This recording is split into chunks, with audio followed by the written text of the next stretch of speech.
All right, and we are live once more. I said I would be back, and so I am. Looks like my frame rate's weirdness, but that's okay. It's still weirdness. All right, let me. Oh, I know why it's doing that. If I click this button, it should be fun. Because so the slideshow, really big shoe. No, I'm not. I'm not David Letterman. I just showed my age. Anyway, the what was I saying? But yeah, I'm where's this guy coming from? Let's go over here. Oh, that reminds me.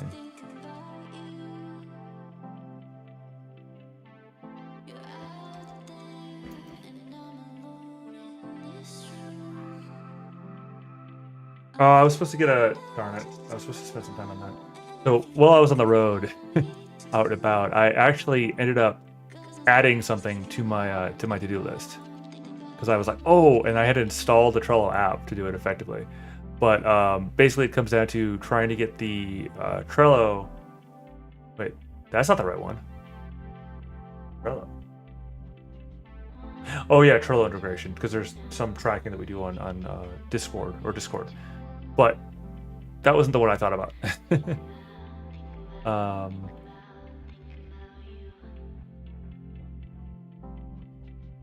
Let's add RSC Discord plus Discord reminder bot.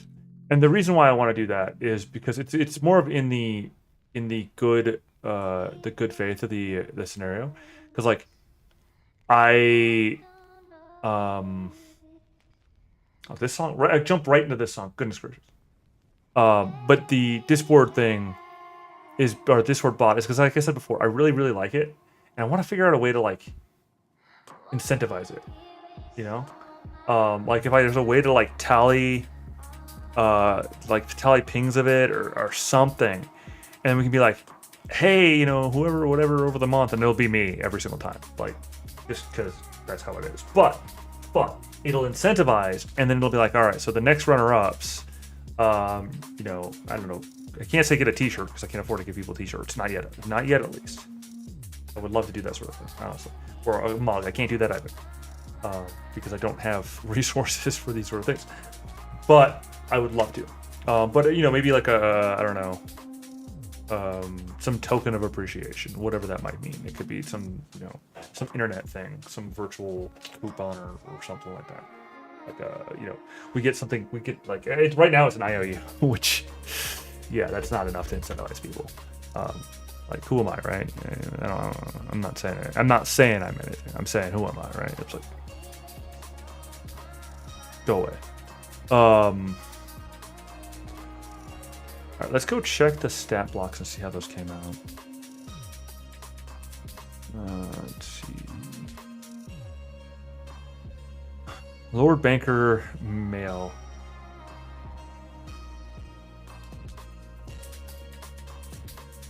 Right, much as I like that, I'm gonna go with like literally mean. Oh, biscuit. No, never mind.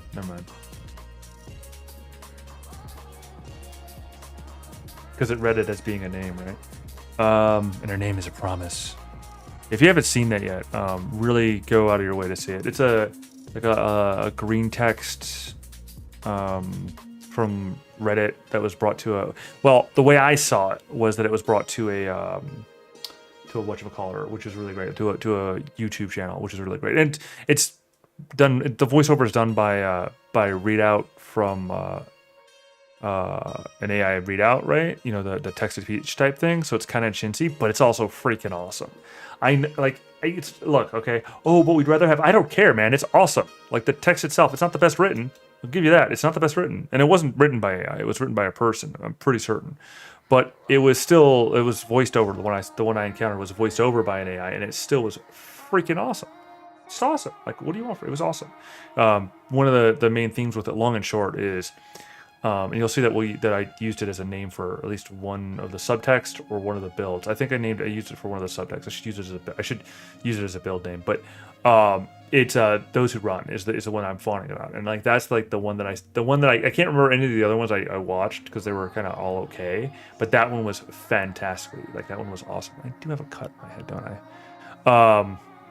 Sorry, just I saw like I saw like a little damage on my forehead, and I'm like, why is there what is this red dot on my head? And it's like I'm picking at it. I should not do that, but anyway. But yeah, it's Those Who Run, and the long and short of it was, I mean, it's a bit of spoilers if you haven't seen it, but I am going to spoil it, which, because again, watch it. It's worth, even with knowing what the answer is, it's still worth it. So it opens up with the idea of when joining the Galactic Federation, everyone gets to choose their nom de guerre, their name. They get to choose a moniker of some sort. And so there's like those who scourge, those who, I don't know, build tall trees or whatever. And humanity really quickly comes up with a name, and they're like, yeah, so our name's those who run. And everyone's like, oh my goodness, they're cowards. Like they run from everything. And the thing is that humanity's general take on things like super aggressive like moments and all of that, humanity generally speaking was like, nah, I ain't gonna do that, fam. Don't like let's talk this out. Let's go for peace. Let's broker for peace. And it's not an unrealistic take, by the way, because humanity, by the time that we actually have, like, if we encounter a galactic federation, by that time we've probably got most of our shit together. We've got most of our things where we're like, yeah, okay, let's stop killing each other for this. We've probably encountered extraterrestrials in some like known means, and so we've come to the conclusion of going, okay, well, if we keep killing each other, they're gonna find out and they're gonna come kill us. So we gotta stop killing each other. We gotta figure out a way to stop killing each other, which fair. And then we have an external enemy, and we can go kill the external enemy because that's how that works. Like, we need an enemy to kill. Like, we need an enemy to kill. It's just how it is. Look. All right. The marine enemy demands that we have an enemy to kill. That's just how it is. I'm sorry. I'm not gonna I'm not gonna say no. We need to have an enemy to kill. Simple as. Well, so since we need to have an enemy to kill, if we have extraterrestrial enemies to kill, or at least think that they're going to try and kill us, so we might have to be ready to kill them, we'll get our stuff together, and we'll prepare contingency plans, but we'll stop killing each other. And we'll go out to the world stage going, well, we've been waiting for you all you assholes, for a long time at this point in time. We're glad to meet you. Hi. For one thing, please don't try and kill us right now. For another thing, if you don't try and kill us, we won't try and kill you. It's not a threat. It's just how that's just a practicality. It's just how that works. And so let's be peaceful. Let's be friendly. Oh, you're friendly? Okay. Because they're all like, most of them are herbivores, right? So they're all like, oh yeah, hey, they're... And humans, at first blush, unless we smile plenty wide and you look real close, you don't really see the fangs. You don't really see the carnivore. Oh, the carnivore is there. But you don't really see it, unless if you look real well. And so the escalation of this line of thinking is, so the peoples, the folks there, that group, they're like, oh yeah, so they're benign. In fact, they're weak. They don't fight. They don't want to fight. And in fact, they call themselves those who run, like those who run away. Who calls them those who run? Like, you cowards. Like, okay, who wants to even be your friend? Since nobody can trust you because your name's those who run. You call yourself those who run. Well, the big bad guys, those who scourge, like I mentioned earlier, go and make a big mistake and wake up the sleeping giant that would be the human race in this hypothetical, because we like war. I mean, look, all right, I know it's bad. War is horrible. I'll put that fair disclaimer. I'll make that claim. War is terrible, right? War is hell. I'll make those points. But humanity likes war. It's just how it is. It's built into us. It's just there.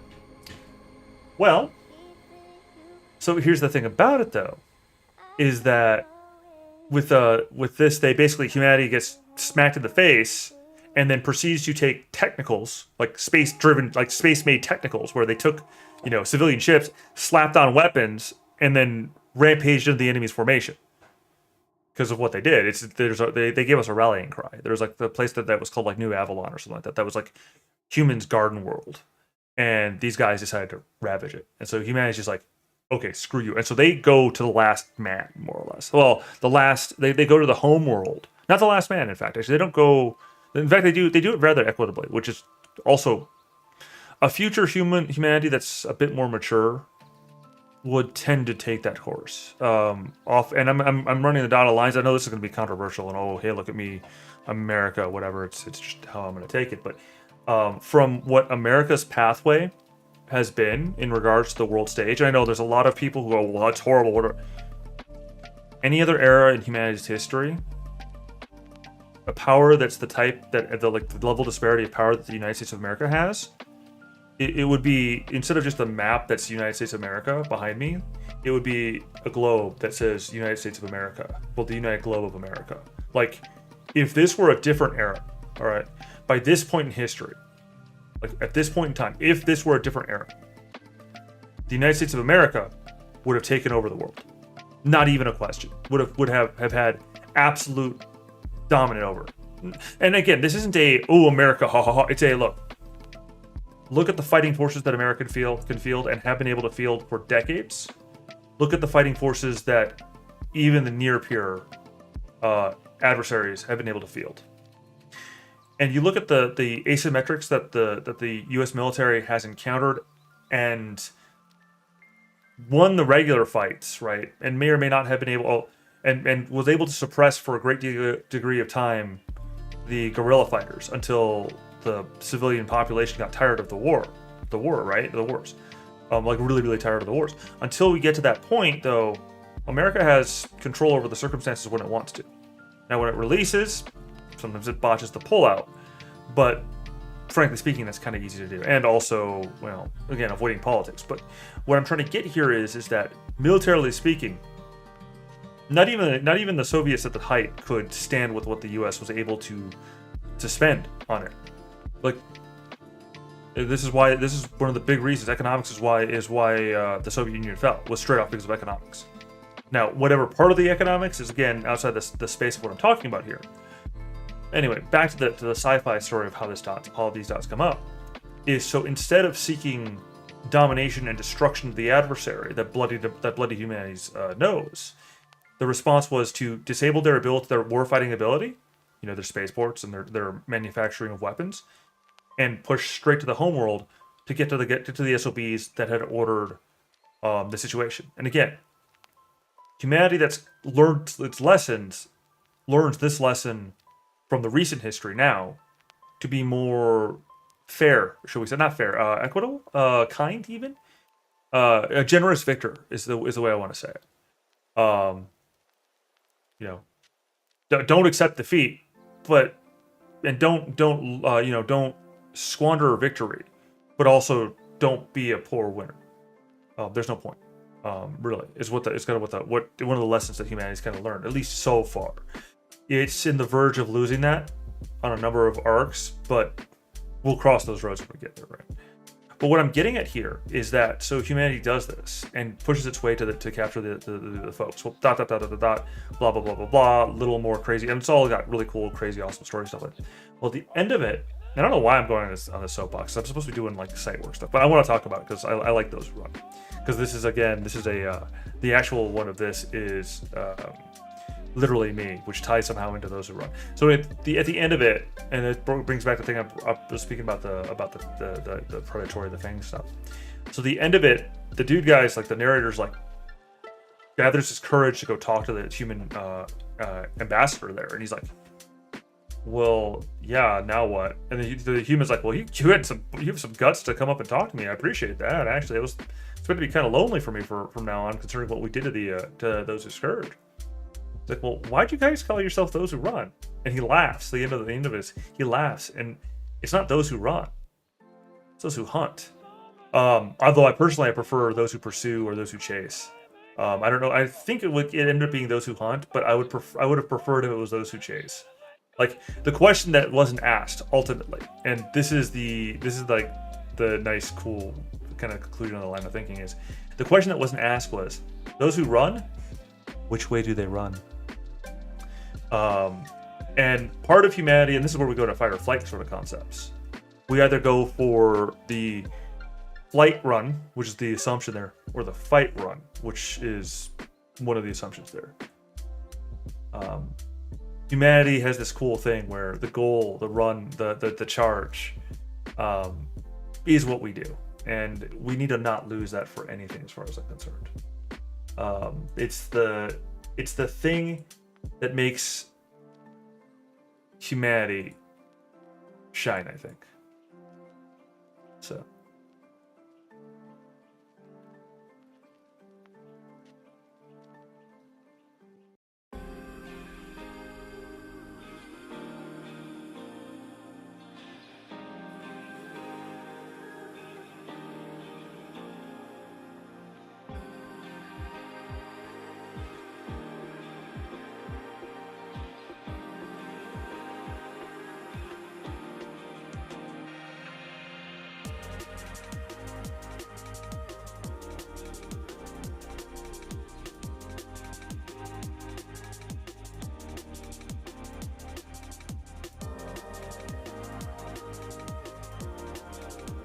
I don't know if I'm showing anything that I'm doing right now.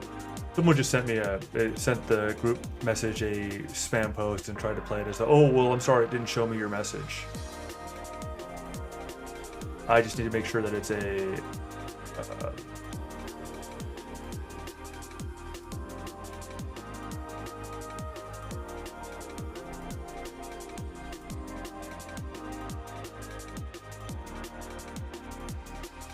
well,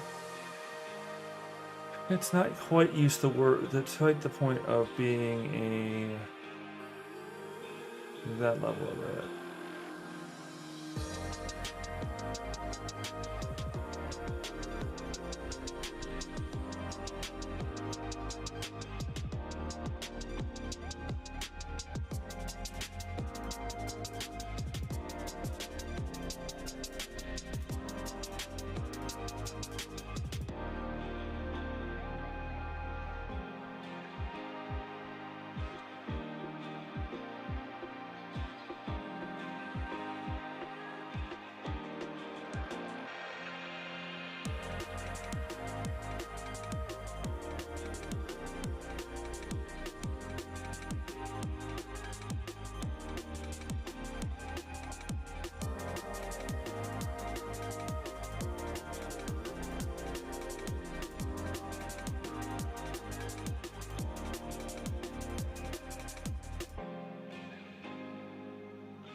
All right, so that is uncouth. Because that does get my attention when people do stuff like that. But it also gets my attention in a very negative manner. I don't care for... And again, I'm not to the point of like outing people, because I'm not that irritated just yet, or reporting them, which I should, honestly. But this side of spamming a group box in X, in this case, or Twitter, is not appropriate. And again, if it were my personal, we might be having a different conversation. But it's not my personal one, and it's a shared box. That's not appropriate.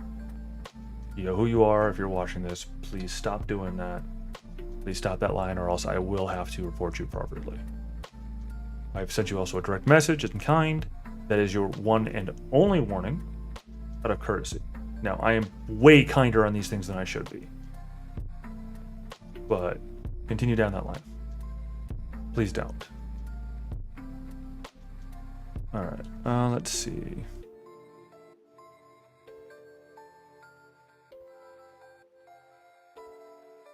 Where was I before I was interrupted? All right, so this one's a test, and I know I'm probably spending way too much time on the testing of it, because I thought I had it working, and I have a way to get it to work the way I want it to, but it's not quite there.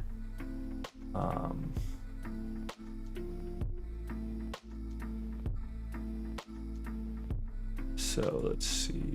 We're working. Which one are we working on? So we're looking. Well, right now we're kind of taking a bite on the profile picture. It's kind of still the technique though. So, but it's not fully on. We're looking at the. You can kind of see me flicking in the background there. We're looking at the literally me. Okay, that's what we were doing. The literally me build. All right, and so I needed a copy.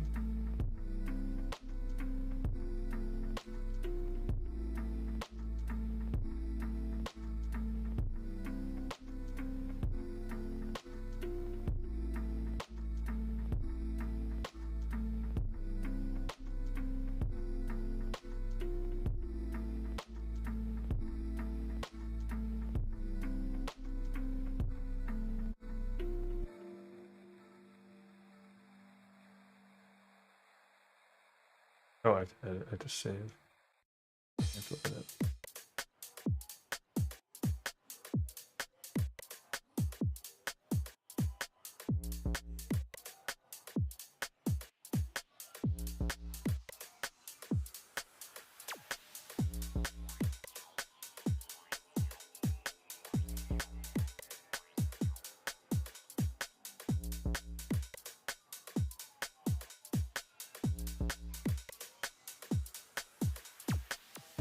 All right, I'll take a look. See.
Are you serious? Did I get really a bad batch? Yep, it's a bad batch.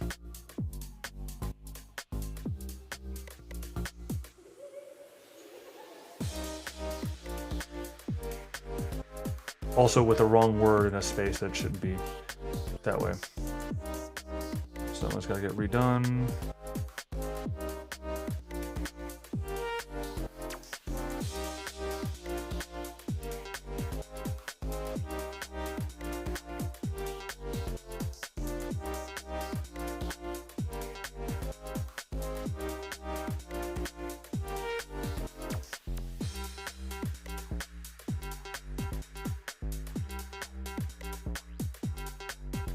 Alright, well, I only had one bad, so that's good. It's good. It's actually a step. Could be worse. Alright, so that's running. Again, easy enough to fix.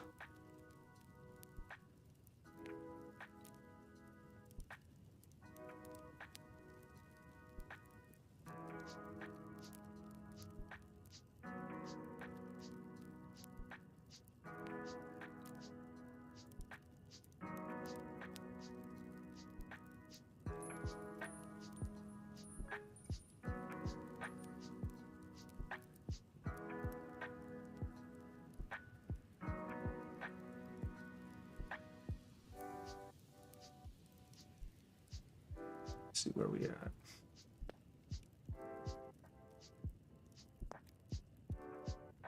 I want to see that work out.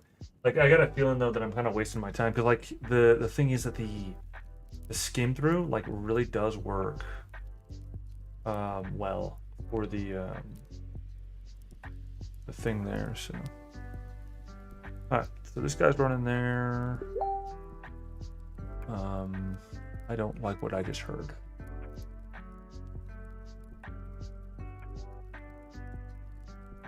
What made that ding? Or if you heard that ding, I don't know what that ding came from. It wasn't from here. It wasn't from here. I don't know which program makes that ding.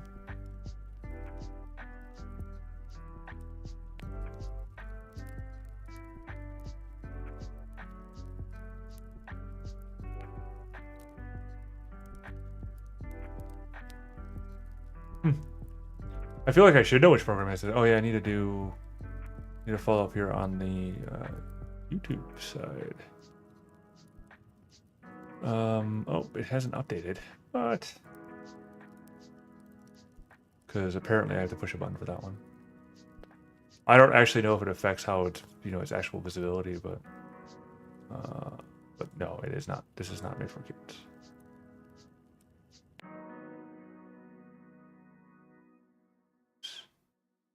All right, anyway, enough of that one. So what are we looking at here? What are we looking at here?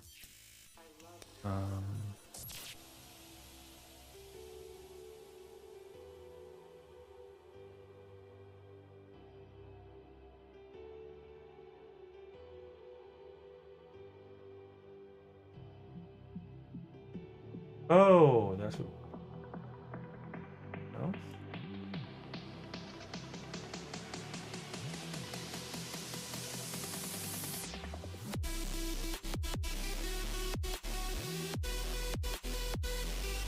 Nope, that ain't it.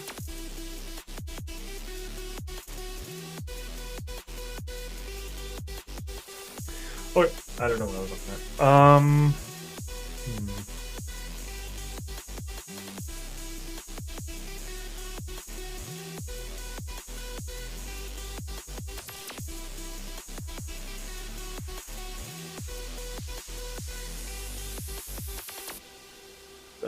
Darn it. I have lost the plot what I was working on. So, waiting for that to finish. Maybe I should make this.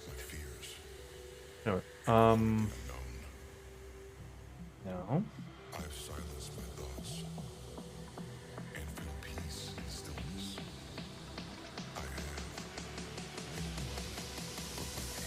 Oh yeah, so we're in SEO side of things because right now we're working feverishly off on the factotum stuff.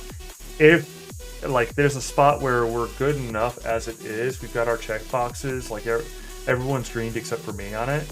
So for my final checks, so since everyone's greened except for me on it, it's just a matter of me being stodgy, and it's my work. So. Did he check the boxes? He did! Yay, he checked the boxes. I am so proud of him. I'm so proud of Ghost. Let's go skim him over here to the end of it. I'm so proud of Ghost that he checked the boxes. Due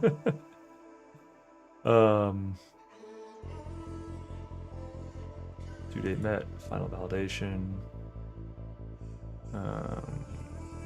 Move to readability and to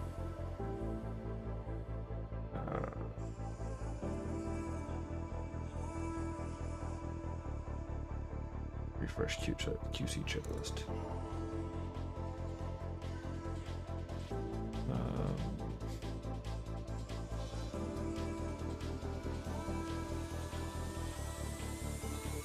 Oh, I was checking something over final proof though. Darn it. Oh well, it's fine. I just want to see and make sure it skimmed it to the bottom like it should. Oh wait, no, those are later ones or earlier ones. Alright, make sure we have the QC checklist on it. Yes, we do. Did I include the modification about the table on here? Yes, okay.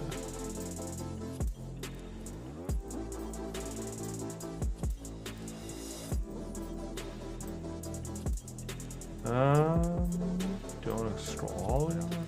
Jeez.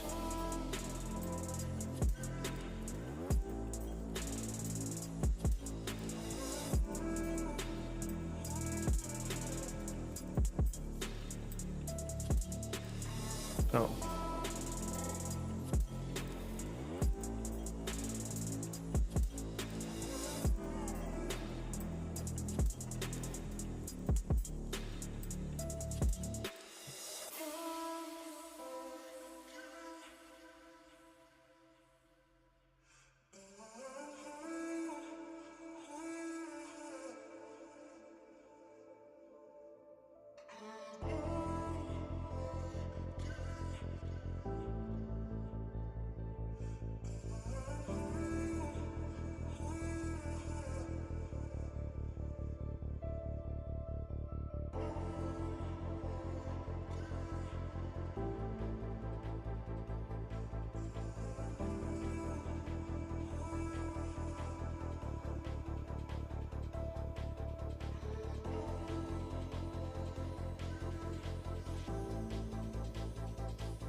So, yeah.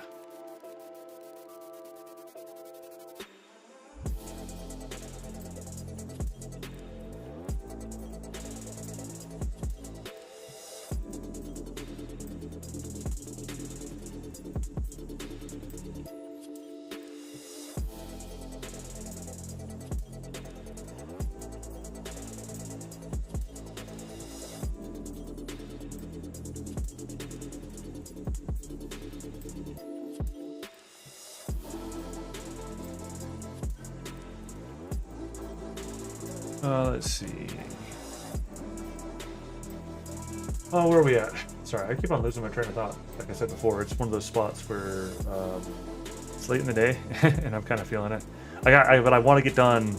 I want to get done. I said I wanted to get done all of them. I don't know if I'm gonna get done all of them today. I will try and get done at least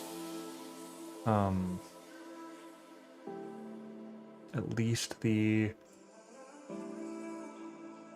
gesture ones. Maybe. Don't quote me on that.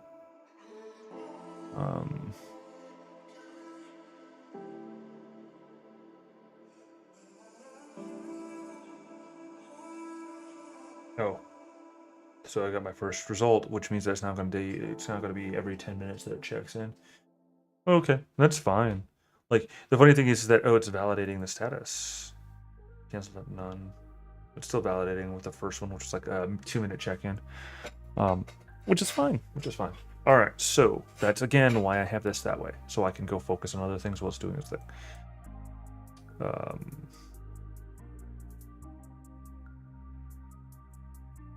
So, let's see.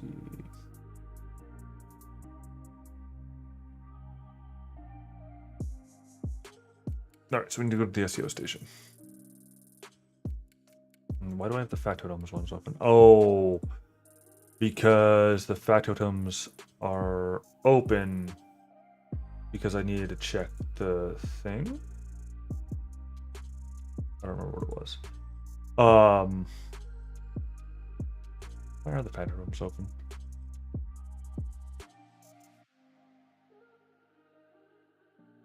I'm not sure. I'm gonna just close them. It's probably like as soon as I close them, I'll probably remember why I had them open earlier. I mean, I guess it was probably related to needing to update the images or remind myself to update the images hypothetically, but I don't think I really need the help to remind myself to do so. So, but yeah, so the factotum though, like I was saying, the checks have all been done on them, right? And so since the checks have all been done on them, the gist of the story is with them is that we have our go ahead, our local our guru of builds, our very own maestro of builds, our very own masterful manipulator of look, I'm trying a bit hard here, right, to talk it up, but the point is that this fantastic domino of builds, the tism of builds incarnated, is my friend, and these are these are his things that he's done. Which reminds me, I need to go through and make it a priority on all of them to put the name on that one proper. But yeah, so this song always makes me want to play either Minecraft or the side-scrolling one. I forget the name of it now. But yeah, the ghost. That's the proper way to refer to them. But ghosts builds are out of this world, and they actually don't take him an insane amount of time to make, like per item. Now per group, as it were, it does start adding up quickly, but the actual action of the build doesn't take him an excessive amount of time, but the story takes him longer to build out too, because writing stories, right? Because it's part of a greater narrative, which we are building together, but is based out of his world, right? And so anyway, the point is that he's given his go ahead on the factotums, so saying that they were up to the expectations. So for the posts. So his own technique has also significantly improved over time as well. So it's one of those sort of things where practice makes perfect for everybody. So, all right. Well, while we're waiting for this and we're waiting for that, we can work on the next one. So that's good to go.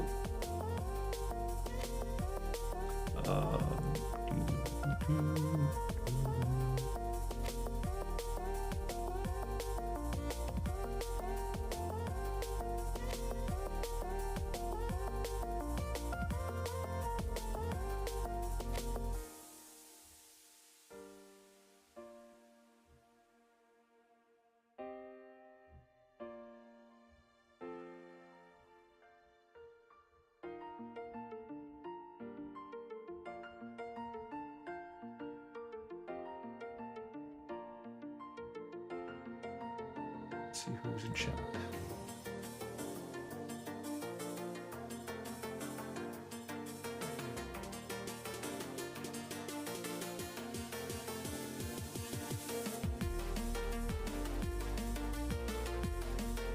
All right.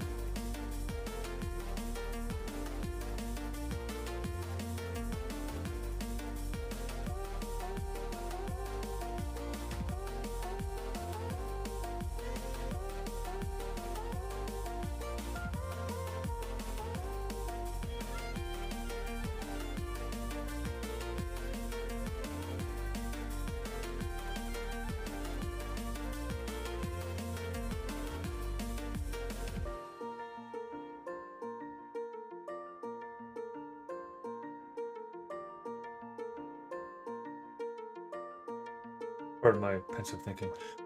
So yeah. Alrighty then.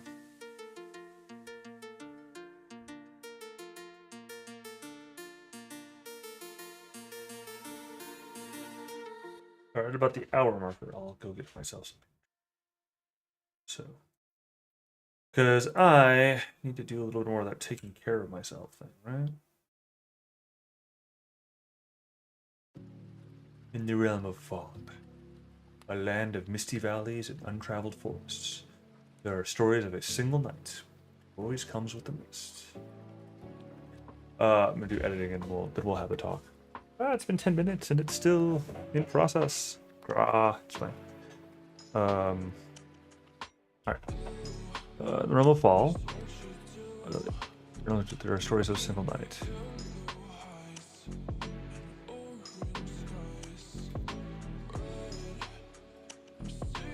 They always come with the mist,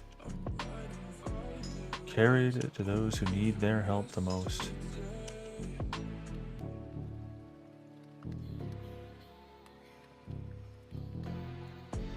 In appearance,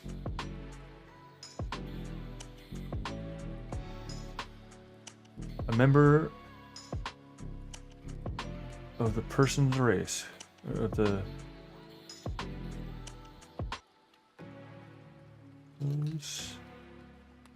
member of an appearance of the race of those who knowingly are not called out to them.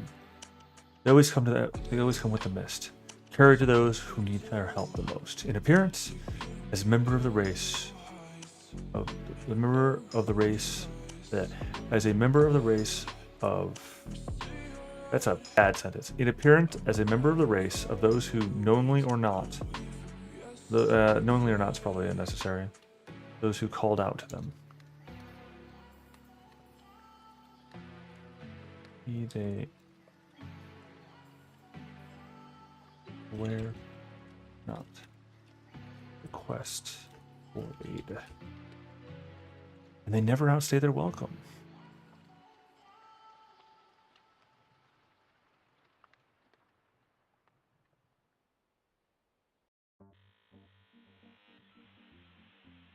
These Black Rose Knights leave as soon as help is no longer needed. Departing as they arrive. swallowed once again by the heavy mists which weigh heavily on this country. It is said that they cannot be killed, and can travel hundreds of miles in mere moments. They are made of the very mists who follow them around, and that no sword can slay them.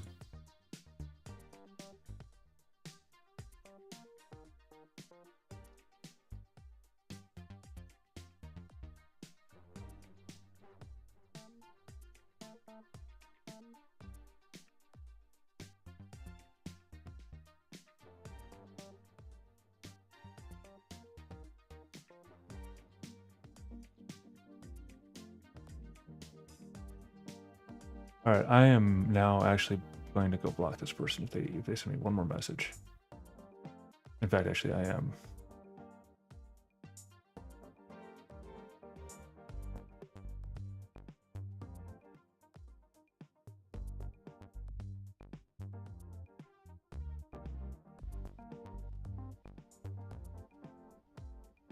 Because they're doing this on purpose at this point. All right, let's see.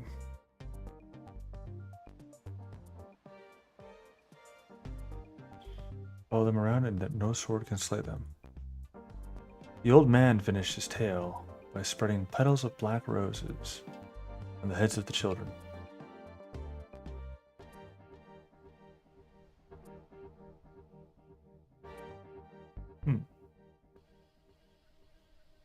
The old man finished his tale by spreading petals of black roses on the heads of the children.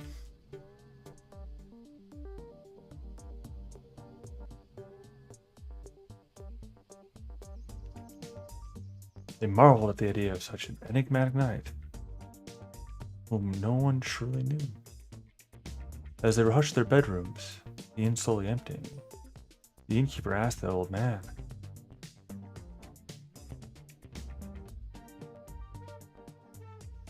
"Are the stories of the Knights of the Black Rose true?"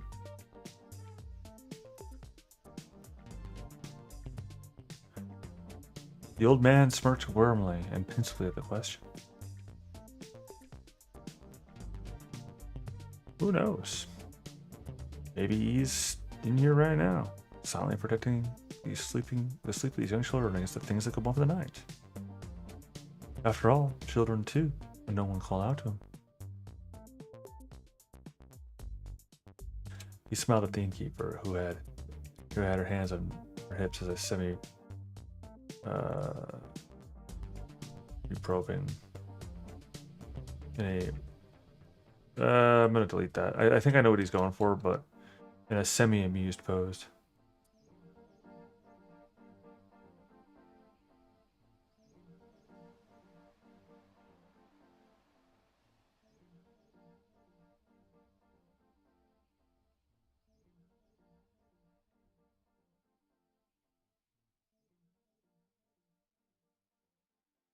Huh.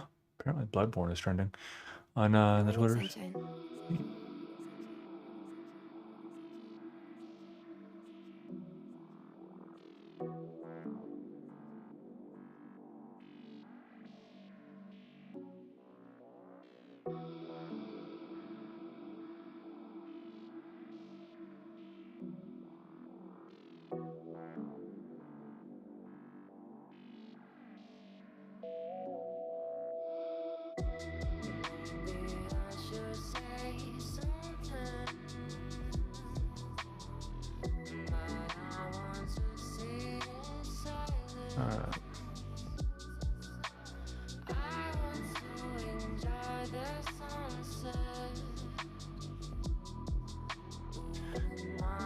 Well, if he is, I hope he gets a good night's sleep.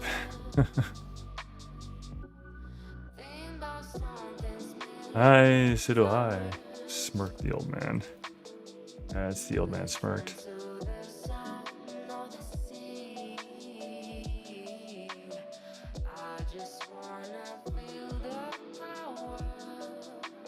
As he slowly stumbled to his room. Speaking of, how long will you be staying? The old man turned around, no longer an old man, but a pale young woman smiling softly at the innkeeper. site.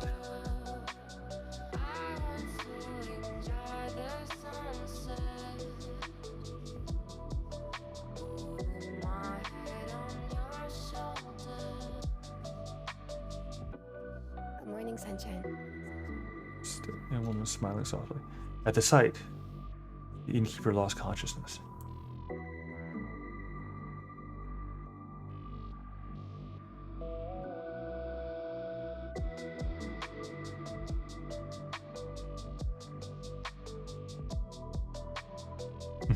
The Black Rose Knight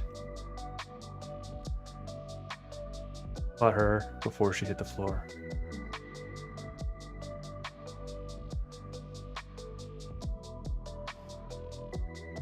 Laid her down softly in her bed. Laid her down softly in her bed. Good morning, sunshine. Then whispered in a crystal voice.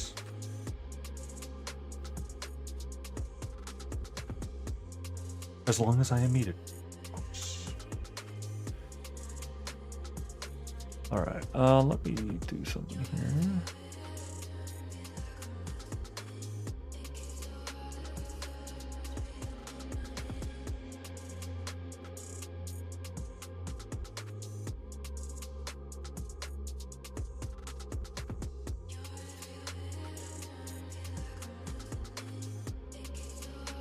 Oh, shoot.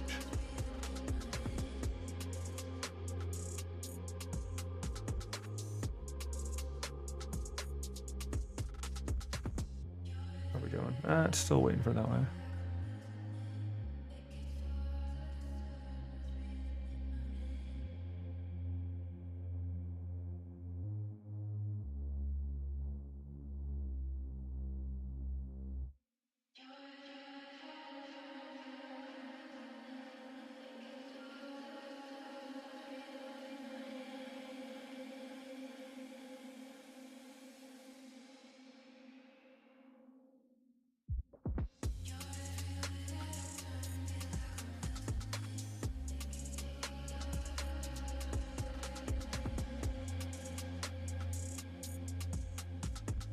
Oh, that was a while ago.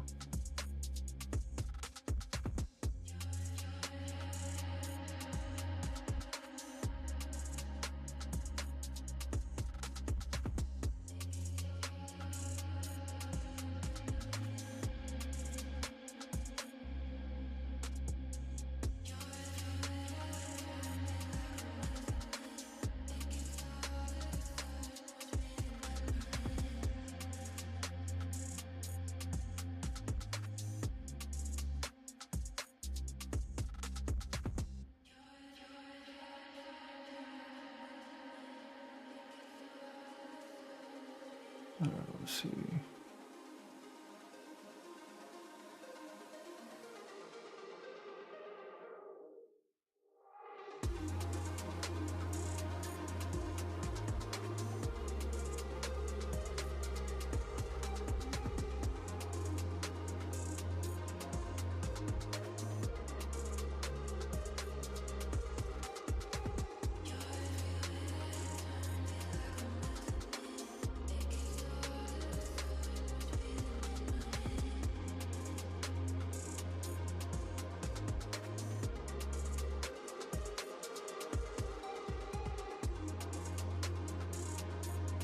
All right. Yep.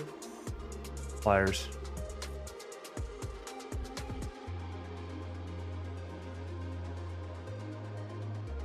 Ooh. Okay, I need to focus on what's actually in front of me. All right. I hate people who lie like that. All right, or rather, I hate when people lie like that. Okay, where was I at before I was remembered? Ah, the Black Rose Knight. Not to be mistaken with the Black Rose Sun. Alright, so...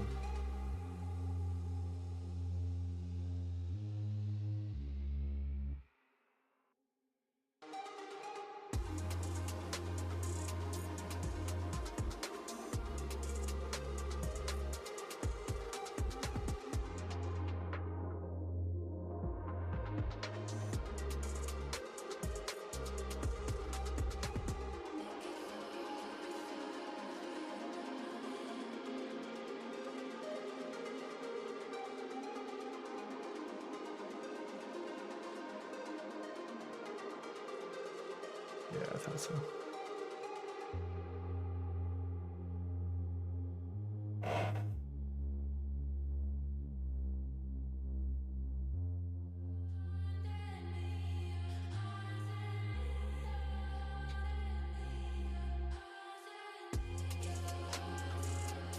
All right.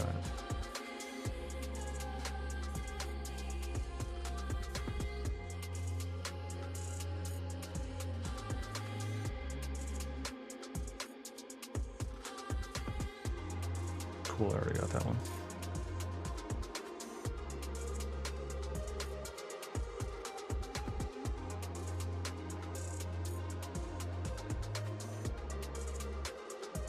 Oh no, passive voice, 10.9%. My readability is still great, so I don't care. Alright, in the realm of the fall, a land of misty valleys. Oh wait, I need to continue what I was doing before I get to read the fun part. This build is extremely fun to roleplay, yet incredibly strong on the battlefield. People being amongst the best tanks and higher than damage. And one of the best intimidators, 3.5.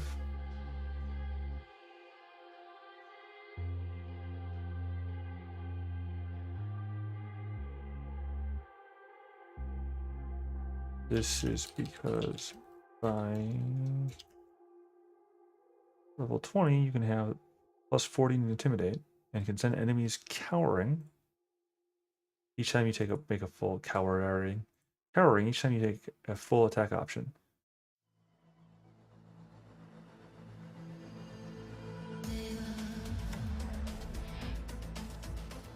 You are also a complete pain in the backside. I like backside rather than ours. It's just, less overly vulgar. You are also a complete pain in the backside to deal with, since you can just straight up nullify power attacks against you. Against yachts. Against you. Against you. You're able to become ethereal. That's funny. Become ethereal. I recommend getting a Tosos weapon, and use Shadow Walk to enter the Shadow Plane and travel ridiculous distances in a matter of hours. Material. Use Shadow Walk to enter Shadow Plane. Enter the Shadow Plane. Okay. This lets you travel ridiculous distances in a matter of hours. Cool. Alright, let's go check my checklist. How's my... You guys going? Not quite there.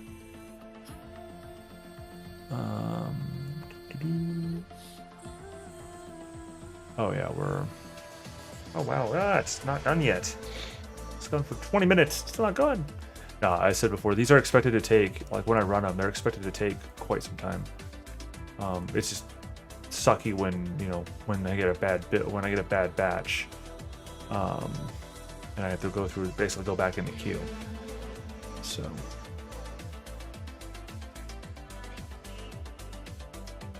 But we were looking at the Black Knight Ruse. The Ruse Black Knights. Alright. So, we have gone through the title review, right? The title is all like Midori.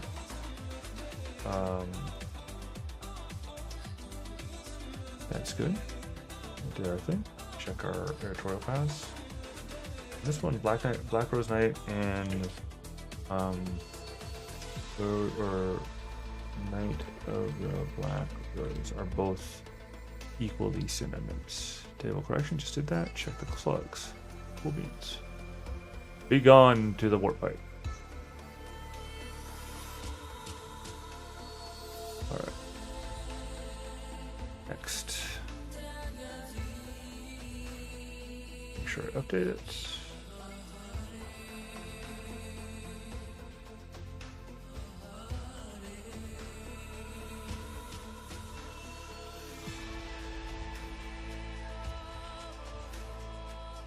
Alright, Death Guardian. Is this right? Look at the right one. Death Guardian. Yes, I am. As the Dead Knight silently watches over the ancestral book, he ponders.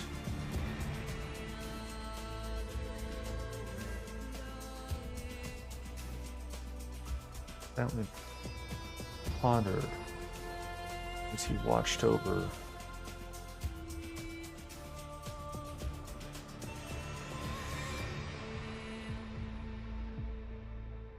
Did I forget to do that on the previous one? I think I did. There's a one caveat that I always forget to do, which is italics.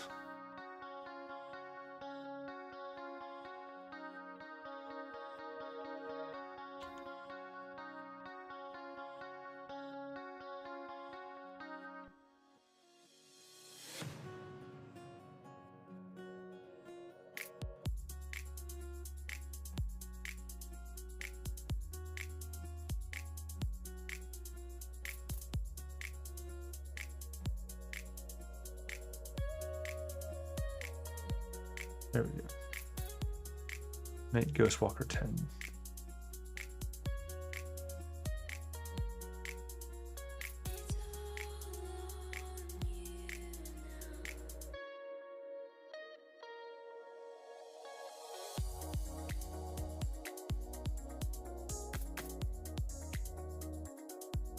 Aside for the forest where his domain lay.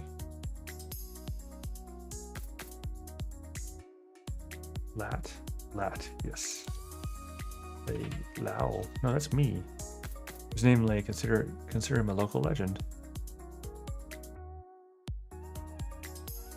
The type. It's gonna be the same. The type of spirit. Spurty. The type of spirit that watches over the graves and will spook you if you're disrespectful of the sepulchre. They weren't wrong. I first skipped the tomb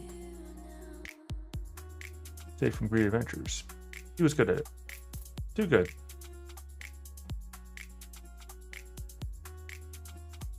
Now, only the villagers came to bury their dead. Pay him respect. In spite of the fact that he never showed himself. Oh, process. Process! Yay! Himself.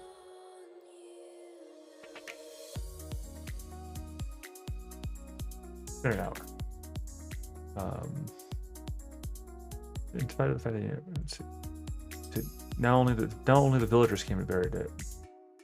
Now the villagers only came to bury their dead. Now the villagers came to bury the dead and pay him respect.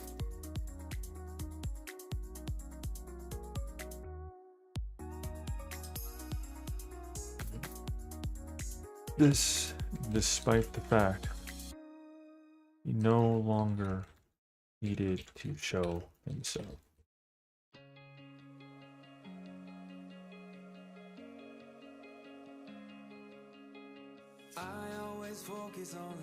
Most entertainment, most excitement you would have.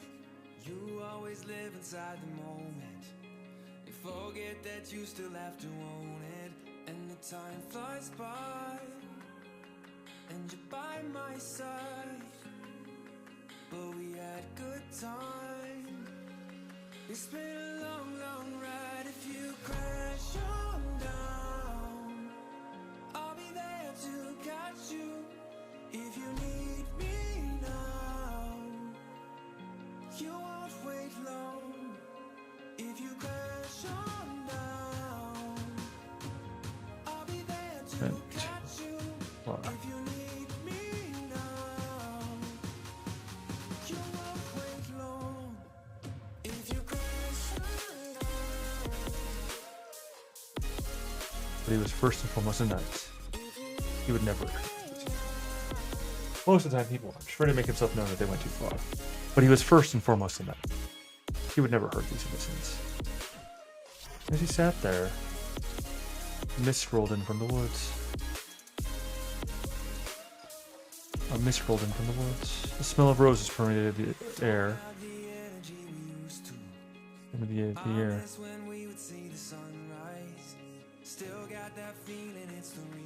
The smell of roses permeated the air.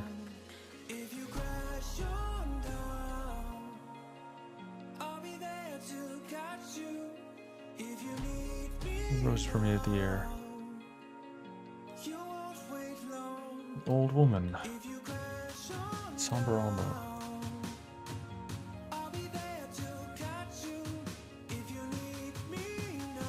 Somber armor.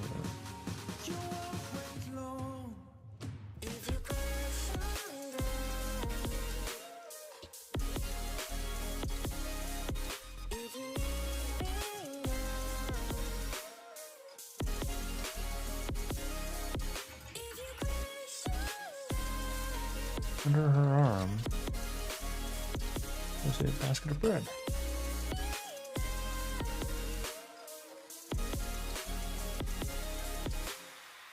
Under her arm was a basket of bread. She walked straight and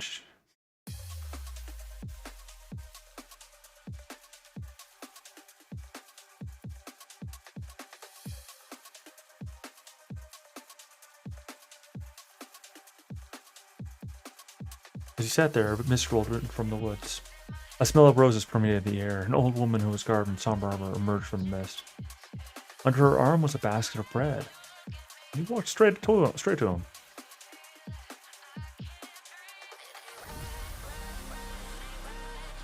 She was not unknown to him.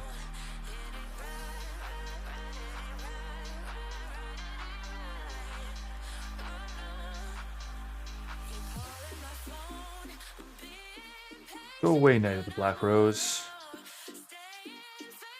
I do not require your help to protect my word. She smiled softly.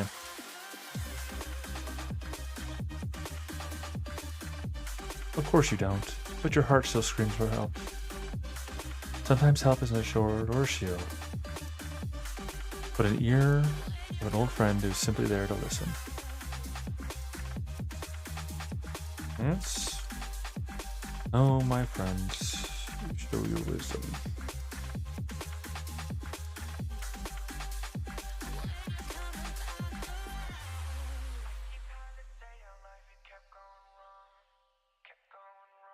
As the dead knight silently pondered, he watched over his ancestral graveyard. The village outside the forest where his domain lay considered him a local legend. So the forest where his domain lay considered him a local legend. Usually gets weird. Considered him a local legend. They have a spirit that watches over the graves and will spook you if you're disrespectful of the sepulchre. They weren't wrong. At first, he kept the tomb safe from greedy adventurers. He was good at it. Too good. Now, the villagers came to bury their dead and pay him respect. This despite the fact that he no longer needed to show himself. The most excitement he would have, of course, might be watching the children who would dare each other to venture in the graveyard. Most of the time, he'd simply walk. He'd simply watch. He'd simply watch, ready to make himself known if they went too far. But he was first and foremost a knight. He would never hurt these innocents. As he sat there, a mist rolled in from the woods. The smell of roses permeated the air, and an old woman who was garbed in somber armor emerged from the mist. Under her arm was a basket of bread, and he walked straight to her. She was not unknown to him. Go away, Knight of the Black Rose. I do not require your help to protect my word. She smiled softly. Of course you don't. But your heart still screams for help. Sometimes, help isn't a sword or a shield, but the ear of an old friend who is simply there to listen. Race unit. Class, Necropolitan Knight 10, 2 Warden 3, Lurking Terror 3, Blackguard 4. Which means he's actually evil.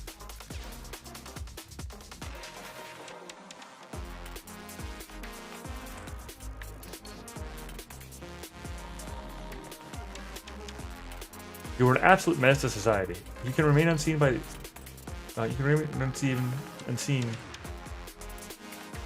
even to the best of observers.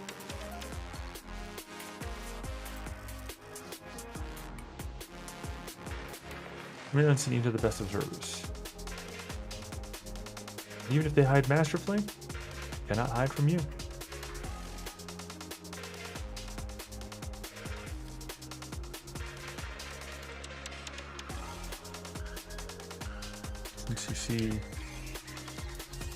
You see the little life force as light emanations. You are an eternal undead guardian, ready to lay down your life to protect a tomb from trespassers. Cannot be turned. Even clerics and paladins will heavily struggle with dealing with you. You are an eternal undead guardian, ready to lay down your own life to protect a tomb from trespassers. You cannot be turned. Even clerics and paladins, as you cannot be turned. Even clerics and paladins will heavily struggle dealing with you. Heavily struggling dealing with you. Yeah. Cool. Check my boxes. Did I forget to check my box on the previous one? Or my new box, the one that I don't have there, which is to say, put the right name on there.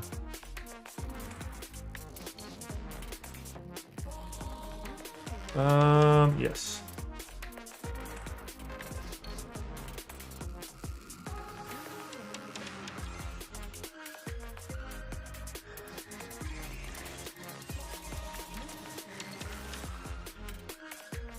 Alright, check. Death Guardian, Night Death Guardian.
Where were we?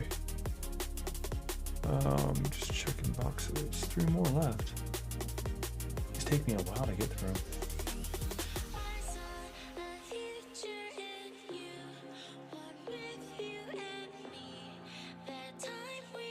Really?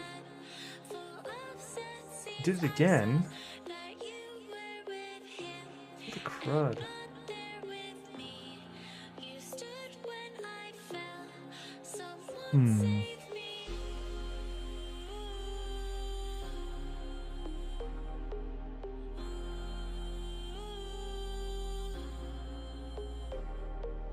Maybe it is the soft painting that's doing that.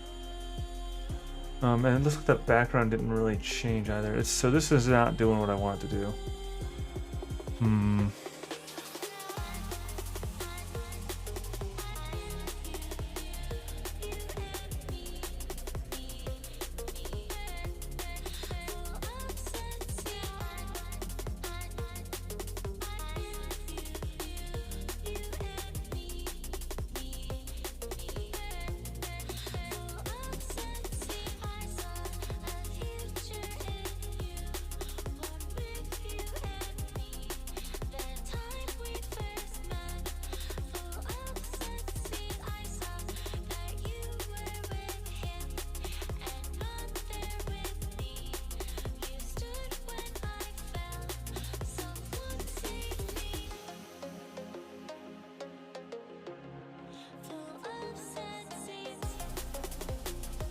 I think what I might be doing wrong here is inpate not masked. I don't know. It is modifying the background. I'm gonna see what inpate not masked does. I'm still trying to figure this out. I also removed the soft inpating, but I think that's how that worked last time too. We're gonna find out how that works.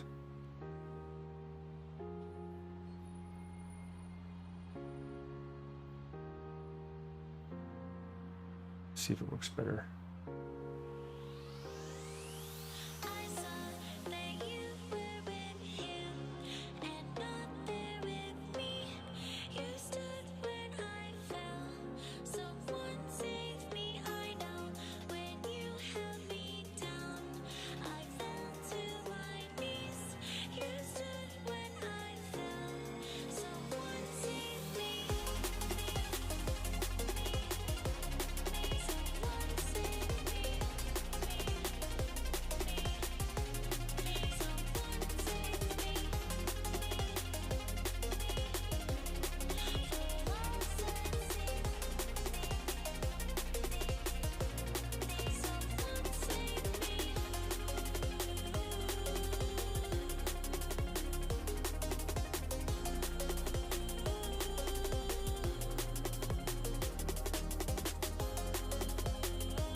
My experiments are taking an hour a piece for this.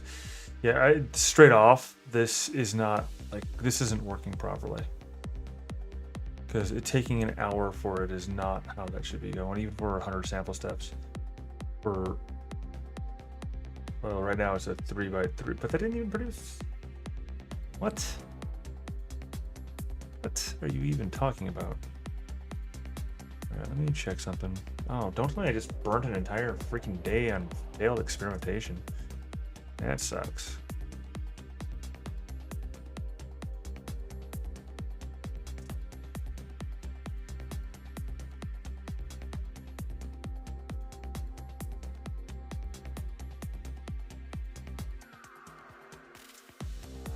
Let me clean up some of my folders here.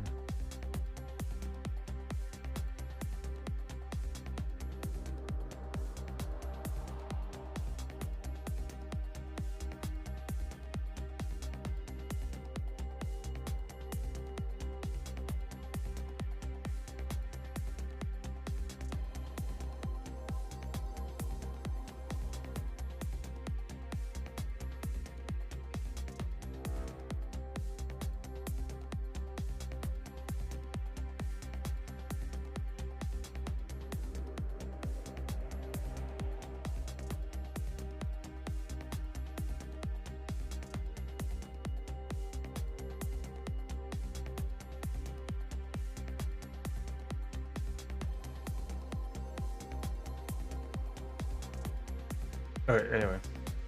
So we are currently waiting for an updated image. Hopefully it works the way we expect this time. Maybe that's what it was. I just had the button, like the toggle in the wrong way or whatever. Alright, so let's see.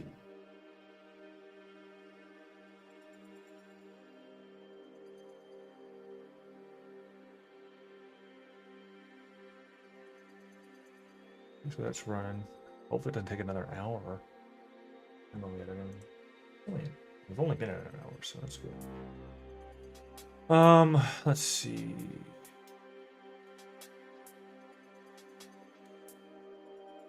Group of one. They wish lived in murky forest. Let's see first step. Just give me the moment to look at it.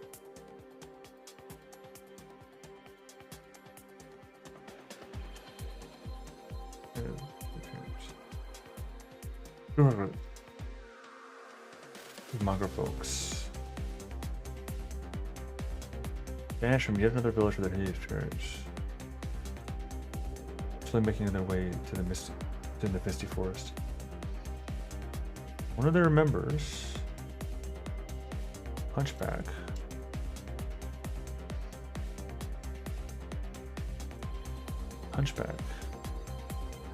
was having difficulties navigating the rough terrain.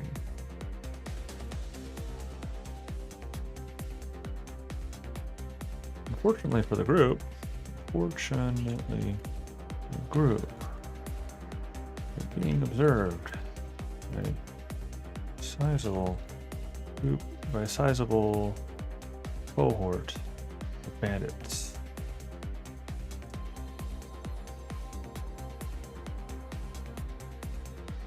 Saw this.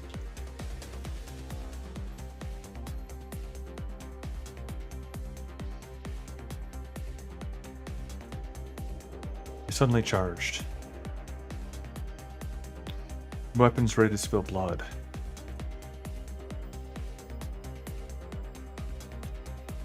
And they were very nearly did so. The humpback jumped forward a tremendous distance and parried the band's leader with his quarterstaff. And they very nearly did so, but the hunchback jumped forward a tremendous distance and parried the bandit leaders. Well, we know it's the bandit leader. Let's see, and parried the sword of the bandit leader with his quarterstaff. I don't know how that. And they very nearly did so, but the hunchback jumped forward.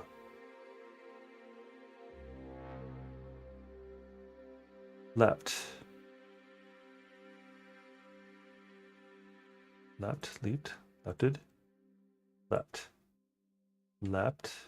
Is that not a word? Leapt. Doesn't look right to me. All right.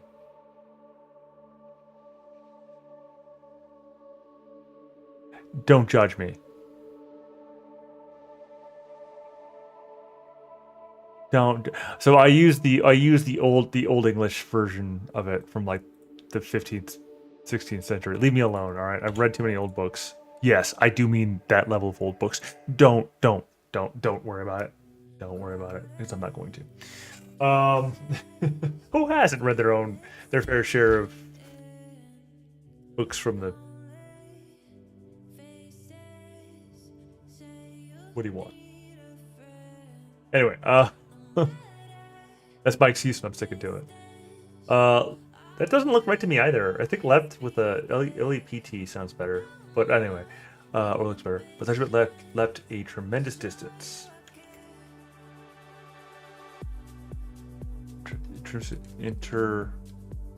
Intercepting the sword of the bandit leader. Intercepting the sword. Right, and I will actually change that back to the bandit leader's sword. Bandit leader's sword.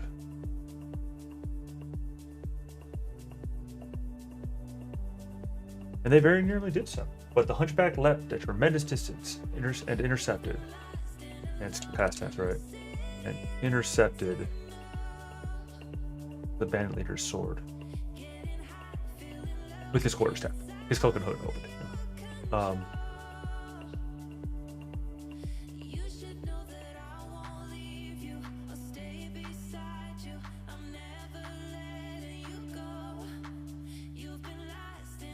Was there?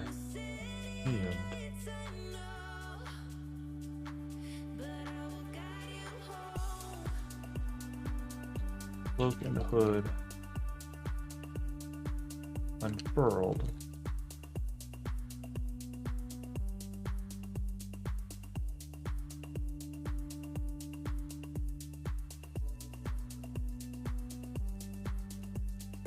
Well, hello there.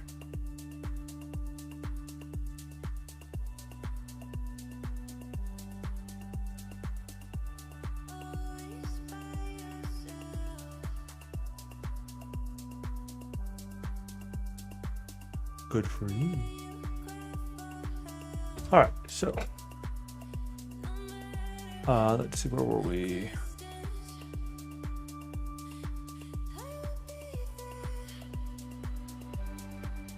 Instantly charged, weapons ready to spill blood.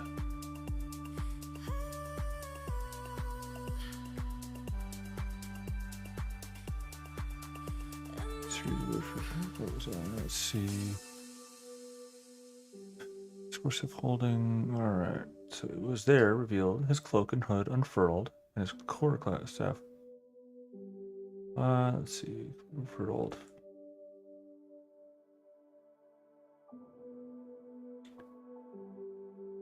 Is there revealed? His cloak and hood unfurled. Not a mongrel folk. It's not a mongrel folk. But a draconic man with platinum scales and wings.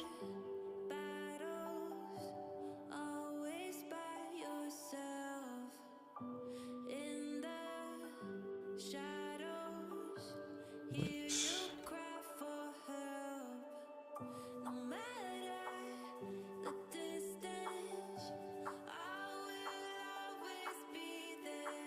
His staff. Yeah. Let's see. No. Strange distance. Staff in hand. And intercepted. But nah, see, I don't like the commas place.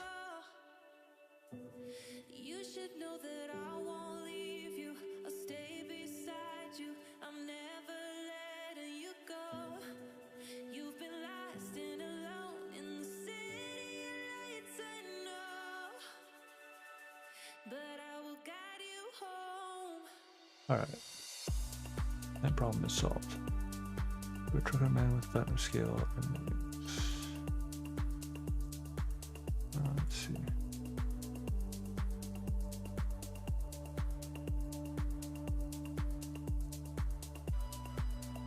Slight charge, weapons ready to spill blood.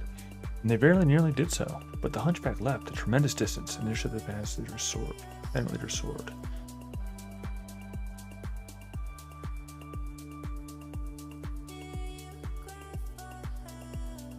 Cleanly shooting the attack.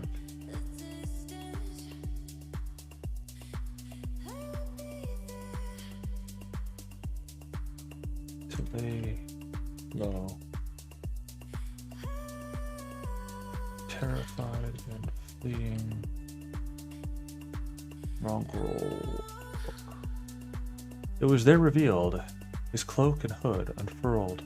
It was there revealed as his cloak and hood unfurled. It was there revealed as his cloak and hood.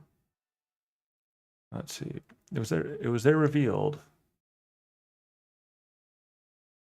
was there revealed.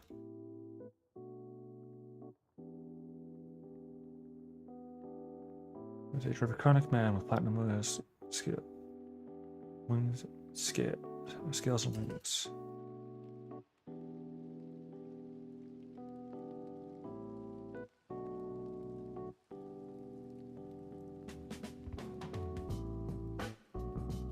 Back and cloak.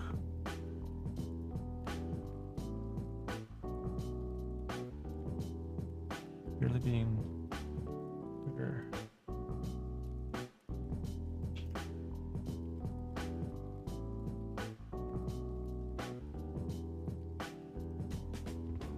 Platinum scales.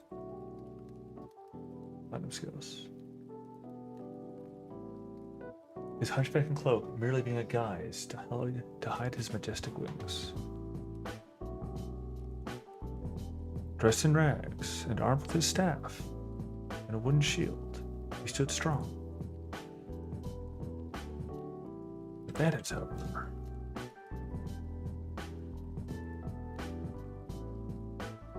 however,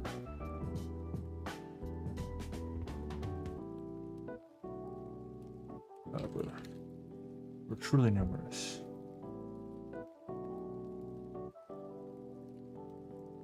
He stood his ground, but he would need help dealing with that many. That's when he smelled it.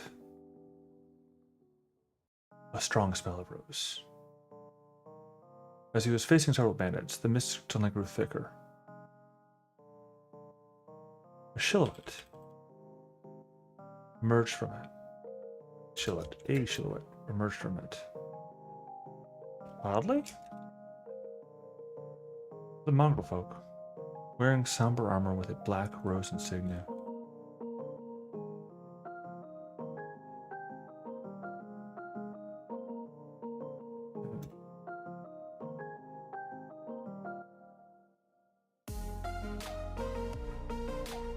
As he was facing several bandits, the mist suddenly grew thicker. A silhouette emerged from it. Oddly, it was a mongrel folk, wearing somber armor with a black rose insignia. It was as if this newcomer was made from the very mist he had emerged from. The bandits couldn't strike through. Together they repelled the attack. As the Dragonborn turned to thank his sudden helper, the man had disappeared.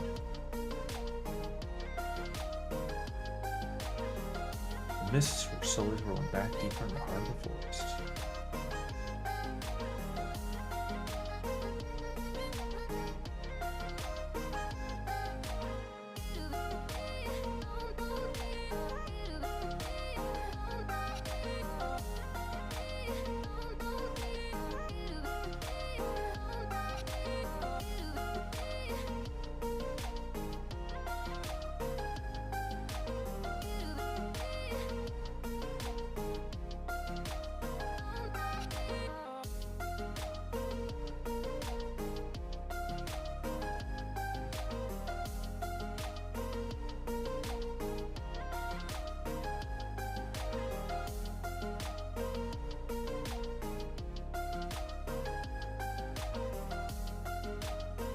Oh, sorry, I lost the thought. Oops. Got me there. Alright, the group of mongrel folk expands from yet another village for their hideous appearance. They're slowly making their way to the misty forest. One of their members, a hunchback, was having difficulties navigating the rough terrain. Unfortunately for the group, they were being observed by a sizable cohort of bandits, who saw this as an opening.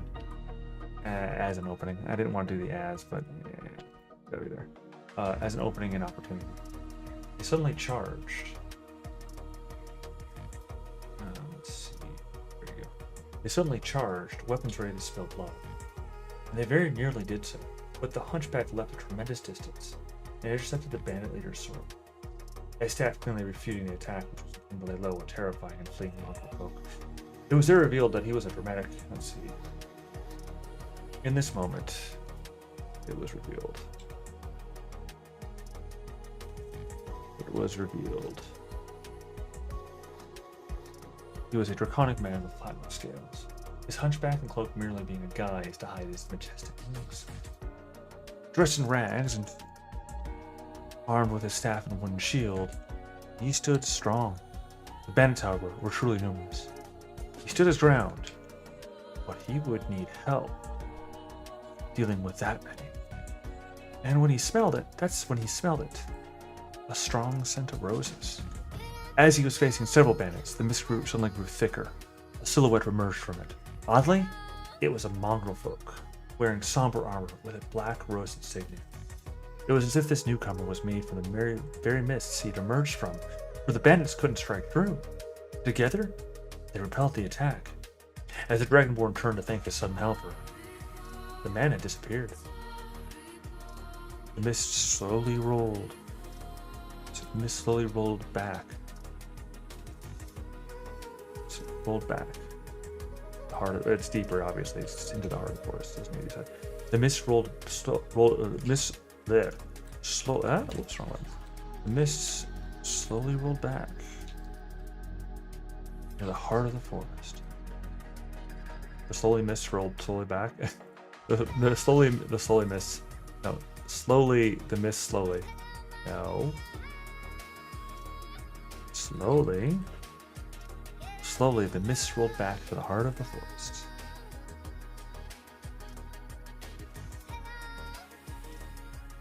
To an absolute sponge made out of hit points.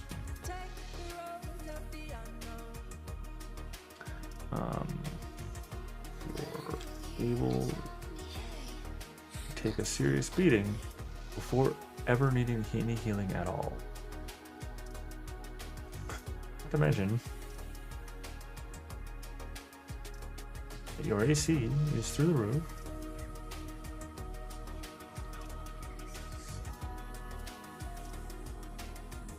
And you can fly.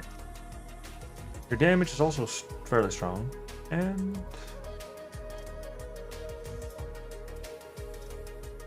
you have several ways to force opponents to fight you, and you alone. I don't like the fact that those are all I use. Additionally, the damage is fairly high, and you have several ways to force opponents to fight you. To focus solely on you.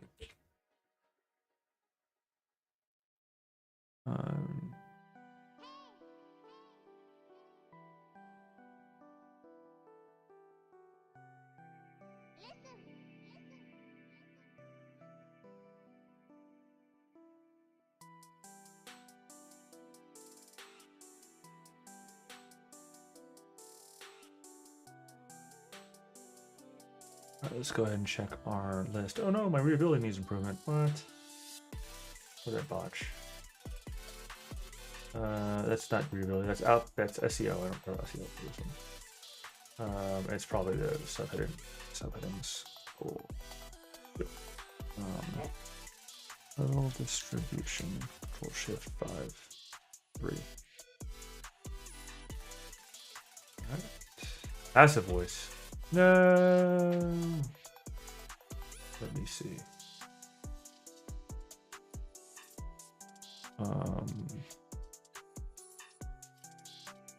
You're able to exert other.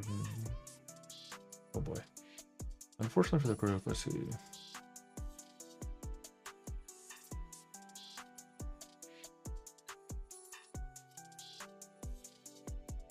They're being observed by a cohort of bandits.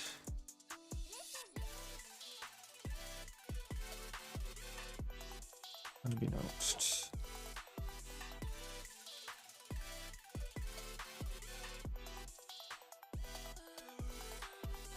They were being observed by a cohort of bandits. Unbeknownst. Being observed by a cohort of bandits.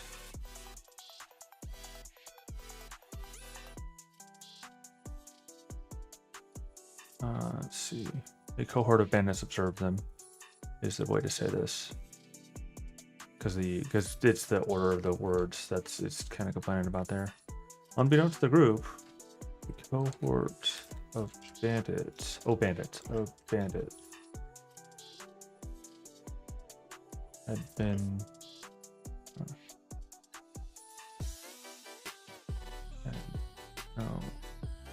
we're observing them. Let's see. There you go. There we go. That's good enough. I only need to fix the one to make it chickarine. So that's cool.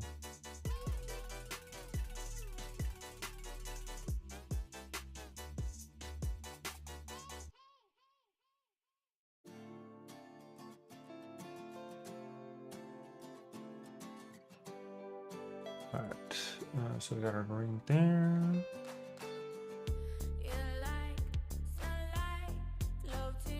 Maybe I should take a look at this. Is staff been refuting? Oh, ew. Refuted the attack.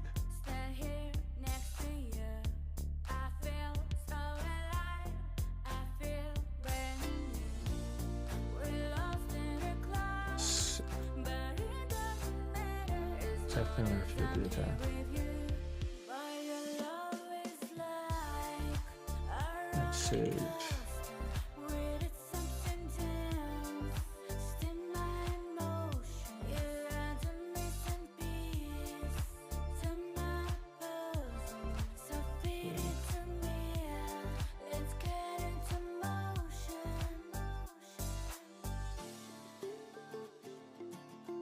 It was revealed here. It was revealed here.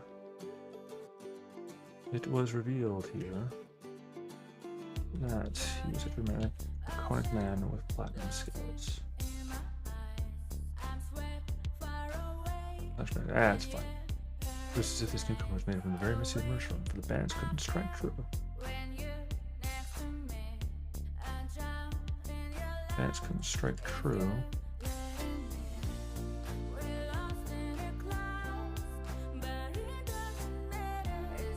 Bands couldn't strike true.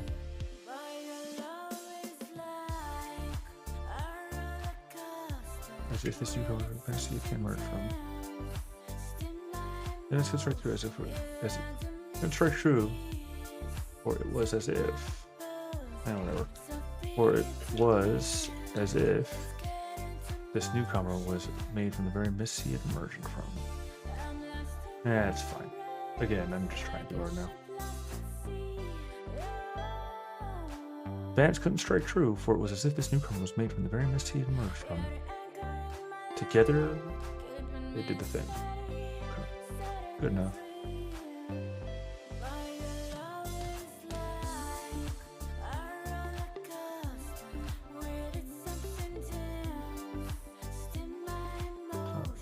Was this a monoclass? Yes, it was. So I need to make sure, I need to double check my own work from earlier. Mongol Folk Avenger. Go down here, change the name properly earlier. It was said, and then make monoclass and Mongol Folk Avenger.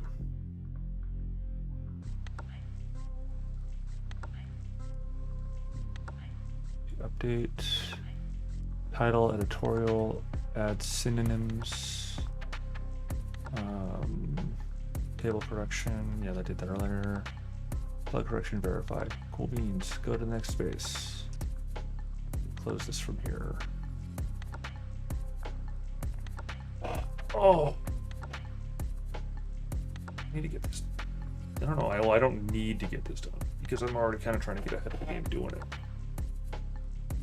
Sort of burn the midnight oil on the feeling of this stuff. Goodness. Wait, what? Uh-oh. 1, 2. There's a problem. Who am I missing? Night Avenger, it looks like, because it's the mini ice that I'm looking at. It's gonna turn out that I did it without paying attention, and I'm gonna smack myself in the face for it. Yeah, in fact, that's actually literally the one I just looked at. Did I do this, folks? I mustn't have done the previous one. That's fine. But that could be indicative of a different problem. I'm gonna check it. Let's see. As the saying goes, it is better safe than sorry. Monastery Defender. What the deuce? Who's the... Oh, that's the Knight Templar. Right, okay. And Many Eyes. Okay, cool. That's the SEO station. So those are the ones that I'm working on personally. Yeah, okay, so it is the okay, cool. Alright, Many Eye Defender. Nickname Many Eyes. Legend among the dwarves, battle Pokemon. They said he was once a dwarven knight renowned, but that he'd become a beast. He was fated to haunt the tunnels and eat the young dwarflings that wouldn't go. Who's the boogeyman? All right, cool. He was fated to haunt the tunnels and eat the young dwarflings that wouldn't go to bed. What about the old dwarflings? Well, they're not dwarflings at that point. Dwarf Fortress. Are there Grus in Dwarf Fortress? I haven't actually played Dwarf Fortress. On a side note, yeah, I actually have not played Dwarf Fortress. I should probably, but.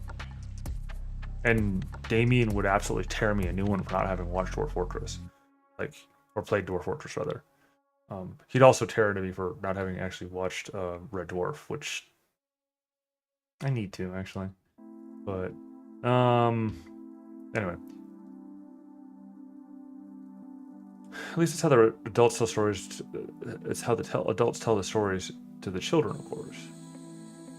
The adults, once the kids are asleep,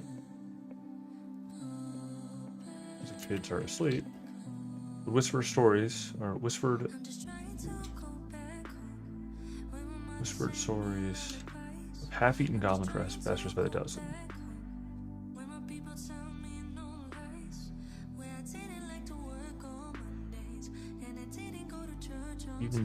Even entire drow armies. Even entire drow armies would choose to go around the settlement to avoid a similar fate. He was their secret guardian, and the dwarves cherished old man Iaz as one of their respected elders. But he himself once told them. But he himself shared time when he himself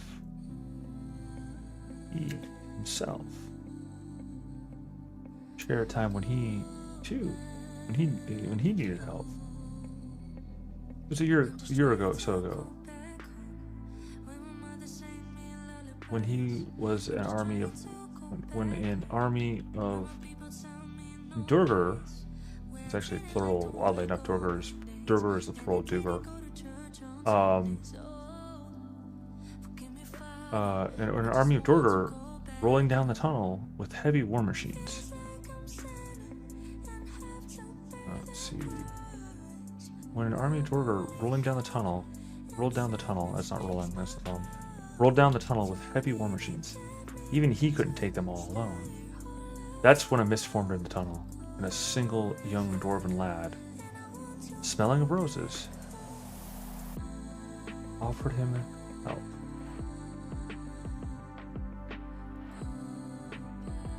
Offered him aid.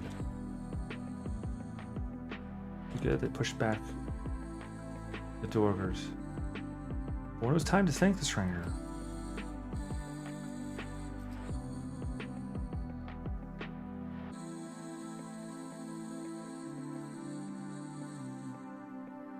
Old man and old many eyes knew there was bigger predators than him stalking the darkness, as there was no one else there. There was no one else left. There's a legend amongst the dwarves about a boogeyman they nicknamed Old Many Eyes. They said he was once a dwarven knight of renown, but that he'd become a beast. He was thus fated. I like the word thus. He was thus fated to haunt the tunnels and eat the young dwarflings that wouldn't go to bed. And at least that's how the adults tell the stories to the children.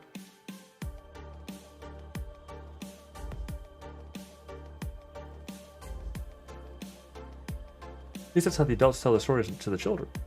The adults, once the kids are asleep, whispered stories of half-eating goblin trespassers by the dozen. Even entire drow armies would choose to go around the settlement to avoid a similar fate. He was their secret guardian, and the dwarves cherished Old Many Eyes as one of their respected elders. But he himself shared a time when he needed it. It was a year ago or so. An army of Durgar rolled down the tunnel with heavy war machines. Even he couldn't take them all alone. That's when a mist formed in the tunnel, and a single young dwarven lad, smelling of roses, came to his aid. Together they pushed back the Durgars. But when it was time to thank the stranger, Old Man Many Eyes knew there were bigger predators than him stalking the darkness.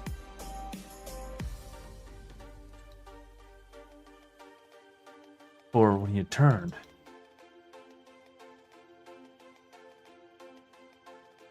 there was no one left. There were bigger predators than him stalking the darkness.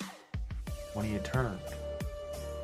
But when it was time to thank the stranger, Old Many Eyes,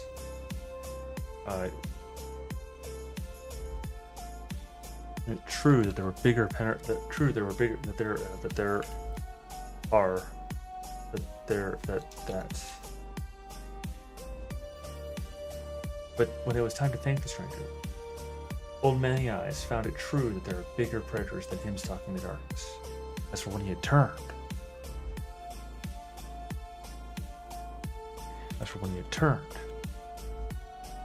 there was no one there. He's a weird snow spider. Stone Lord.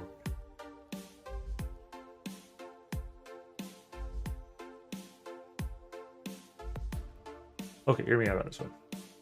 You are literally a trapdoor spider. With meld into stone, your giant spider shape can jump utterly ridiculous. Let's see.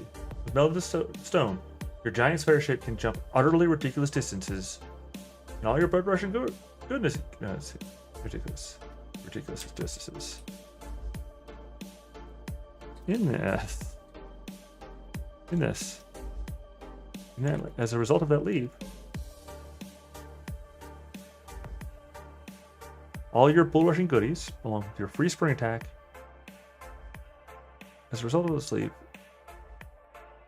oof, that's a hard sentence, my dude. On the ground, smack this 100 feet in the air, and then back inside the walls. As a result of that leap, and all your bull rushing goodies,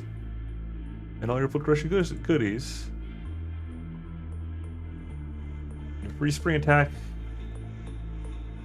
notwithstanding. Not this song. This song annoys me.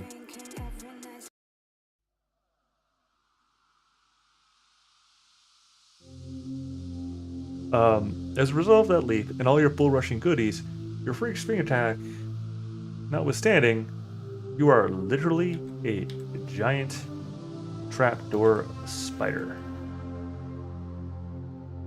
You are literally a giant let's see. No, I don't need to mention the free spring attack. As a result of that,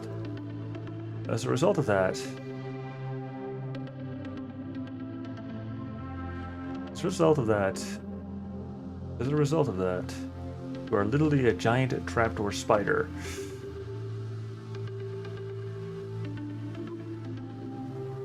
From the ground, smack someone 100 feet in the airs.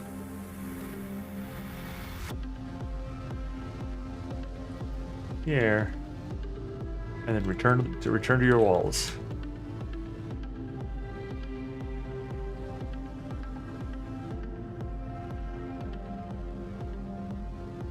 You are the monster in the walls.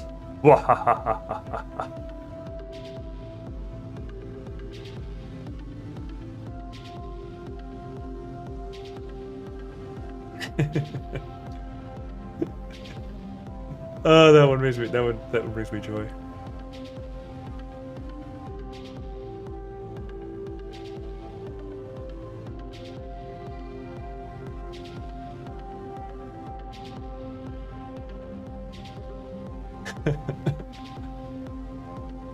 Oh man. All right. Let's see.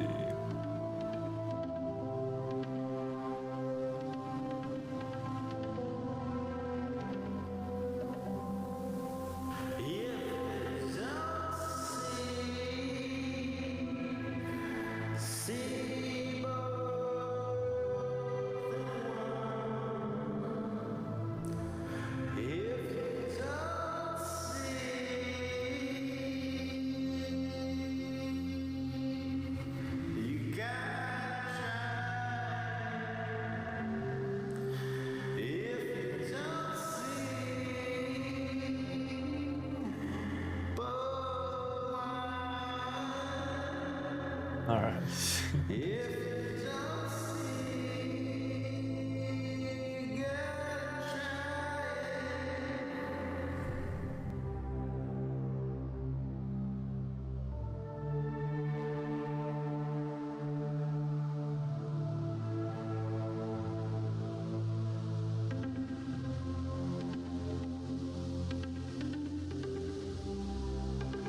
Oh.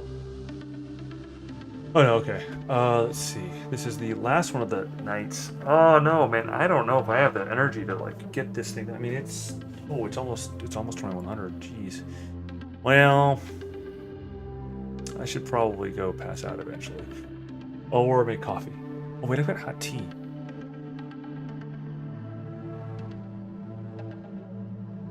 Or at least it was hot tea. It's probably cold by now. Darn it. That's sad. That's sad. All right. All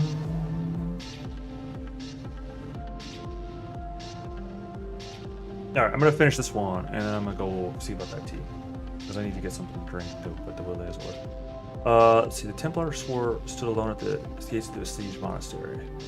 These foul heretics were coming in the waves, trying to get past him. Who would not?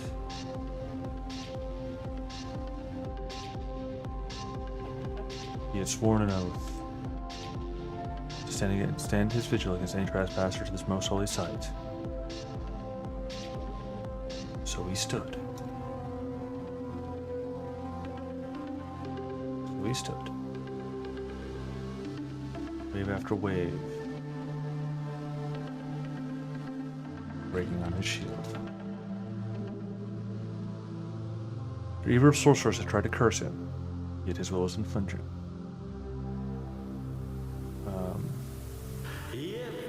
Through his unwavering faith, he rebuked their dark magic. But as steadfast as he was alone.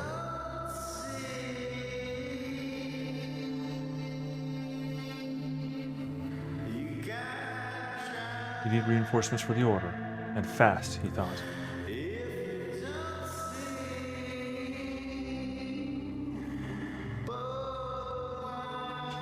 As he watched the camp of heretics down the hill, and the evening mist rolled, fast he thought.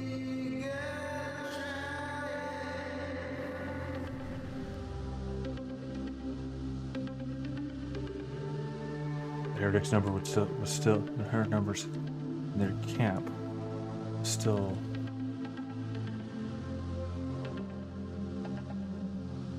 without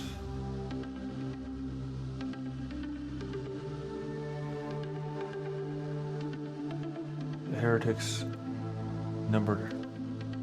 heretics were innumerable.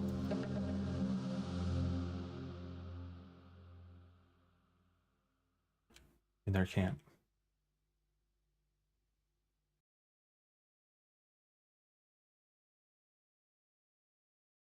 But he would falter eventually. That's right. Bear the innocence. To whom innocence? What evils? No. Your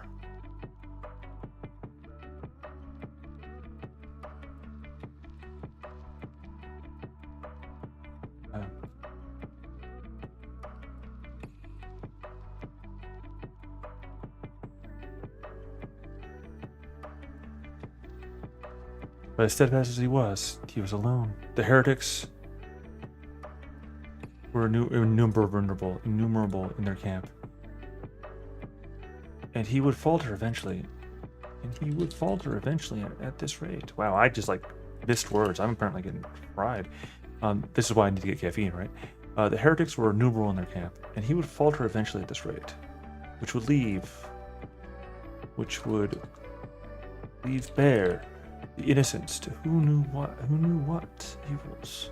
No, the order would send reinforcements in time. In a dreamlike moment,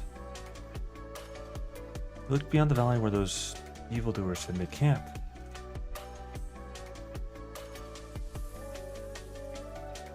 On the horizon stood a beautiful woman.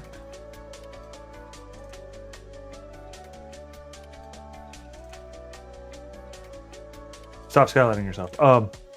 In a dreamlike moment, he looked beyond the valley where these evildoers, where those evildoers had made camp.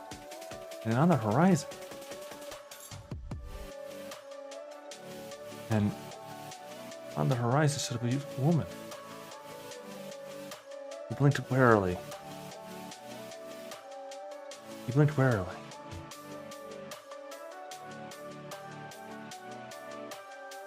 He stared warily, because he blinks later on. He stared warily. She was clad in somber armor, riding a pale horse. Deep in disbelief, she was gone. No time for daydreaming, he thought to himself. He said to himself loudly.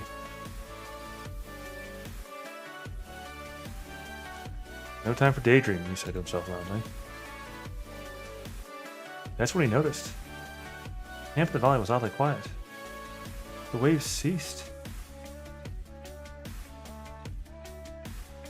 He went down to investigate it. It was as if the mist had devoured all the heretics. The camp was still there. It was still there. But they were gone. The only thing remaining. Only the strong sense. Let's see. Only the strong sense of the strong smell of roses in the air, and the black petals laying on the ground remained.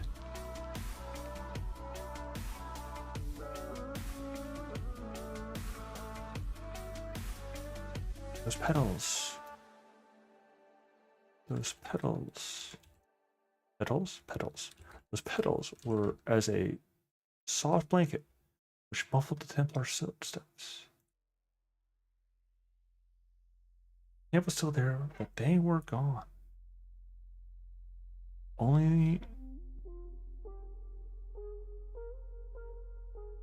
Let's see. Beyond the structures. There we go. Beyond the structures, only the strong smell of roses floated in the air. Floating? What? Wrong tense. Beyond the structures, only the strong sense of smell of roses floated in the air, and petals laid on the ground.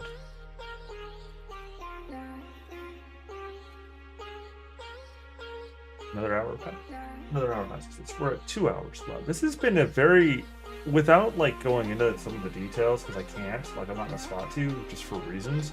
This has been a very eventful night for like back end stuff that's gonna leave me with things I'm gonna have to follow up with after I'm done with streaming. I don't like that. I just want to stream and just, go to bed, basically, and not have to deal with things on the backside. I'm just saying. We went down to investigate. It was as if the mist had devoured all the heretics. The camp was still there, but they were gone.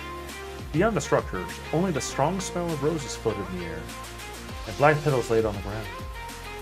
Those petals were just a soft blanket which muffled the Templar's footsteps. Oh.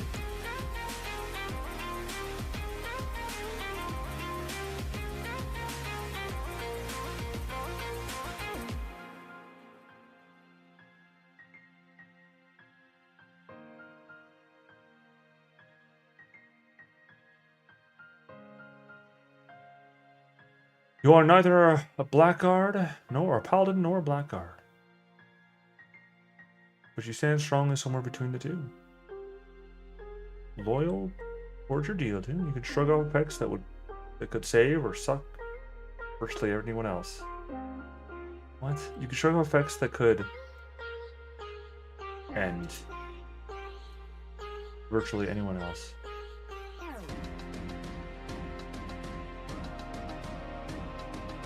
Although you can, let's see, although you can only cast a limited number of spells, only cast a limited amount of spells, your list is surprisingly good. Your ability, let's see, your ability to deal damage is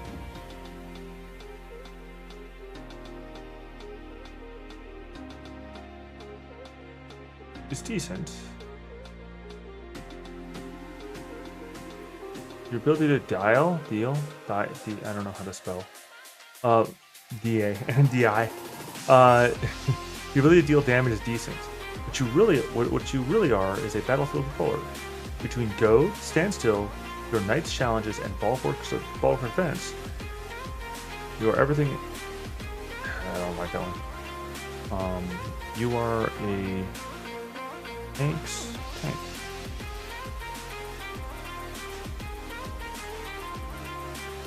I see what he was going for there. What he was actually referring to was the role of a tank in an MMO. So his argument was that you're everything an MMO fan would like, an MMO tank would like in a TTRPG, but it was kind of butchered. And it could have been, it might, to be fair, it might not have been him. It might have been, you know, one of the numerous levels of abstraction that were applied in the interim. I mean, in all fairness, so.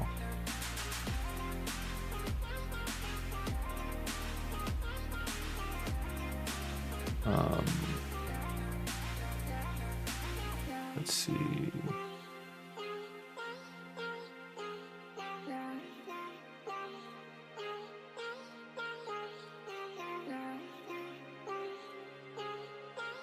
Where are we at? This one. All right. So, did I miss this? I did. Did I actually follow all the buttons on the many eyes? I'm gonna bet that I did not, or I did. I'm not sure. I don't remember. I wasn't paying attention. No, I was not. If I were, I would realize that. Old many eyes is fair. Update it. Obviously, I do this part just instinctively. But... no. Okay. That gets to be now. The knights. The knights are just about done. Like I said, I'm gonna need a step here in a moment just so I can get something to what my will is, or because I am thirsty and not like that. All right, let's be honest, like that too. But the thing is that that's not the time. That's not the space of time that I'm in presently. So that is not my current particular option.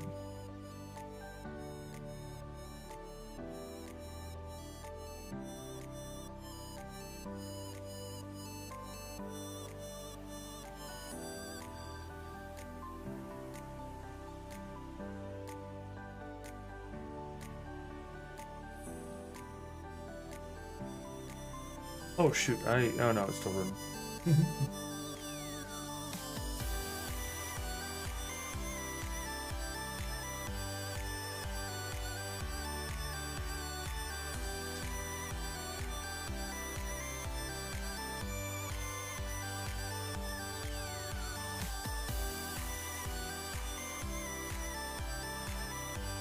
Wait, okay, so it is doing stuff.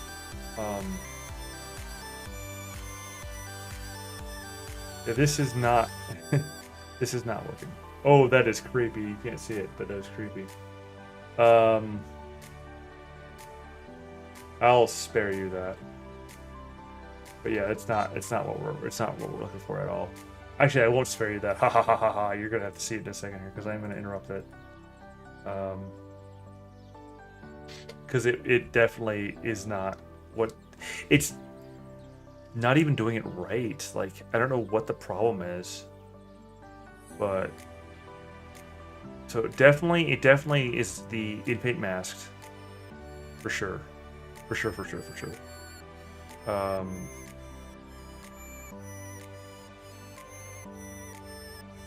Yeah, look at that. That is creepy.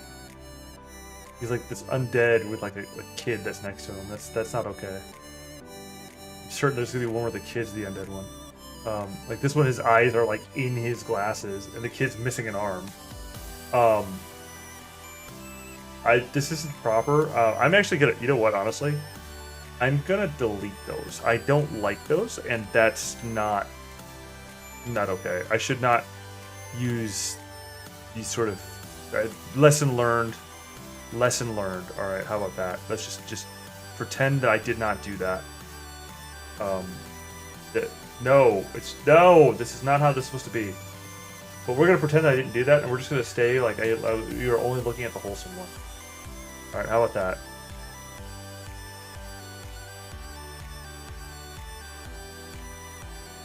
All right, so, all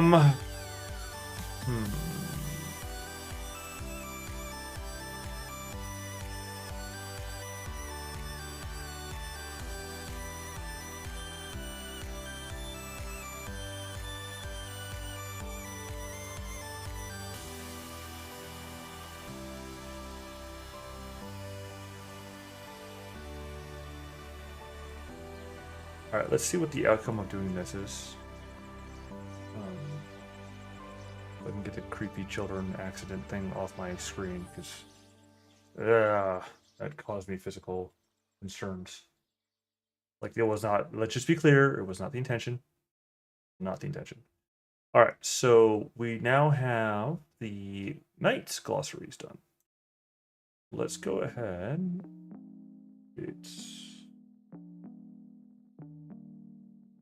That one I know is good. Oh, this is addict. I don't want to listen. It's like, again, it goes weird places. I'm not a fan of where it goes. All right. So.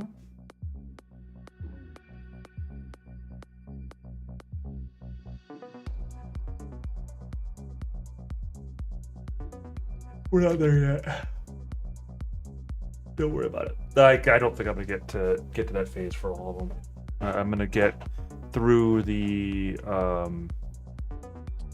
my renewed plan of attack. My more realistic plan of attack is get through these remaining glossaries, and then get these guys up and done. The glossary reviews into the stat blocks. All right. Why is that box checked? Oh, well, it shouldn't be checked, but it is. All right. So now we run these guys with 9996, which then automatically puts them in the stat blocks container.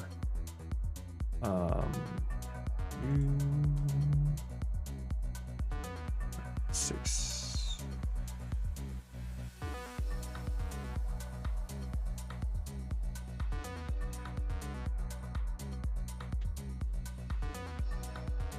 All right. So that's going to do that. And then these have been regenerated. I forget my next step. So I did my A3-4 for stat blocks. Then 9-4 is the next one. So I need to review them, make sure that they're good. Or at least good from my eyes. Yep. And then make sure that they're at least good in my eyes. And I'll do the same thing I did before, where I'll get around to the featured images later on.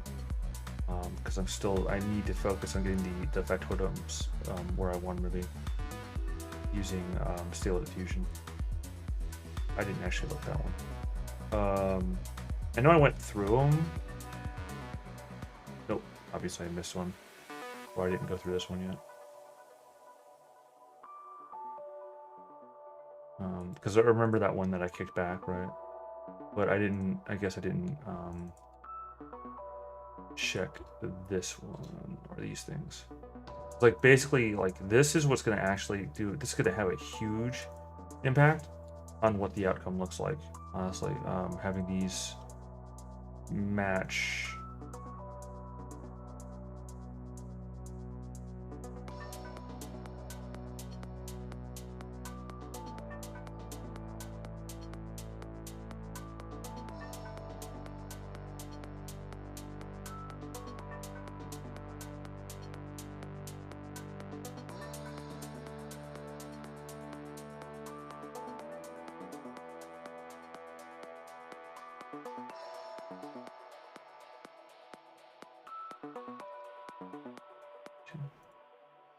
I know I saw that something good.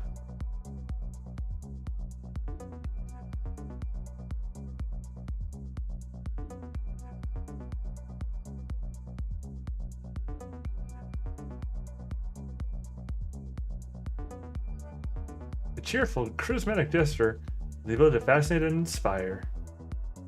Yeah, okay, that's fair.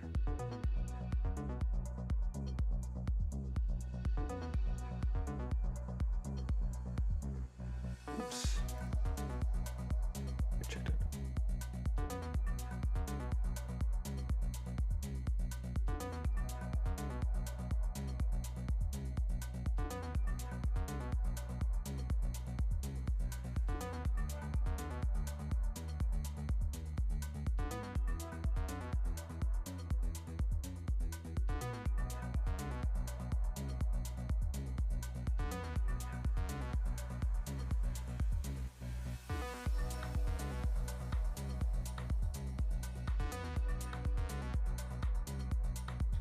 Alright, so that's got that done. My next one up is 9994.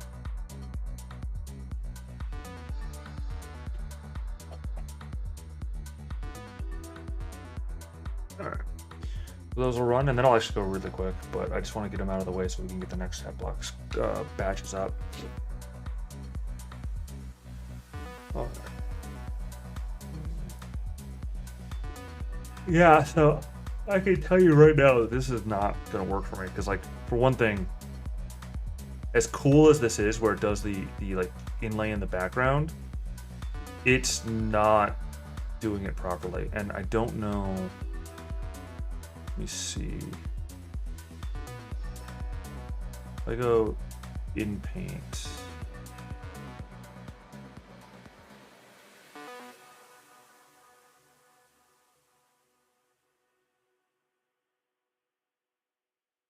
Oh, crap. So image sketch. In paint. Because the thing is that sketch, in paint sketch are their default, right? But they don't have a comparative, I don't think.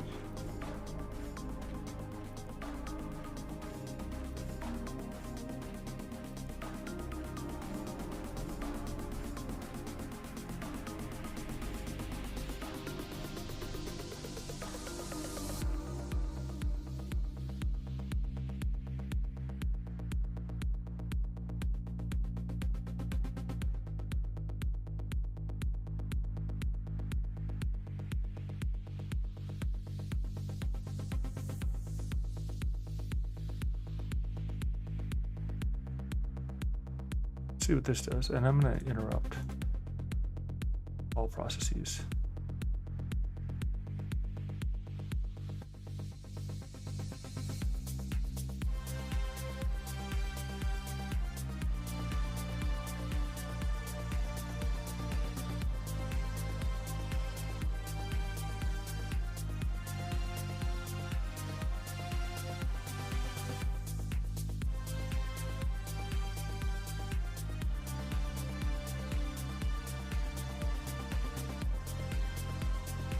Okay, so the UNet is one that I know already. UNet P. See, the problem is that I probably need to look up the instructions, to be honest with you. I'm currently just kind of trying to fudge my way through it, but I can't quite figure it out.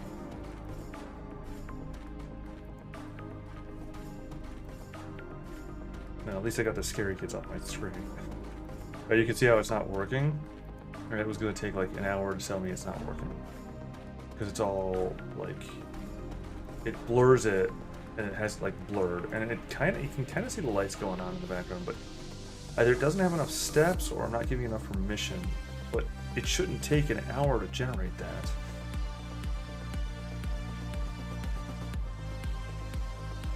And that means to me that it's probably not doing it properly. Like it's missing something. Like this one has that there. Like I don't want it to eliminate the background. I want it to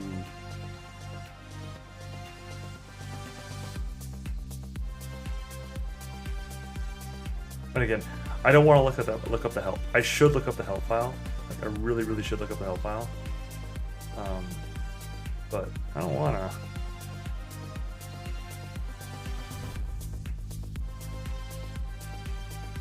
There's something that strikes me as being wrong in how this works.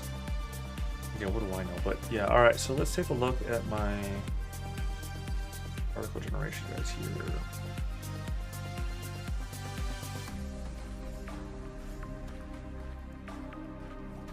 All right, so I need to look at the.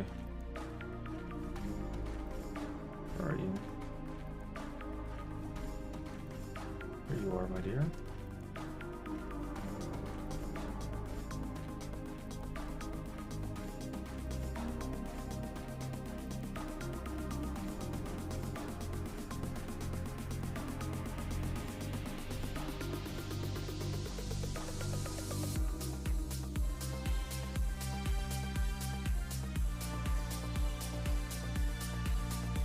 We're at sheet ready. No. I skipped. Don't wait group. Article processing. Processing is a different line, isn't it? That's factotum. Oh, gestures right here. 1, 2, 3, 4, 5. 1, 2, 3, 4. Hmm? Oh, okay.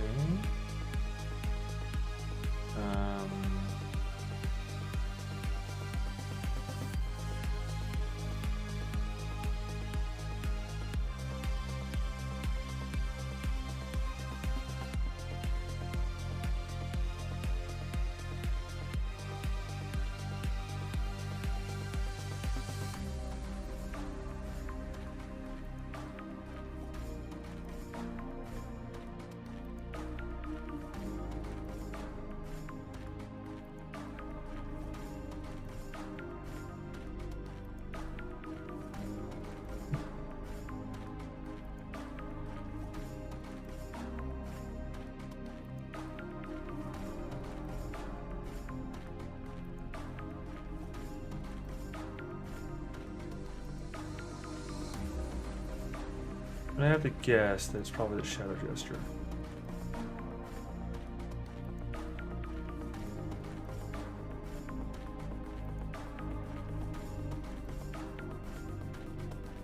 Is that the right name for it? Shadow Master.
Or it's not the Shadow Master.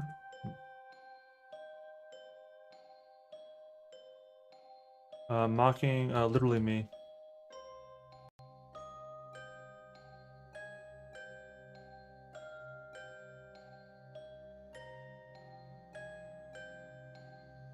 But also Shadow Master.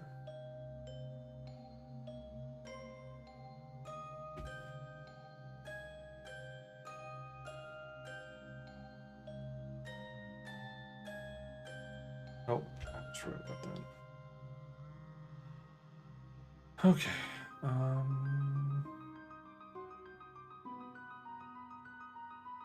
I don't know, and I don't want to really like dig into that. I have to, aren't I? shame. For shame.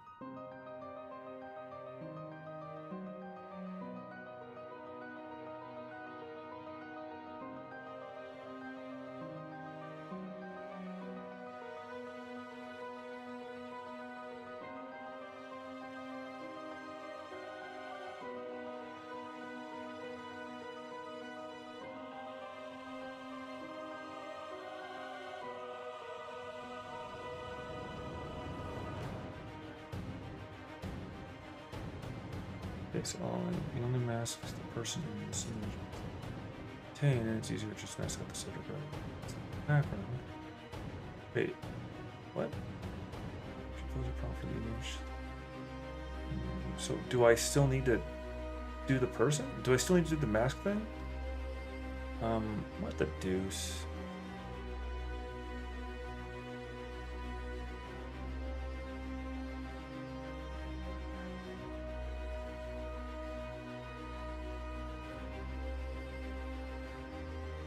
Didn't paint anything. Oh, they're like, this is how you can do it. Well, that's if you're a noob and you don't know what you're doing. Like, I can do better than that myself. I'm just saying. Alright, this is clearly an AI generated site, like just purely AI generated site. That's not really curated. But AI is good at this. Is very good at this. And that's making step-by-steps that are kind of wrong. If it's simple step-by-steps, it's easy enough, but let me see.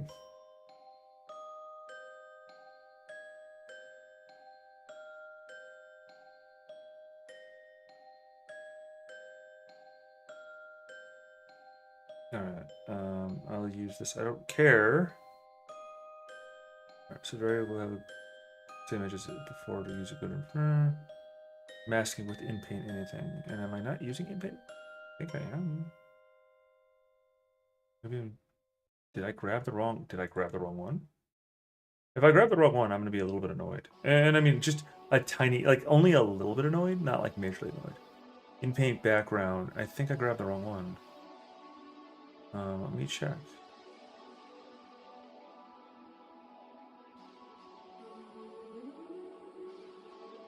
I think I grabbed the wrong one. Darn it.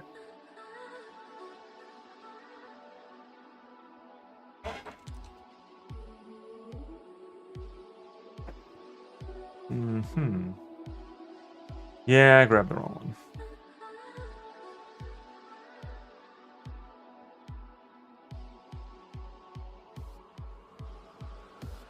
Because I grabbed not that one. So let's uninstall this. I don't know if I want to. Well, I mean, let's see. Maybe if I look into it. It's the image will generate masks. Image you update it, generate image. So with the select background is actually not going to figure it out from that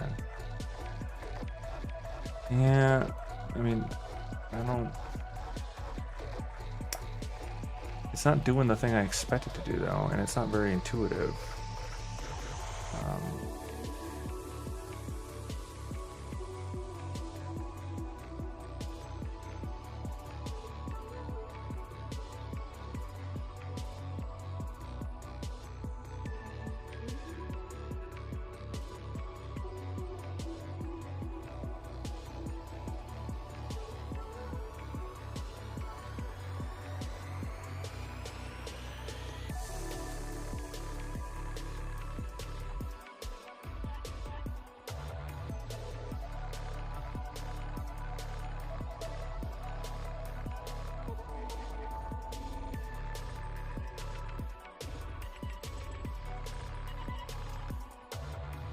Well, that was dumb. Alright, let's finish.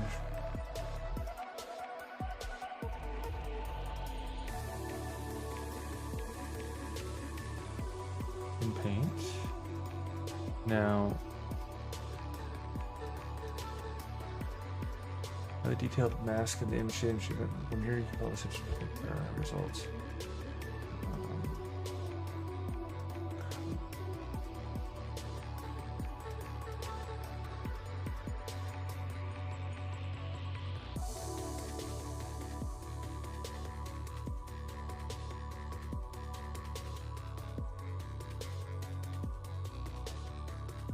Let's see how this works.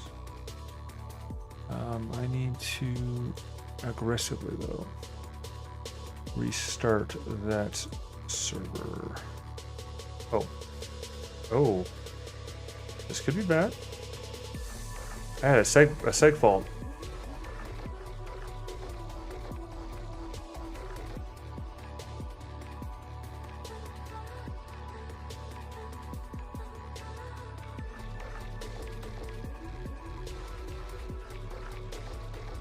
Okay, good. That was an uncomfortable moment. Because a seg fault can imply certain bad things. Bad things. Alright, so if I in-paint anything and I take my dude, okay, I do this here. Okay.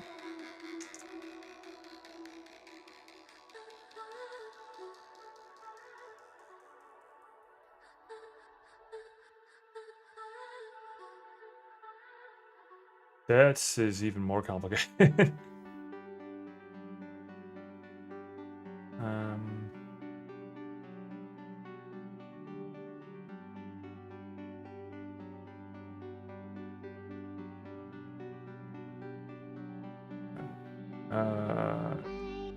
Run segment anything. Run segment anything. Okay. Sam VIT object not found. Please download. Okay.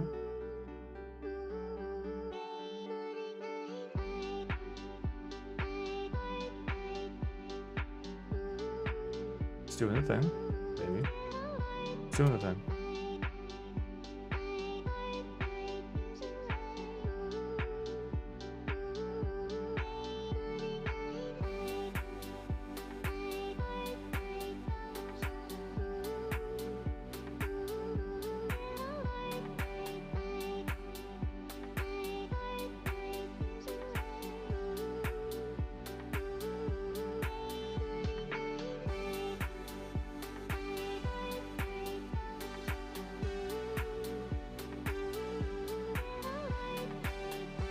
Okay. Check everything now. Do the thing.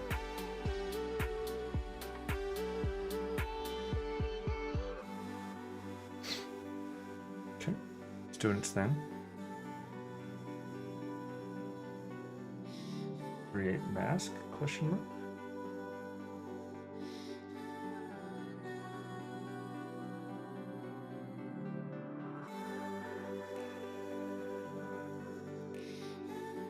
I don't know what I did. All right.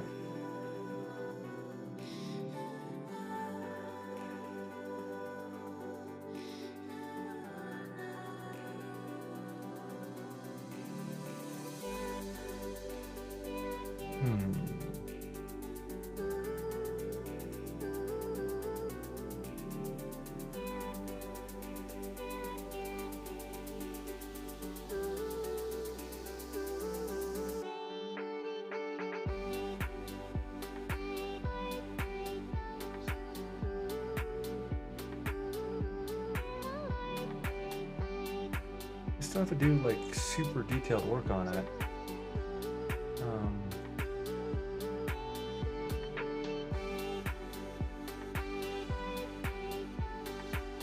But again,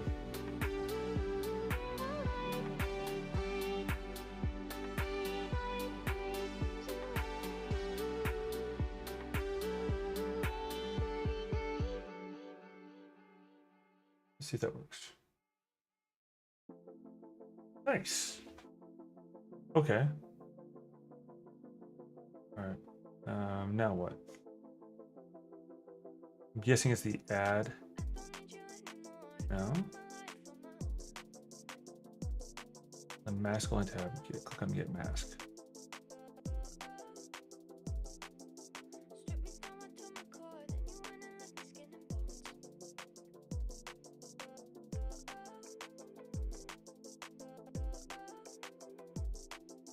Ah, okay.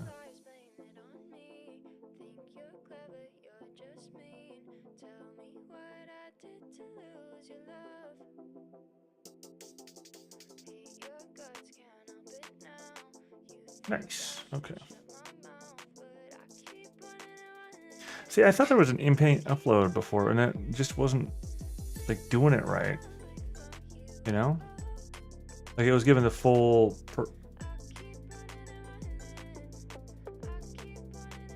I understand now. I actually do understand now. Oh well. This is why one should have fairly detailed instructions, because the instructions were unclear, and a certain member ended up in a toaster. Now, I'm the idiot for this, and I admit this, but it doesn't change the fact of what happened. That mistakes were made, but somebody ended up getting a rude surprise. A rude surprise.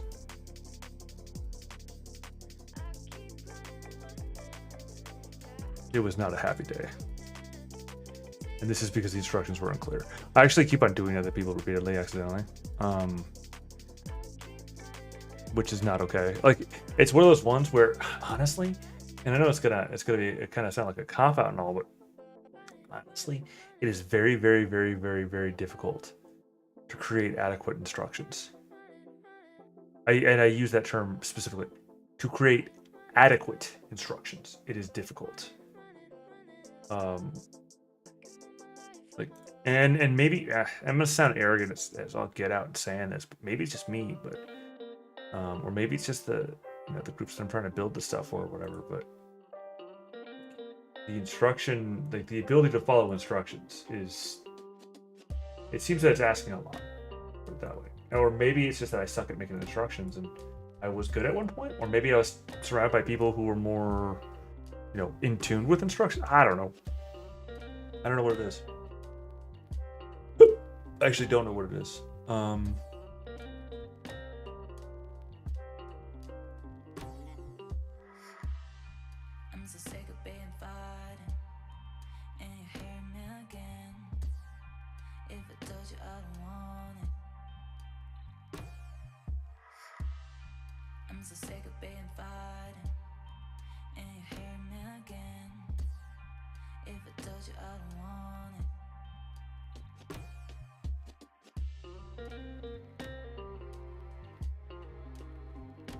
Now it says 16 minutes for this attempt rather than, and I think the problem is that the image is bigger than it should be. Maybe I should downscale it to 512 first. Could be the problem. Honestly, it could be the problem. I'm gonna let it run now with no prompts because I want to see what happens. I gotta see what happens. It's one of those. We got to iterate through, even if it does mean I lost a day working through the processes in the background there. And that's a keyboard interrupt. Okay, cool. Which means this guy should be where I need him to be.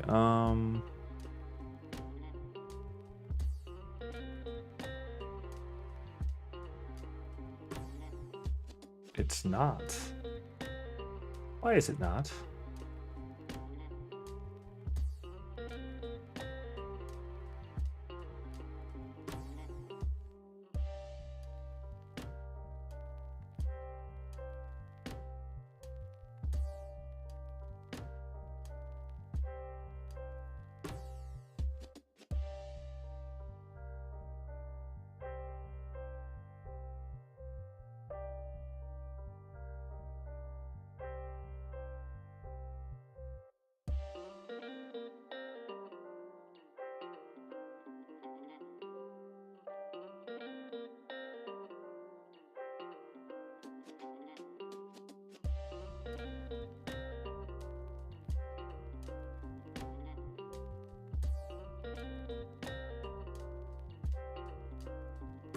It gets it to data table.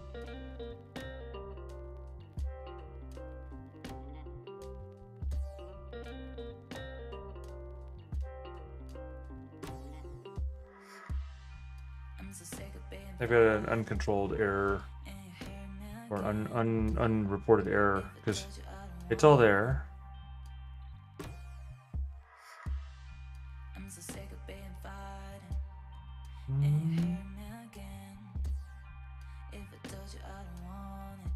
Is the title right though?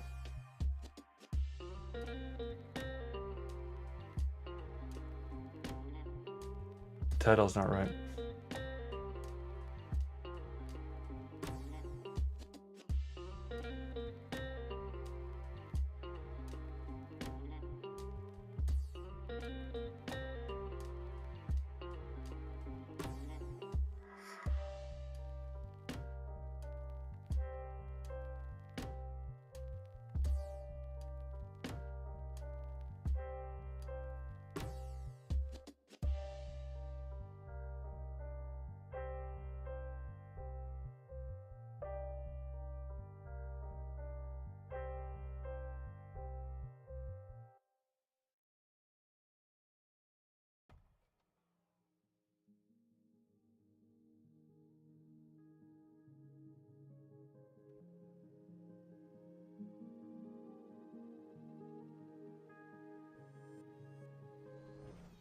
Rather not be alone.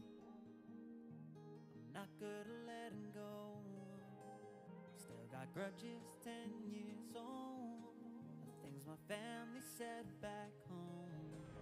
Turns out the words are worse than the quirks. Tried giving it back, but it never works.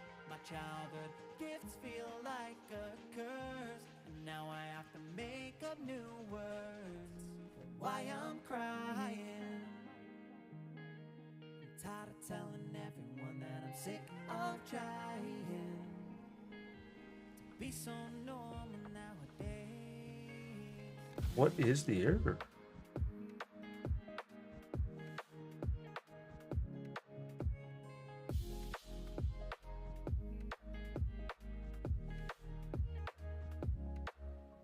Cynical imposter syndrome. I feel your ghost shouting me to wake up. Live a little, but I'm trying to work it out.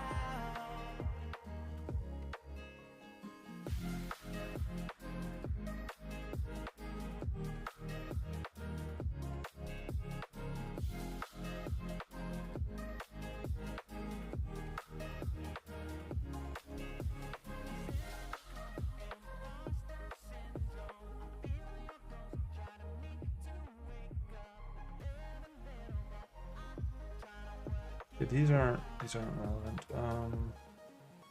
Cynical imposter syndrome. I feel your ghost shouting me to wake up. Live Oh, I'm looking right at it. Cool. it out. These videos make me feel less alone, and then they make me feel less special. Don't think I've had a quiet thought in my life, but I guess that's just me being so down. Yeah, see, here's the thing: is that it's saying it's going through it. Got halfway now. Like it's not saying no, but variables is title, and title is. But it doesn't give an answer, and it doesn't. Like the messy part is that it doesn't finish. Or doesn't say it fails. You just chase the highs that you live. But it doesn't finish the process either.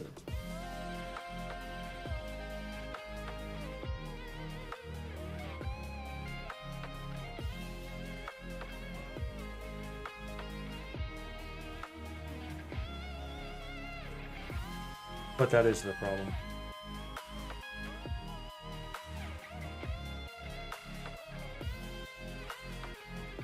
Because it changed the title. And it didn't change, and I didn't change the internal title. So we're going to see it change properly here in just a moment. It's still an unhandled error, though. But... which I should probably go handle. Let's see... Yeah, see, it just did it. It'll be good. It's actually already done it. Let's see.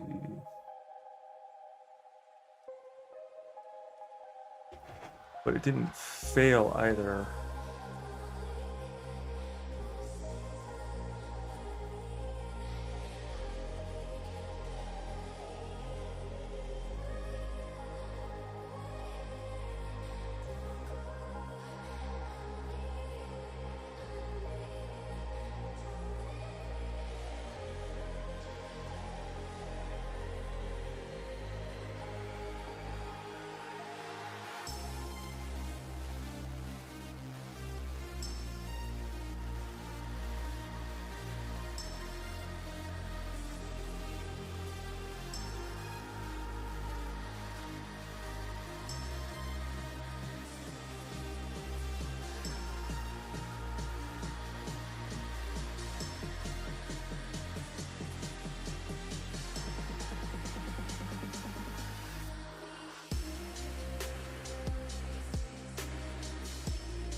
I don't need the result. The unless if I start putting conditions like it failed if whatever other fails, but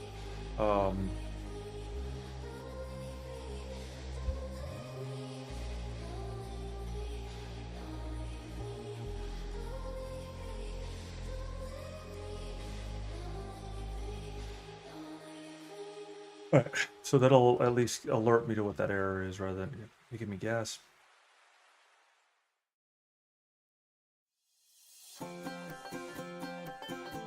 Alright, so those are all done. Those are actually all ready for that. But these guys are now ready for the space to open.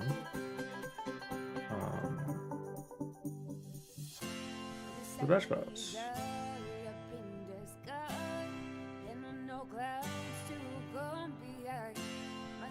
So 4, 3.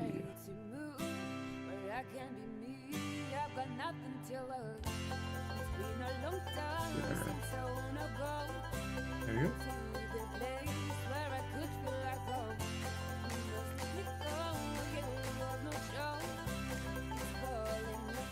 Alrighty. Let's check you. You're at 80%. See, I still don't like how long that's taking. What the?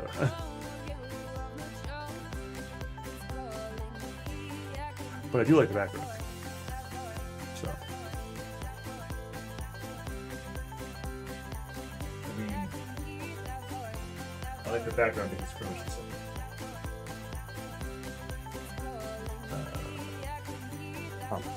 Well, that's annoying.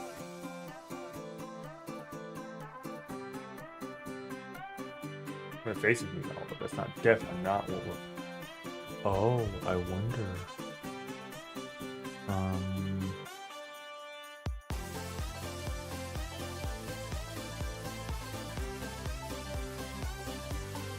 Excuse me.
What?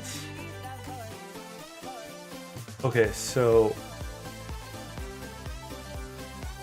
I think I got this backwards.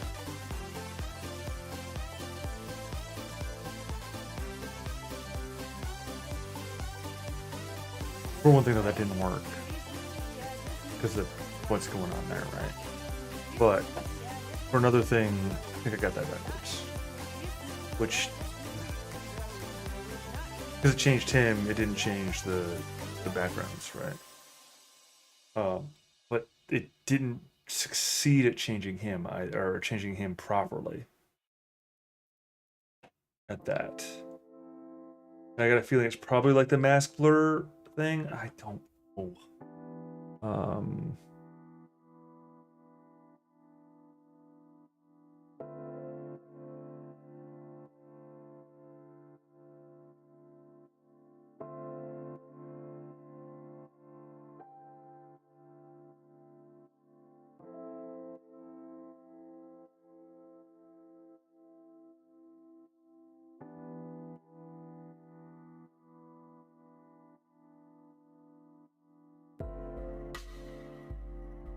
Yeah, that's actually an impressive image generated there, I have to say.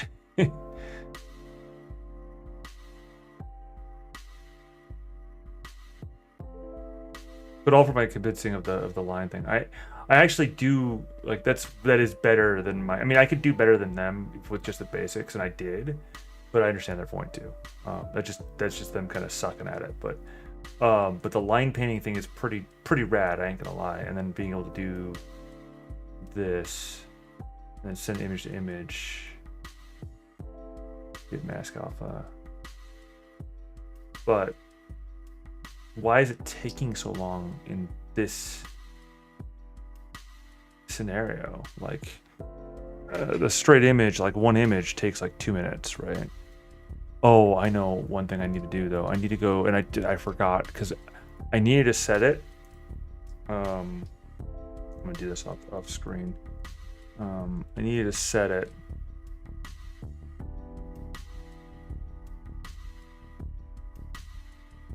Let me see.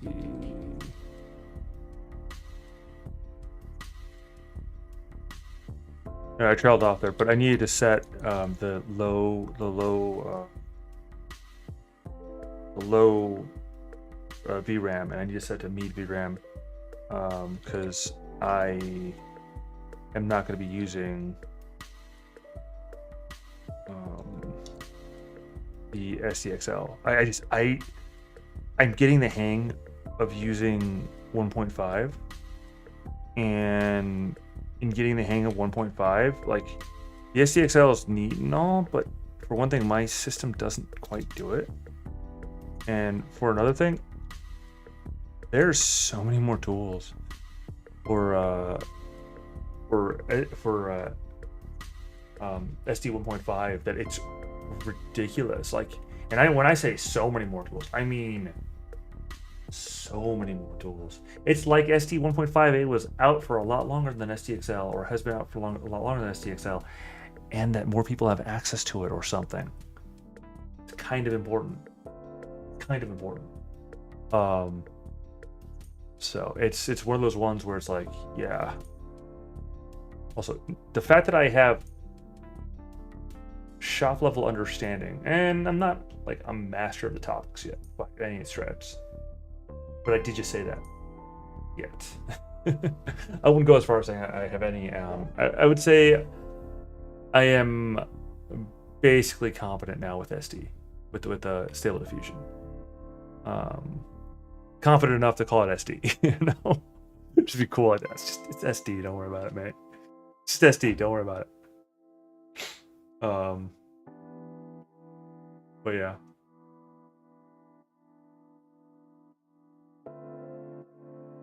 Creepy mask guys. Alright, so that said, that should I'll have to close it and reopen it and then do that stuff.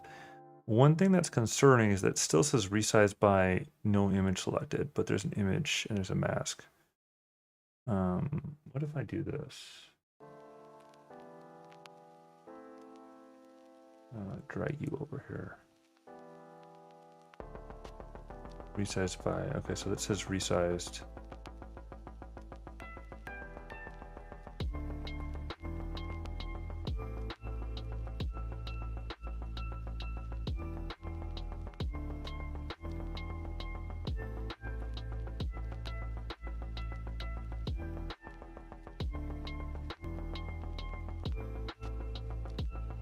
Oh, that up here, huh?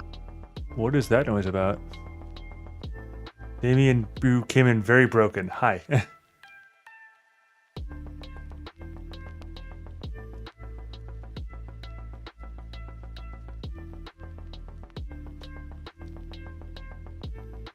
But while I'm here, I'm having double sound. A little better. Echoey, but a little better. Yeah, but when you popped in, it was like It was weird. Let's see. Are you able? Or what words? I can't talk apparently.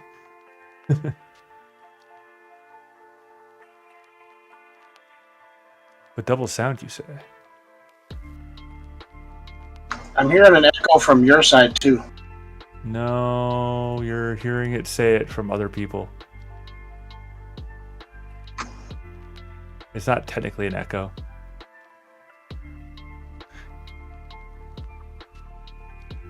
But what I will do for you is I will make sure that I mute something that's probably making noise. In fact, it's definitely making noise.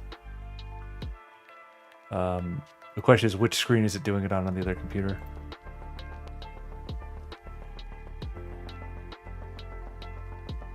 Because you'll notice, did that improve? Firstly, Nope, you're still double. I am still double. Okay, so which screen is making the sound is the question. That one's not. All right, let me actually do a favor, just because to be. I got it. Did you mute the other person? Yeah, I muted Stellar Dragons. It was coming from you and from Stellar Dragons at the same Yes. at odd timing. Yes, this is what I was telling you about. Yeah. Just not very clearly. Oh. Because basically, and it's good to know that it was doing that, because that means that I missed a mute button somewhere. It also goes to show that I have too many windows open on that other computer. So I've got like 30 billion tabs on one computer, and then 32 billion tabs on the other computer. Yeah. Yeah. I'm gonna regret closing these tabs, though. You know that. I'm closing these tabs for you, and you know it's a terrible idea, and I shouldn't close these tabs. See, if they are browser windows like on my computer, I figured out a way to prevent myself from regretting closing them. Mm-hmm. I make a new folder in my favorites, and then I make them all favorites, and then I add them to that folder that I just made, telling myself when I closed them. That is a manner of working around, I suppose. For sure. Oh, I know what's going on. Why that still didn't work. Aha. I am going to mute myself on the other one. So now I'm muted. Problem solved. All right, I fixed it. So it wasn't the problem that I thought it was. Go ahead. I can still hear. I'm good. That's As long as I can still hear, I'm good. Yeah, that's fair. That's fair. Well, so my mistake was, as I caused everything to glitch again. My mistake was, in summary, I had not muted myself over on the other computer, but I had muted myself over here. Yep, that would be it. So my other computer, which is streaming music, right, to the sake of if anybody pops in on the Discord, they'll hear the music in me, like me talking through the Discord. But they'd also hear me talking through Twitch. I see. Which would be uncomfortable. Which means that's still uncomfortable, because that means no, they shouldn't have. No, they shouldn't hear me talking through Twitch, because I have that one muted on that side. Maybe I should have it play. I don't know. No, because then they'd hear me in double in any case, because it's playing its own music. Like that one's playing its own music, because basically I realized that somebody, because I can't share screen from the screen share, sorry, I can't share the screen from the screen share. I can't share sound from the stream itself, from the screen share itself, because Linux, basically Discord sucks and doesn't know how to do that with either with the X11 compositor thing, the windowing thing, or the Wayland option. So they just kind of gave up on it. They said, we don't care. You can't stream sound on Discord in Linux because we suck. There are workarounds, but that being said, one of those workarounds is routing the microphone to your output, which is what I've done here to play music. But that's also a workaround for generically streaming onto, from OBS onto Discord explicitly. You have your camera, which is what I'm doing here. You have your camera as routed to a virtual camera, and the virtual camera is to the output from your Discord.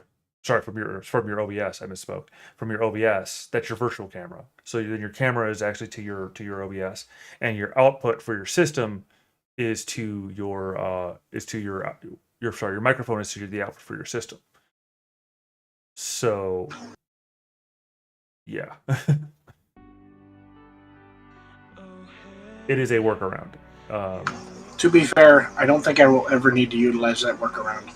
Well, that's fair. And that's actually not that particular part's not a Linux workaround. That's a workaround in general for Discord. At the time, for streaming to Discord from OBS. Yes, So, but I don't use OBS. well, you should. Why? I don't know. I barely use Discord. Fair. But you should use OBS. I don't know why you should use OBS, but you should use OBS. Everybody should use OBS. Nah, it's obsolete. It's obsolete. No, you're back to that again. Uh-huh. I kind of saw that one coming. But only kind of. So I need to run my scriptors.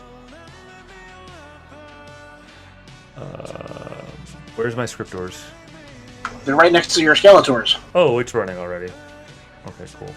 Oh, it already. I got one. It got one done while I wasn't looking. That's neat. So I have figured out how to use batch mode for the GPT API. Now, overall, it's not that complex once you know how it works. But figuring it out took a few steps. Amongst all of the underlying stuff that I had to deal with, it took like a week. Of course, I was working on other things too,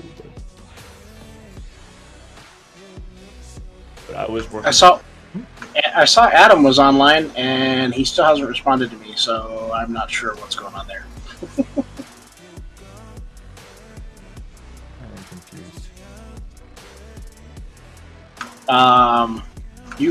We haven't spoken to him in years, literally. So. Oh, the thing is, I do recognize the name usage. Like that's the part. That's the part that's weird about it. I'm like, I know that name, but I cannot place. Well, a few years back, he got married. Now he's got kids, and he's moved, so he hasn't been on hardly at all. So, Yeah. I can call him, but that's a little invasive. Yeah, that's one of those weird parts where you choose to give people your number, right? That you meet in these environments and such, and then they never call. And the reason why they don't call is because exactly that point. It's like that's a bit. I mean, I know the person. Like I have their number. I could call them.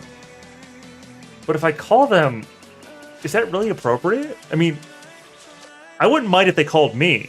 You know what I'm saying? I wouldn't mind if they called me. Because it'd be neat and it'd be fun, whatever. It'd be weird a little, but it's not. I'd be cool with that. It'd be fun. So I got called by one of my employees from when I was in Arizona, close to a decade ago, and he was just like rambling on. It was kind of crazy because we hadn't talked since I was I was his employer. Yeah. And just get this call at random. I'm like, hi? And so, I'm basically the dude was in a coma for multiple years. And so he was calling people to try to reconnect. And he doesn't have as much context of stuff because he's like, hey, I just woke up from a coma and Right. I remember you. Yeah. Well, actually, he thought he was calling one of my other employees, but you can expect that. The guy just woke up from a coma. He might not get all of his memories in the right order. So, yeah, that's one of those books. Like, all right, fair. The other time that I can accept that sort of thing is if a person's been drinking too much tequila. yeah, Specifically tequila or absinthe. or any alcohol, depending upon their tolerance levels. I mean, I'm just thinking about this one time where there was this time where I reached out to a Marine of mine who I hadn't spoken in years because I was a bit, yeah. Or for that matter, smoking weed, because Weed's not as much of an excuse. I mean, you get ambivalent enough, you could call anybody for no reason. That's fair. That's fair. The particular time that I encountered weed, and the one particular time that I did, and I don't feel the need to ever do such a thing again, really. There was also LSD involved. This was many years ago at this point in time, so I don't care about talking about it. Yeah. Well, I mean, the fun thing about LSD is that after you've had it, you can experience a trip at any point in time for the rest of your life without warning. No. No, that's actually legit. No, that's the claim. I don't believe it for a second. Well, you won't believe it until it happens, and it may never happen because it's not guaranteed. That's the claim. That's the claim. That's whatever. They say that. I'm just rolling my eyes on that. So whatever. Or maybe maybe I'm continuously doing so. Nah, you probably recognize if you were having a sudden trip. No, honestly, like for what I encountered in the situation there, not really. Like it wasn't that much of a difference from my own perspective. Like a little bit increased sensitivity to the stimuli, and that was about it. It was annoying more than anything else. Like legit, it was just more annoying than anything else. It's like, oh, okay, okay, so I'm a little hypersensitive right now. Cool. Okay, so the dude guy who's with me is talking about how he's melting with the earth and blah blah, and I'm like, so good for you, you'll be fine. I read some interesting stuff about the way LSD actually affects people, and one of the things that I thought was most entertaining was that the people who are innately creative tend to become more creative when they're on LSD, but the people who are not just have no effect. Well, I'm gonna go outside and smoke a cigarette and enjoy the fireworks outside. And I step outside and it's like, and I'm like, all right, so my sensitivity ratio is through the roof right now. That's actually kind of painful because it's the filters are a little off. Like that's actually kind of painful, but that's also awesome too. Yeah, like when your eyes are dilated and you look into a bright light. Yeah, that's basically what it was. And I'm like, oh, okay. Well, but it was fun looking at the cigarette. And it wasn't because it was doing anything crazy. Like, it wasn't, like, doing anything wobbly. It was just, it's a cigarette, it's fire, and like you said, the eyes are dilated. And I know this. I know the physiological ramifications of it. And I'm going, oh, cool. So that's a little bit brighter than what it is normally. That's cool. Takes a drag, the ember lights. It's like, that's neat. This is cool. I'm okay with this. Perfectly at peace. Like it's like, I honestly though, there was a trip to New Orleans, right? And I should have visited with our mutual fellow that's out there. But at the time he was actually that was like during the time that he was incommunicado, like completely. So it was that spot where I was thinking about it. I'm like, man, I should meet up with him, but I didn't know if I was. Again, like you were saying, but it kind of circles back to the phone call thing. It was like, I didn't know if it would be appropriate to do it, considering where things were at as a whole. It was like, because this was 2020, so just to give a frame of reference for New Year's. So it was 4 years ago or so. But it was the sort of thing where it was just like, man. But my buddy, and I was thinking about it, I was just like, I really should have. But to be fair, the fella that I was with at the time had some contacts in the area, so we went to a pretty swanky restaurant, and he paid for it, so I ain't gonna complain. But still, it was one of those ones of like, yeah. And then the guy went like into like a paranoid, delusional. Like, let's put it this way: he cut off all contact because I sent the. He was like, "You respect me" in a text because I like a Discord conversation, and I'm like, I sent the Captain America.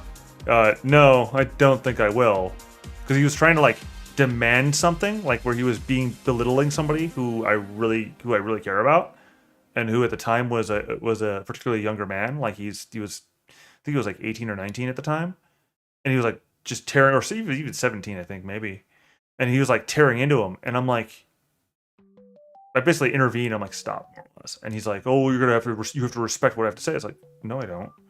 And so I sent the meme with the Captain America meme. The no, I don't think I will.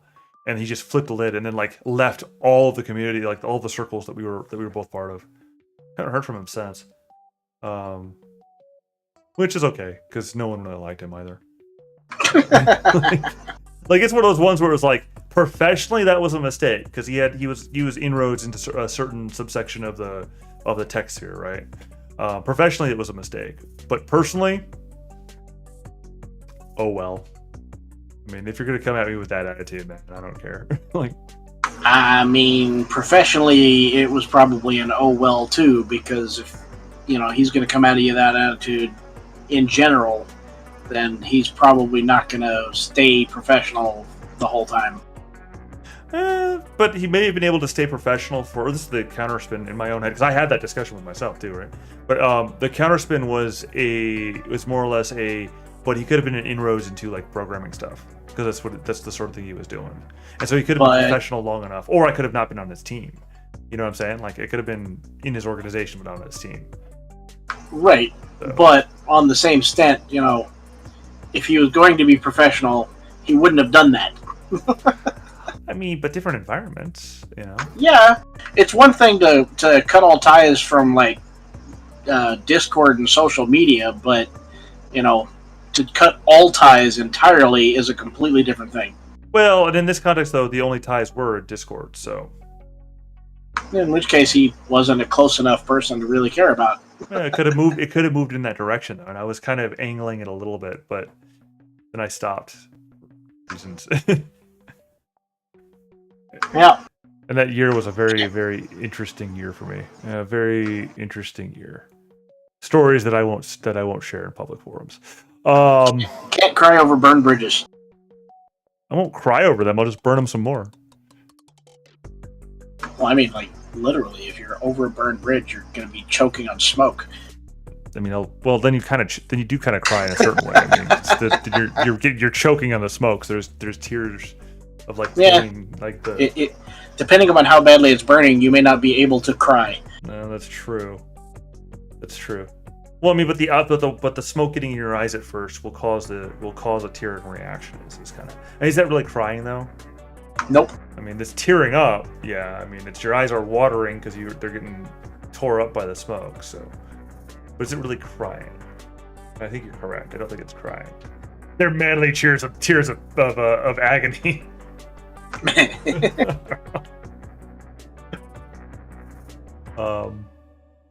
So. Well, beyond all that, how are you doing? I'm awake.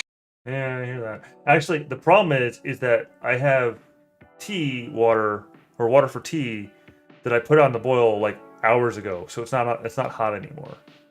And I'd have to go back over there and do it again. You have water. I have water. That's no longer hot. That was hot.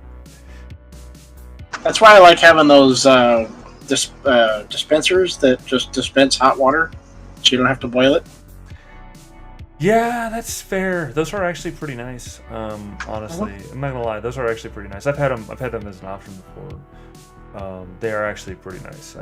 But on the other hand, I had another hand. I don't know what the other hand was now. At least the water pot thing, being able to hit the boil button is it is in itself a convenience.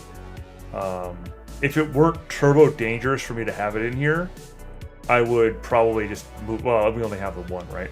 I would move it in here. But it is turbo dangerous for me to have it in here because I will knock it over with scalding hot water into my UPS, which would be a bad idea. It being hot aside, like it being hot's not relevant, really. It's the fact that it be water into a battery backup that would be a problem. Yes. Although you could start drinking ultra pure water, in which case it wouldn't be nearly as bad. You just wouldn't get anything out of it because it's ultra pure water. Yeah, I was going to say, there is a consequence of that. Like, yeah, fine, it won't cause the thing to short because it's ultra pure water. Great. But it won't really do anything for me either. Because it's ultra pure water. You just need to get ultra pure water and a salt lick, and you'll be fine.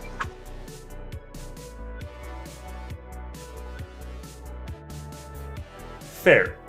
Because that literally is how that works. So, fair. Boy.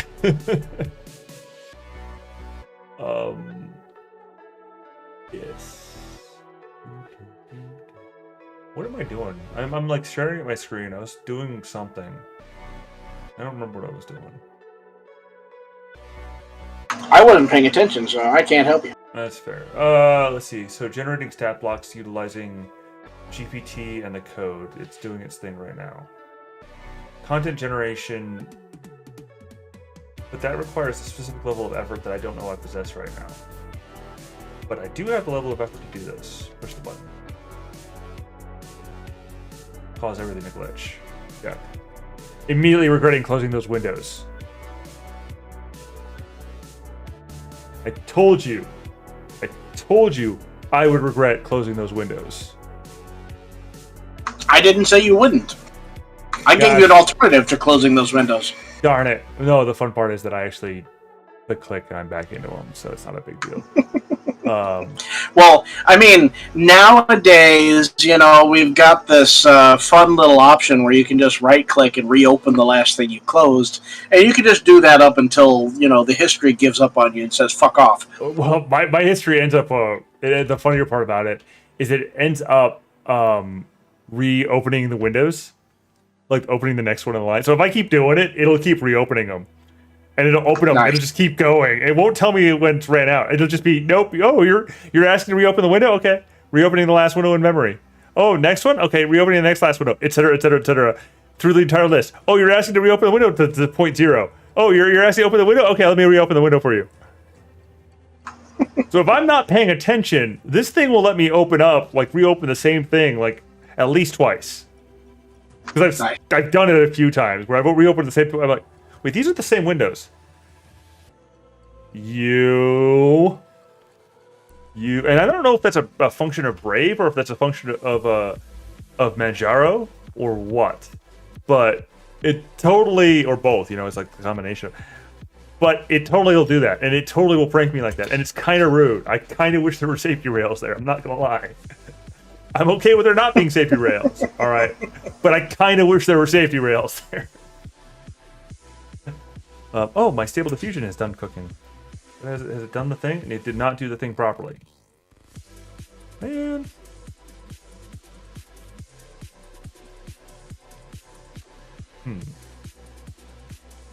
What am I doing wrong here?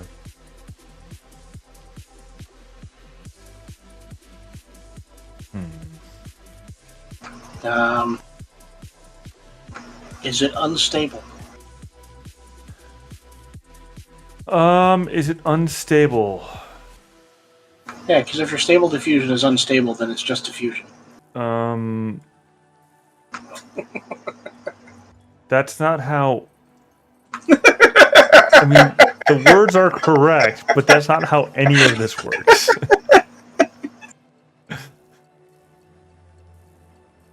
I unfriend you. That's not how that works. That's not how any of this works.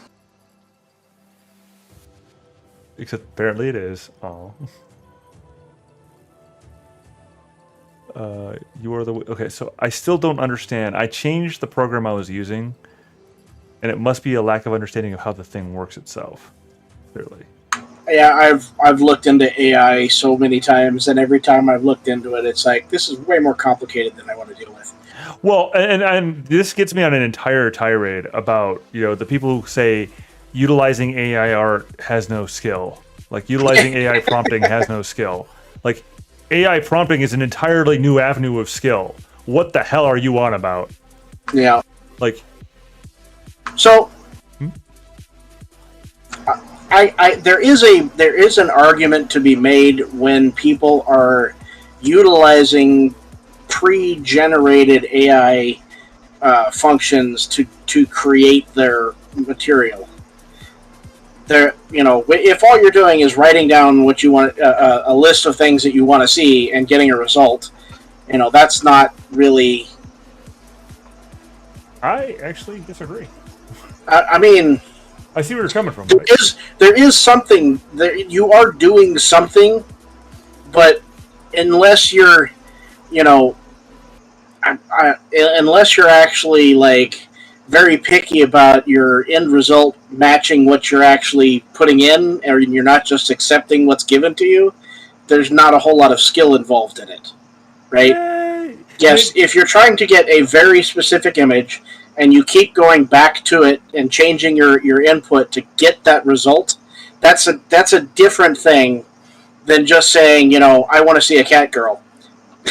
Well, but the thing is that if see, I'm going to say though that even if it's relatively low effort, as it were, like say a person does it and puts their toe into it, well, okay, fine, that's a step. Does that mean that they stop there? Like, it's like saying that somebody who starts drawing a stick figure, like if they stop and only draw stick figures, right, and never go beyond just drawing stick figures. Okay, I see your point. But if they draw a stick figure and then they move on to the next thing, like draw hair on the stick figure, right, and like draw a little face on the stick figure, and then draw like a rifle in the stick figure's hands, and then draw the stick figures fighting each other in like gory battles. So I'm not disagreeing with you that there is a level of skill involved in AI art. I'm just saying that it's harder to prove that level of skill, right? You can't say, I spent 10 years building up my database and you can see it in the art, right? You can't. Unless, well, I guess maybe you could, but that's not the kind of thing that I'm referring to. It's someone could literally write a 3-line picture, a 3-line request, and get something that was really cool, and unless you were skilled at disseminating that it was, how it was created, you might not be able to tell that they only used 3 lines to get that art, and therefore, and they were using it on borrowed code. They didn't actually create the code themselves. That's what I'm getting at, is that there's no way to easily differentiate between skilled AI art versus unskilled AI art, like there is with actual hand-drawn art. You can tell if someone is good at doing it just by looking at the art, for the most part. Well, and I, as I said, I do see where you're coming from on that, but I also end up in a space where my effective retort, not that this is a challenge of sorts, but is the statement of, but does it really matter? If the outcome is to fit the purpose, so fit the purpose. Yes and no, right? So, in the sense of being able to capitalize upon the material, it should matter how much effort is put into it, because of the nature of capitalization, right? If you spend more effort, theoretically, right, you should be able to acquire more reward from that effort. Now, obviously, this is not how everything works. The world isn't perfect. Yeah. You can definitely spend more effort and get less reward. But I don't even know if I would call that perfect in that one. Go ahead, though. Well, I'm not saying it. Go ahead. I just had to quip in there. Right. But, from the other side of the coin, if you're not attempting to profit off of it, then no, I don't think there should be any reason why you can't utilize it for any purpose that doesn't include money. Right? If you're not trying to capitalize upon whatever you create from AI, then it's irrelevant whether you spent a year building the database and creating this awesome artwork, or you spent a minute typing in random words into the queue. It doesn't. I see where you're coming from that, but the thing is that, for one thing, valuation is divorced to the amount of effort that's put into it. Valuation is on the outside of it. That's why I disagree with the notion of it being perfect, that the input effort would equate with the output effort. These don't necessarily equate to each other. They're not. They're okay. So that so you're referring to actuality, right? These things in real world, yes, they're divorced, because it doesn't matter how much effort you put into a pile of shit. No one's going to want to buy a pile of shit. But on the flip side, if they like your sparkly turd, they, or whatever, Yeah, you know, I get you. then you know, it doesn't matter if you spent 20 minutes on it or 2 hours, they're going to pay for it. Yeah. That's the reality of you know, the economic side of things. But I'm referring to I was referring to the, you know, the ideal side of the economics, where the amount of effort you put into the task equates to the amount of money you could get out of that task, theoretically. Well, and see, Now- like I said, I get where you're coming from, and I disagree. Like, Well- I disagree that's the ideal. Weirdly enough. Yeah, I mean, I know. All right. Break down money, right? What is money? Well, it's units of effort, effectively. Like, if we're gonna Exactly. Yeah. That's so if money is units of effort or man hours spent or whatever you want to Right. equate it to Units in of the effort real world, is the generic concept. Yeah. yeah, We then agree then technically speaking, what I'm saying is what should be. Now, obviously, that's not how things work, but that's how they should work. Well, and as I said, I do understand where you're coming from with this. Like, I get your side of thinking. The biggest reason why I disagree with it being the ideal, the should, and you can call me out of saying that I'm running into is-ought. You know, you can call me that, and that's fine. I can't refute that I'm running the is-ought fallacy. But I'm saying it is the way I'm saying it is, and we both agree it is the way I'm saying it is. And I'm saying, ostensibly, I think it ought to be this way. That is, a person, if they want to pay, you know, 20 grand for that diamond studded, well, not even diamond studded, for that glittered up, you know, cleaned up turd. If they want to spend 20 grand for it, then they can spend 20 grand for it. It doesn't matter if it took you, you know, 20 minutes or 20 hours to build the thing. What matters is what they're willing to give you for it. Well, and that comes down to the supply and demand side of the equation, and you can't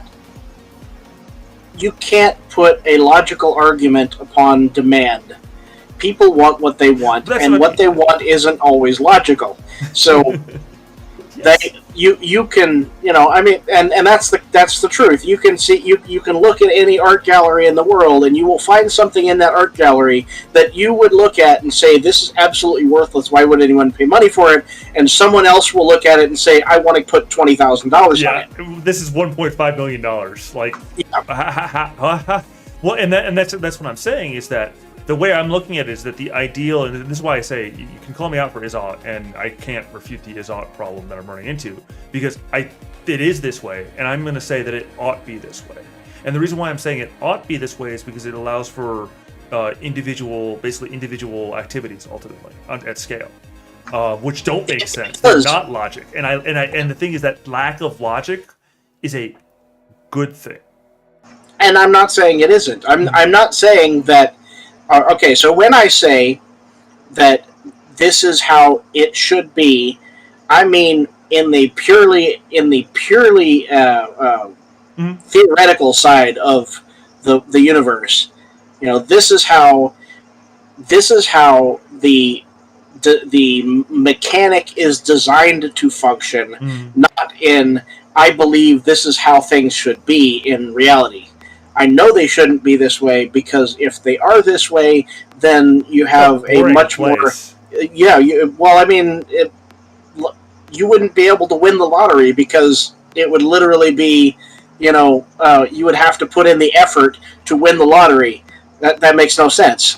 I mean, effectively, you have to put in the effort to win the lottery, because you're not going to win the lottery otherwise. I mean, the odds are so far against you. I get what you mean. No. The effort of winning the lottery would be equal to the amount of the lottery, not a ticket that you purchased. Well, but the odds are... I understand what you're saying. You get what I'm saying. I understand what you're saying. That's why I'm sitting here. I want to. No. If the universe worked the way that the dollar or the concept of money is supposed to work, the lottery would be a completely improbable system, because you would literally have to work hard enough to get the money from the lottery to win. Well, and how would you? And like the entire thing is that then we end up turning dollars into dollars, the equivalent of money, right? Whatever the unit is, into calories. Exactly. Effectively, like It would be a X amount of sweat equals X amount of dollars, Yeah. and that would be 100%, and no one would be able to break that because the universe says no. yeah. Well, and there are ways to like do that sort of calc, but you don't want to. Like you can Yeah, do I it. mean, You can do it, but don't. so I mean, yeah, I mean, there are people who make that argument, and they're welcome to it, and I will decide for myself whether I agree with their calculations and whether I'm willing to pay that money, and that's how the world works currently. Yeah, and that's and as I said before, this is my stance of that's how the world works, and that's how it should work. That Yeah, I mean, I'm sure there are better ways of doing it. It's just that's how the world currently works. well, my argument becomes like who's the one who gets to determine what that value of effort is? Like that's the space where I get like Well, unfortunately, the person who gets to make that decision is usually your employer. well, I mean it's more like the person who you're buying the stuff from. In the modern Well, like, no. way of doing it, yeah. The person the person who you're buying the stuff from doesn't make that decision. They make the decision of how much they think you're willing to pay for it. Yeah, it's true. It's true. Well, I mean, effectively, they make that you will in the modern way it works.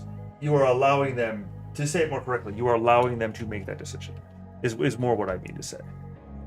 To be fair. Yeah, if you pay the money, you have absolutely said yes. I agree with you on the value of this. Yeah. You know, enough to the point where I'm willing to give it to you. At least, you know, you might have qualms about the value, or you might think it was an unfair bargain, but if at the end of the day you still paid for it, so you can't have thought it was too unfair of a bargain, or you would not have done so. Yeah. Yeah, and that's exactly my claim as well. Is it's just one of those like, therefore you because you made the decision to agree with them, you made the decision to agree with them. So, which in turn is why, and that kind of loops back why I don't find it. I did agree at one point with you at the point about the level of valuation with the items, but I've come to the point where it's like, yeah, but then again, I look at how much effort I put into this stuff, right? And I go, despite my You couldn't afford. So there is the other side of that coin against the. Okay, I've put so much effort into this. If I was to try and monetize the effort that I put into it, no one would be willing to buy it because it is a bit too much. There's too much effort put in to make this one thing. Yeah, So- that's about the feeling I get, honestly, at this point. If I were to sit down, and I don't even mean that in an arrogant manner or anything. Actually, I mean it in kind of an embarrassing way. Is the amount of effort and time that I put into this thing, and it's like, I mean, I was just saying the notion of a 100-hour work week is not alien to me. Yeah. because of other things, but because of this thing, and it's like, yeah, okay, well, great. And don't get me wrong. I mean, when it comes to AI art, it's inevitable. It doesn't matter what people think or what people believe or how much people want to fight about it or how much people want to argue about. Oh, you've got to save, hand drawn art, and you can't support this AI stuff. It's inevitable. It's going to come, and it's going to get better, and it's going to get harder to detect, and it's going to get harder to prevent, and eventually it's going to come to a point where it's going to be very hard to be a hand drawn or hand created artist in this world. Just by the nature of humanity, it's the easy way. It's not easy, don't get me wrong, but it's the easy way because once you've got it set up, you don't have to do it. All you have to do is put in a string. No, you're honestly missing it there. Because once you get it set up, it's kind of like the same sort of take as back in the day. With this is before our time, right? But where musical synthesis first came into form. Yeah, synthesizers. Yeah, like synthesizers and all of that. That's the same idea that was applied to those, and that's not how that works, and that's not how the AI application works either. Well, okay. There's still all the dials to tune. Do you know what CFG is? I barely understand what CFG is. Yeah, there's a So- lot to it. So I understand what you're saying, and I'm not saying that's not true, but from the perspective of the person who's looking at AI from the outside and saying, "Oh man, so all I have to do is put in this string and it creates a picture and that's it." It's the easy way. Now there is more behind it, and I recognize that, and you can say that yes, you have to dial all the knobs and do all this other stuff, and that's true. You can make better pictures, and you can get better results from your queries if you do that. But the layman is still going to look at it as, okay, I put in this string and I get a picture, Well, the and it layman, looks like what I want. the layman So- is stupid. So I don't care what the layman has to say here. I'm just No, you're not wrong. But It doesn't matter whether you think the layman is stupid or not. He's still the one who's going to be making the decision as to whether or not this is easier than learning to draw. I don't care. Actually, it's not. Honestly, at this point in time, I'd be better off learning how to reteaching myself how to draw. Unironically, but I also have a proclivity towards the coterie stuff as well. So,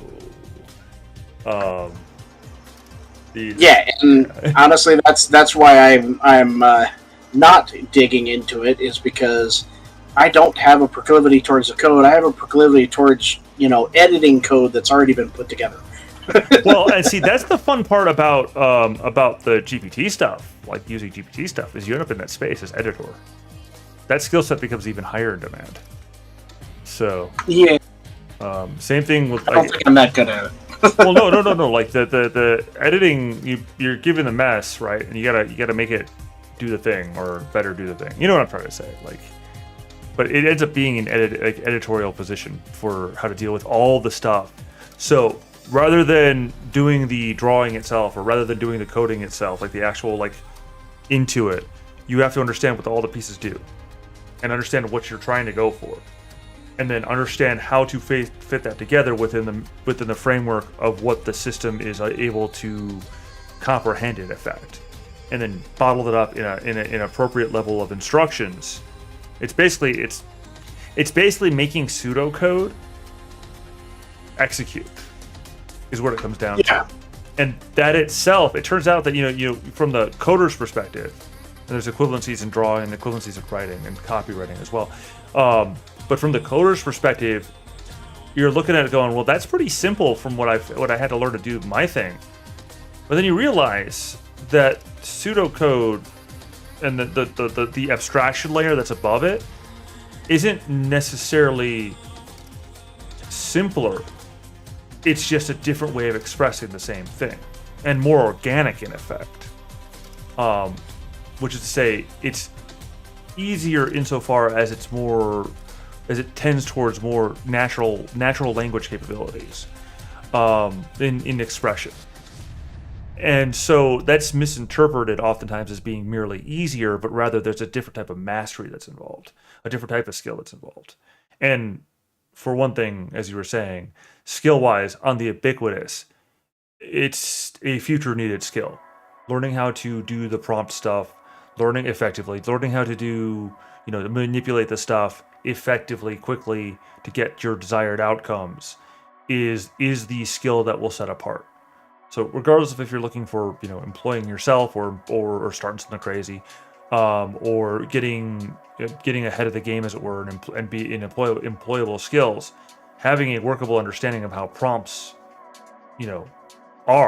becomes very, very, very, very useful very, very quickly. So it's a combination of factors for me in that. For one thing, learning how this stuff works is super awesome, neat, cool, great. And potentially I might be able to do something where I use it to contribute to a wider process that then in turn can be monetized in good faith. Having a full in-depth understanding, and now literally going, yeah, no, I know what I'm doing here. Look at the coolness, right? And maybe throw a little something my way, sort of thing. But then also, even if that doesn't work out, which may or may not still, there's plenty of time, right? But even if that doesn't work out, then what it allows me to do on the flip side is it allows me to go, hey, so potential employer in the coding field, in these fields, I know how to leverage that, and I have proof now. I know how to leverage that technique to better the product, and I can show you that I have marked proof of where I was and and I can show you milestones of my journey learning, because I've got milestones that I could go, here's the record. Now I'd have to organize them if I were to do this sort of thing into a portfolio, but I can still do so at this stage. So the point that I'm getting at here is that there's a multi-factor manner for me and a multi-factor manner for anyone who's, touching the stuff, that becomes very useful very quickly in very obvious ways. I don't know where I was going with that particular ramble. I don't know either. I lost honestly. myself. I got on my soapbox because I think I warned you that this is a soapbox of mine at this stage. Did I warn you this? Yeah, it's fine. I thought, or did I think it very loudly? I'm not sure. It doesn't really matter. I know I'm live. But are you? Yes, because I'm on the stream with you. Therefore, I am live. Yes, I see what you did there.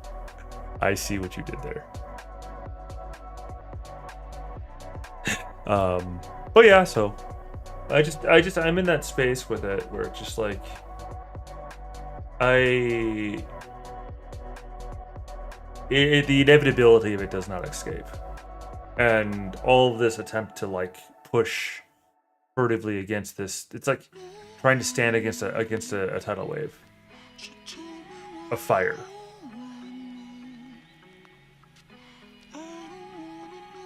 Yep. And I was trying to look up the name of the software that I've been using. It's called Nime. I have no idea what that is.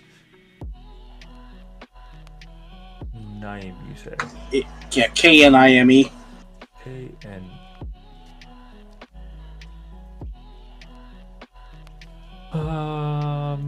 And would you hum a bar? What's it do? What? What's it do?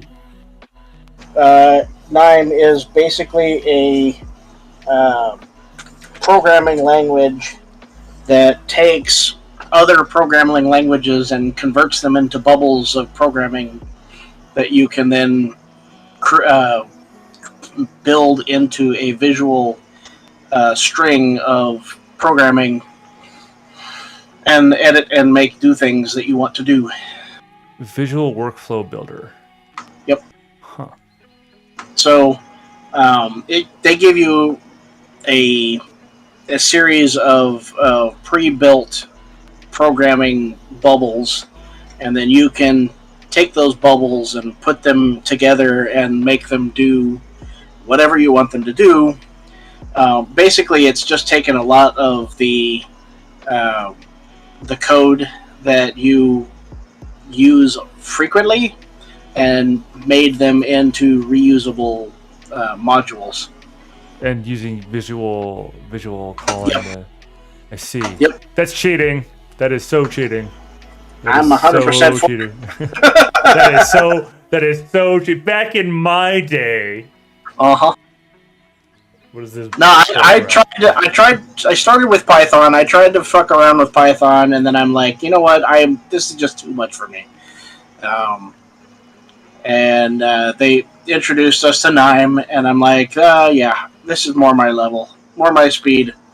And the thing is that I said I've got proclivities for it, so it's one of those ones I'm not. I ain't a spot to judge. Like, programming's one of those things that I got into the concept of it when I was like, young.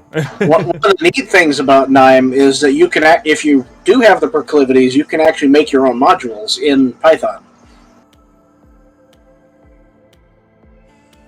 But I have my crazy program thing here. And you can do it however you want to do it. I'm just saying that if you have the upper level programming capabilities, Nime can make your ability to modify and intermix and interweave your programming much easier. I haven't drawn it out, but the drawing of it is actually pretty simple. What the code does, like it's actually because I've got separate. I do actually have it already broken down into separate modules, but then have separate methods. Well, I mean, you have to break code down into modules, or it just gets too complex to read. No, you just put them all as a bunch of functions at the top of it. It's fine. Just put all the functions at the top. That started to happen to me, and I'm like, no, we're doing this the proper way. I have enough of an understanding of like the official, practical way you're supposed to do this stuff, and I'm like, why is this GPT module or this website module thing all in this one giant? No, I'm not gonna do it. No, all of these are website modules. All these are WordPress modules. All these are JSON cleaning up modules or items. All these are GPT summoning stuff. All these are Google Sheet stuff. All these are scraping stuff. All these are Trello stuff. Although my main code line still, but the main logic still ends up being atrociously large. I need to break off some of the functions that snuck their way in during testing and stuff like that. For some reason, yeah, some of them are like, why is this even here? Why are you a function in my main method? Like, what's going on here? But some stuff snuck around a little bit when it shouldn't have, but that's okay. It happens. I just made it work, and then I used GPT and used it a bit, and used just straight web searches. Like the thing about like using GPT for me, for any of these things, any of these tasks that I'm doing, I could do it. Maybe not no. I will say this: I could do any of these tasks. Now, how well I could do them is a different question. But I could do any of these tasks. But then I'd have to. As it should be. You know, I like the coding stuff. I could do it because it's simply, I want to do this. All right, hey Google, how do I do this? Like, and before Google, it was pick up a programming book. Well, maybe there might be more levels of that, but Mama or Yahoo, but that, you know, it'd be pick up a programming book and find the various functions that do the things I want it to do, knit them together, use a board like the one that's behind me to kind of draw it out, and then make it happen. It's the same process. I just happen to have another level of abstraction that makes it well, arguably easier, but makes it faster, and makes it so I have to expend less effort. So yes, easier. Insofar as that. But. What you're saying is that you've been using NIME all this time, you just didn't have the actual software to make it work. No, yeah, I don't need the software. I've got a board. I've got the board. The board is here for a reason. All these arrows that you can't see that I'm pointing, these are all here for a reason. And I'm sure they're all there for a reason. And you know what? If you put all of that code into NIME, you could then have that whole board in NIME, and it would look pretty much exactly the same. No, because there's spots here that, like, one of the arrows points to RPG Maker. I don't think it has RPG Maker in a full game. You want to know? They see that's where you can actually take string of code and put it into a bundle, so you could literally have it say RPG Maker, and that would go into that whole string of code. All right, fair. And it would invoke RPG Maker on the activation thereof, and then it would. But it wouldn't have it made, and it's not made yet. That's just the problem. Well, I mean, you would then have to write the code in order to run that particular string. But you know, yes, such is life. Such is indeed life. But yeah, so, which I've actually gotten through a lot of these check marks right now. I'm looking at it some more. But where's I going? But yeah, like even the graphic stuff, right? Like I got enough of a background with like graphic manipulation that if I really put the concerted effort to it wouldn't take me that long to become pretty decent at it. It's a pain in my ass. I don't really care for the skill set, but I can learn it, and I did start learning it. So yes, I could learn it. Could I do something like I have right now? Even the little devil mask dude that's on the screen right there. Not right now, but in the amount of time and concerted effort I put in towards learning all of this stuff. So we're gonna be honest and say about 6 months. 6 to 8 months. Yes, I could have. In 6 to 8 Yeah, months, easily. yeah, I 6 to 8 months of concerted effort, of the amount of effort that I put in towards all the webs, like learning the website stuff and all that. Could I have learned the skill enough to do this? Yes. And do it quickly? Not as quickly as leveraging the GPT options that I used, but to refine it, yes, actually, probably. In fact, actually, if I spent the time to refine it, I would probably do it, learn it faster, like that material faster than I'm going to take to try and learn how to do it this way. If I'd already had that base skill set to produce this in the first place, directly with my own hand. So the point that I'm trying to make here is that am I capable, it's saying that I'm capable of, or could be capable of, applying all of these things? Yes. Like, unironically, not even a pause. Not even arrogance. It's not, there's no... Well, okay. Now let's separate the distinctions here, because yes, doing this on a computer you could do within 6 months. Doing this by hand with a pencil and art and brush, No, you could learn that in 6 months. That's not within my personal skill sets either. I'm even if it was in your personal skill set, it would still take longer than 6 months. That's not unfair, because of the nature of how well the detailing on the cloth is, for example. Yeah. The lighting itself is actually pretty. I mean, it's got some errors, but it's actually pretty good. If I do say so. Yeah. So, which in turn is to say, and that lighting, for my little foray into hand drawing, is like that lighting is like the shading of lighting and all that stuff is that's one that takes truly concerted effort to master. Yeah. So yes, and I will make the differentiation, but again, we're talking within the it's a fair point, but we're talking within the technical realm in comparison to the skills. Well, and honestly, the artist made the same kind of arguments when computer graphics started coming into play. But the field at that time was very difficult to get into, not because of the difficulty of learning it, but because of difficulty of finding the hardware to do it. Yeah. So, if we had, the same level of technological accessibility at that time when CGI first started coming into being, I guarantee you they would have had exactly the same kind of pushback against CGI that they're having against AI. Well, and it's the sort of thing where it's because you end up in this flash in the pan sort of thing, because it is. I mean, the card that's running this is actually a number of years old. On the other system, it's actually a number of years old. It's a 2060 or whatever it is GeForce, right? Or 2040, or I don't remember these. It's 2002, right? That's on my laptop over there. That's running it. And it's able to do it. It's able to do it with some amount of struggle and stress and strain, sure, but it's able to do it. I mean, to be fair, you give a IBM PC enough time, and it could probably run a lot of the stuff that we take for granted today. It would just, take centuries instead of minutes. Fair, but the gist is the where this goes is that so it's a categorical thing where I see what you're saying, and it is the frog, shall we say the how do you boil a frog type question. Well, if you turn it up too fast, it'll leap.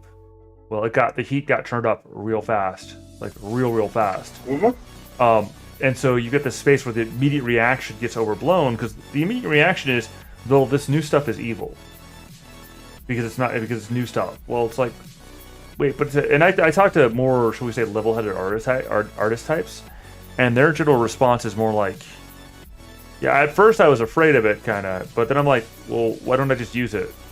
Yeah. Like, because the thing is that it's like, well, if you already are coming in with those skill sets, right, you know what you're doing. Honestly, it's just going to become another pay window at some point. Most people aren't going to have the skill sets to set up the actual architecture.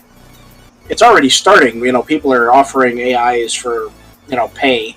Yeah. But at some point, it's just going to become like the high end CAD programs and that kind of shit.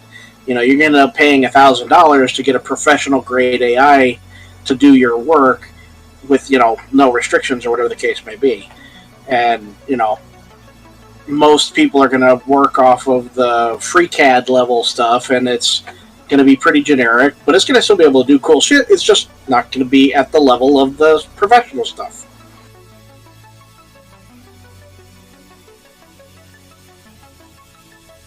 I mean, honestly, the biggest restriction that I've had with FreeCAD is literally just if I make a project too big, it just stops working.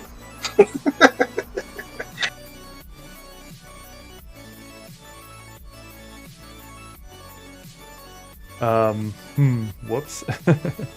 Well, yeah, I was doing a project and I was getting into the completion level stages, and it was just, there was too much, and so it just stopped letting me do anything. Yes. And it wasn't my computer. The computer was not the problem. It was just the software was throttled because it was FreeCAD and not PayCAD. I tried to get the company to pay me more, to get me a license, but they decided not to. Oh.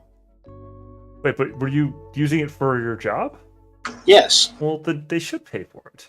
I mean, they should, but they did not. So That's there we go. Like, well, it's doing the job well enough. No, I'm doing bigger. I mean, to be fair, it was a project, not my job. Oh, okay. I was not being paid to make this specific thing on the regular. I was doing a project at the request of the job, of course, but it was still just a project, not a, this is my career, I'm doing this, you need to pay me for this. So it was an ancillary task. But I still would have enjoyed having the actual CAD program, and I probably would use it more frequently if it didn't have the limitations that it currently does. So, their loss. They didn't want to pay for it, that's fine. I mean, they do have a budget, and AutoCAD is not exactly cheap. I mean, depends upon what level of... Professional AutoCAD. Well, how much is it?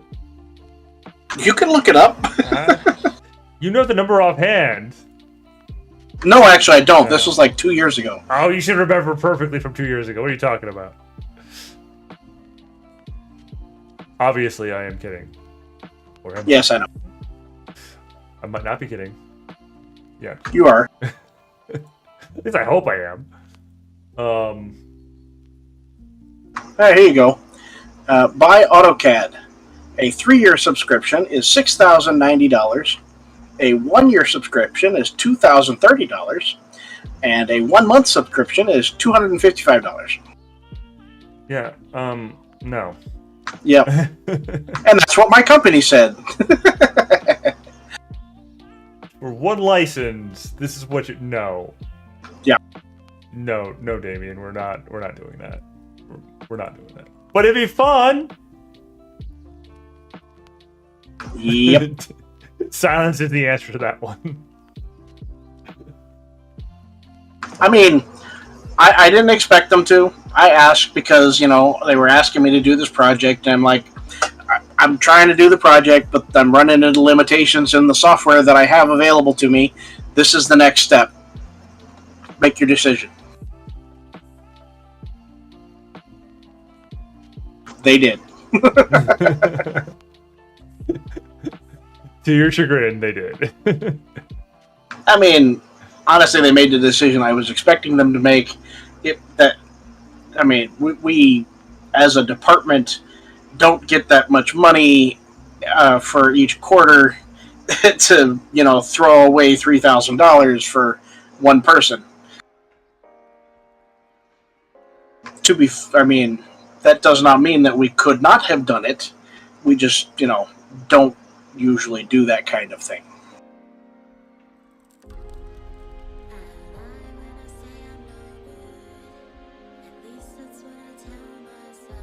I mean, we did spend, what was it? It was $20 a cap for these stupid little caps to go over the ends of tubing to plug them up so that we could fill them with IPA. $20 a cap, and I bought 100 of them. $2,000 in caps. Now, I hear IPA, and I'm thinking of the wrong thing immediately. What? IPA? Yeah. Yeah. Well, I mean, it's still alcohol. It's just isopropyl instead of Okay. independent. Like I said, I hear IPA, and I think of the wrong thing immediately, and I know I do. The context is Different percentages, and one of them will probably kill you if you drink it, and the other one will not. you know what? I'm gonna go drink the alcohol from the freaking rubbing alcohol I have sitting in the medical cabinet right now, just to prove you wrong. Now, mind you, I only took a little cap full of it, and it made me vomit immediately, but Aw. it didn't kill me. I mean, you haven't died yet. That doesn't mean it didn't kill you. It just means it hasn't killed you yet. I mean, just because it didn't. Thud. Now apparently I'm borrowing from what's his face from Princess Bride. I can't remember the guy's name right now. Deuce. Brain. Which one? The guy with the drinking. Wesley? Oh no, that was Inigo. Yeah, no, not Inigo. The other Inigo guy. Montoya. The other guy with the drinking. With the drinking? Yes, the drinking game. Well, not game. Oh, the poison. Yeah. Oh, fuck. What the fuck was his name? I liked him too. He was enjoyable. He was enjoyable because he was just silly in his way. But yeah, that dude.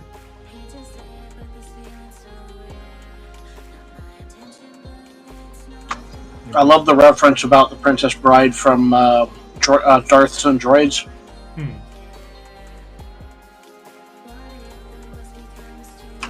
In the second season of Darths and Droids, when they start the next campaign, they talk about a campaign that they did in between seasons, Yeah. and they describe the one guy who's basically the power gamer talking about how the other two characters went and revived an NPC rather than going back for him.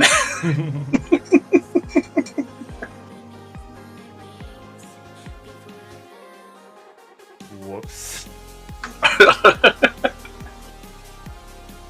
Well, and that was R2, wasn't it? If I remember Darth and Droids Yes. right? Yeah. Yeah, that's why he has the rockets in the first 3 movies and doesn't have them afterward. Because the DM realized how broken that was for the 4th campaign. Yeah, I get the point. No more. We can't possibly have it. No more. Frown. Sad face. Mask. Image. Who says? But I would still like for them to give us an actual canon explanation as to why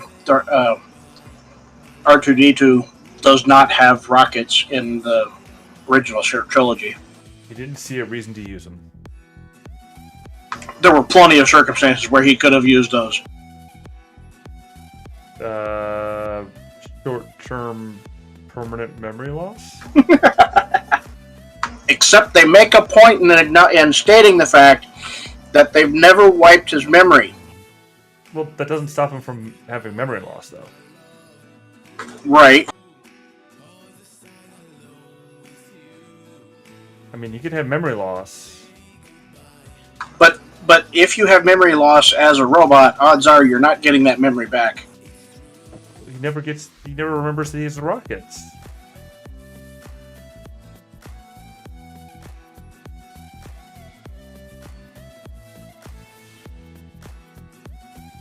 I mean, Who says he remembers that he has rockets? Now, that would be kind of hilarious to have put in the newer movies. R2, did you know you have rockets? What the fuck are you talking about? I've got oh.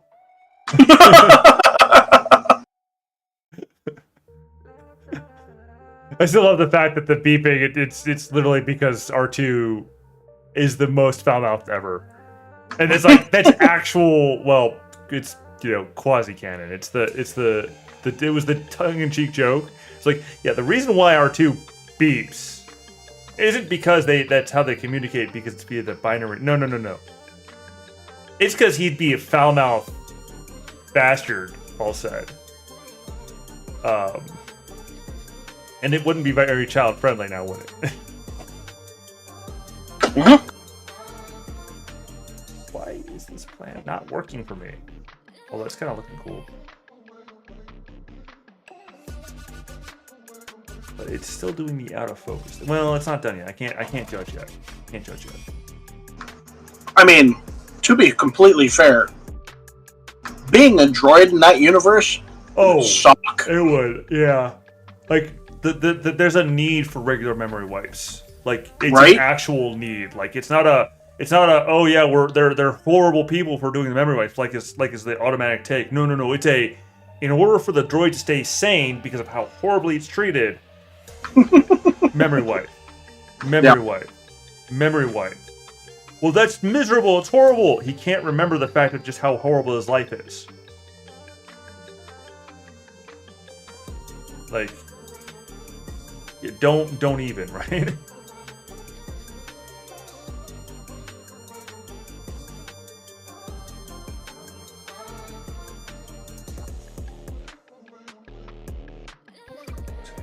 Apparently it wasn't good enough.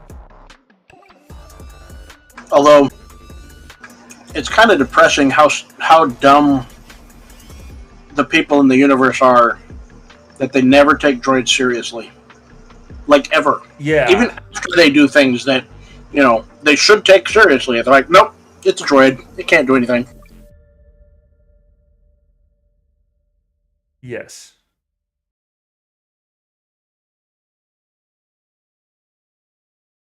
It takes the Empire almost the entire series before they recognize Chomper in the Rebels series. Like, they recognize the fact that it's that specific droid.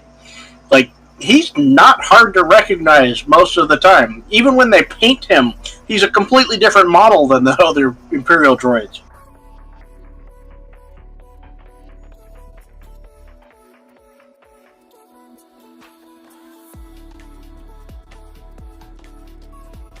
Yes. So let's go with copying my image negatives. Probably overkill, but we'll find out. How many iterations it's taken me to get to the point where I have my chunky negative prompts. I don't know what that means. So basically you have positive and negative prompts as well as all the other little dials, like I said. And the positive prompts are this is the thing I want it to be. The negative prompts are these are the things I do not want it to be. And I have slowly gone through and found more and more errors that I did not like in the productions. That I have created a more and more detailed negative prompt. Plus, there are like negative prompt packs. Packs? No, not like the word packs. Packs that you can put in, or textual inversions that you can put in to the thing and have it do them. So, I see. I am currently experimenting with a technology that detects and inpaints the background. The problem is I don't fully have an effective mastery of inpainting. Me neither. But I am getting better, and I actually did one that I'm super proud of, like using my standard inpainting processes, the ones that I know how to do. But I just noticed something on it that I don't like. Son of a bitch. Are we dreaming? Well, because like they when I was reading over this one, it spoke of like the implementation of this tech, and it's like, oh, well, it's way better for this particular reason. And I'm like, that's great and all, but I did a fantastic job earlier. I'm not worried about it. And now with that information in mind, I'm looking over at the picture that I thought was good enough, and I can see areas that aren't, like his hand. His cloak is a little weird color. Damn it! No imperfections. Well, I mean, some imperfections, but that one I can see, and it's clear as day to me. And I need to. I hate everything. I hate everything. Like this is the problem, is that right now. So basically, I have a deadline of basically Saturday or Sunday at midnight, more or less, for my checkbox for at least the first of these. And at the current rate of my accomplishment, I don't know. I mean, unless if I just like shrug and say these are good enough, I don't know if I'm gonna get the images where I'm happy with them at this current rate. I mean, I can go back to my other process, and the one that I'm actually messing with, I'm actually happy with. But it's not working the way I want it to work. It's completely destroying my background. I see that. But if I went to like in Paint and just did like this and just like mass painted it, I'm pretty certain I could get it to work.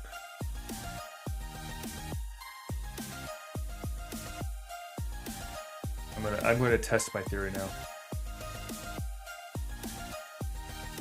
Because if it works that way, then I'm going to be very, very, very, very, very, very, very, very, very, very, very, very confused. Like, exceptionally confused. Like, why is the world of Thing confused?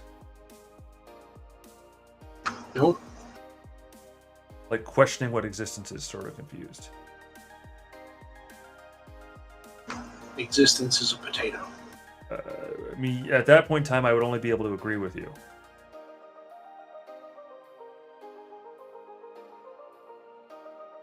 Although they say that arguably I should not paint the background and instead paint the dude, but I am going to paint background. Okay. Because I can visualize the background being painted, and I can't visualize the dude being painted and then inverting the background. Wait. What? It makes more sense.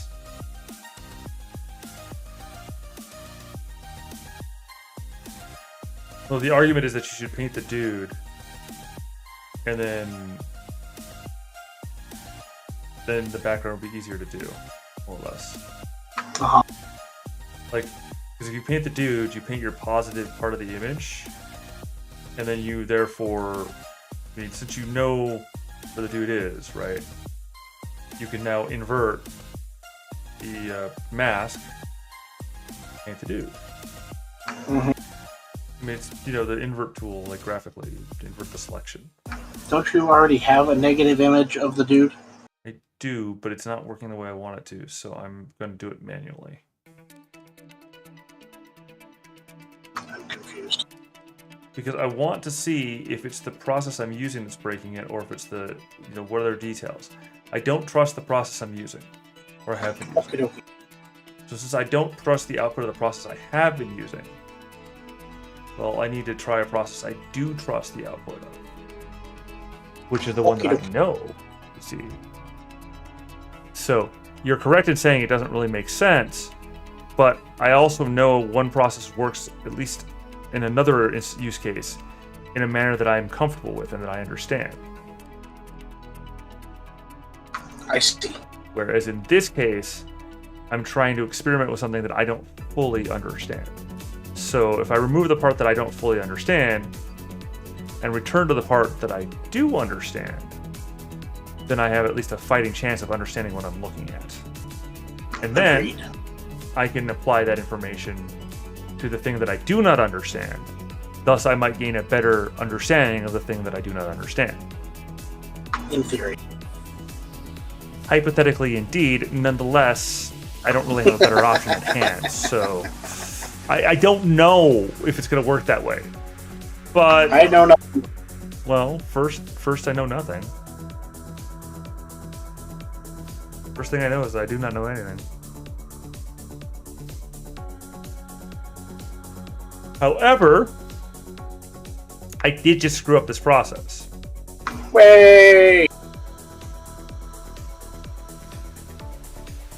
Because it's going to change him and not everything else. Yay. Because I hit the inverse mask.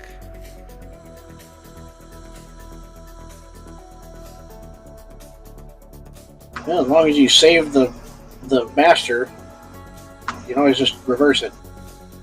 Well, basically, just return it back to the... Oopsie. I hate you, go away. What? What did you do?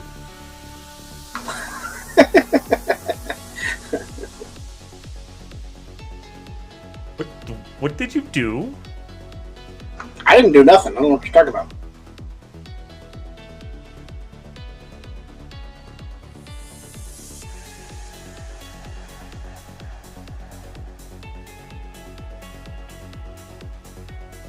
I feel like you did something. And I'm concerned. I am certain I did nothing.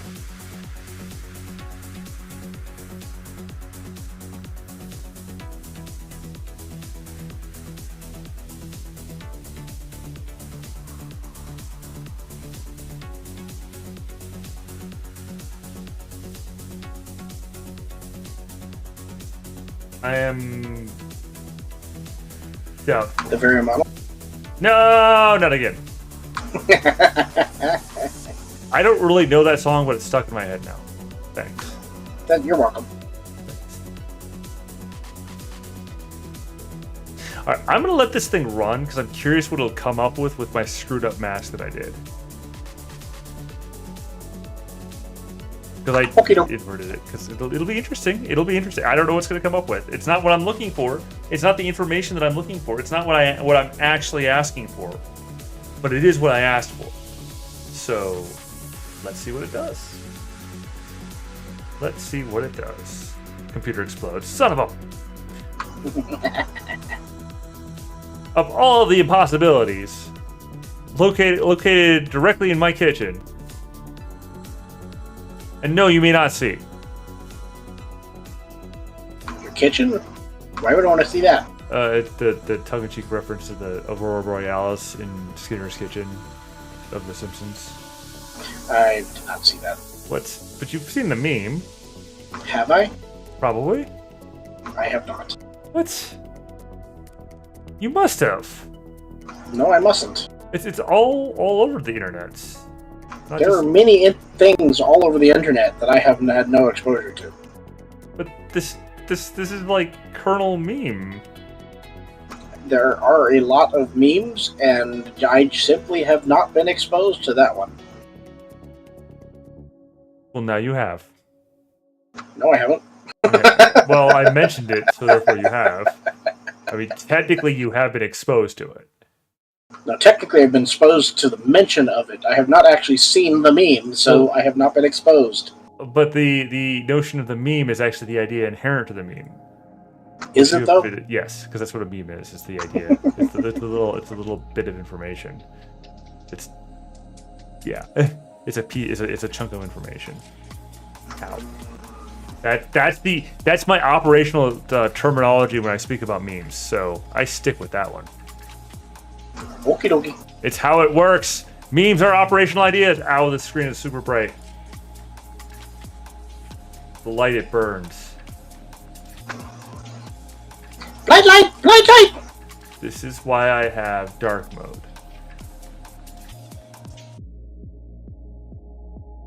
This is why dark mode was invented. Yes. Physical pain to prevent. Apparently I have blown out my CPU. Well done. My CPU usage has spiked for some reason. What did I do? You did something. I did. All right. I am going to head out for the night. My wife is awake. It has been fun, as always. Take care, man. Cheers. Don't be a stranger. I can't prevent myself from being strange. Well, a not strange. Be strange. Be as strange as you gotta be, right? But don't be a stranger. You ain't gonna be stranger than me, is what I'm trying to tell you. I mean, I don't have to be stranger than you. I just have to be stranger than me to be a stranger. Ha ha. Aha! Good night. Rest well when you do. Silly person. Damien is, as I said it before, a great guy and a good friend. Oh, all right. Let's see.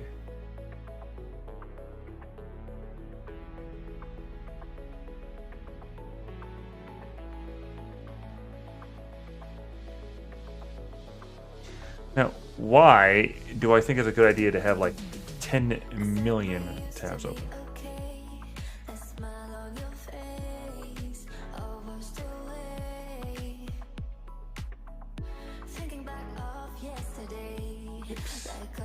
That was the wrong window.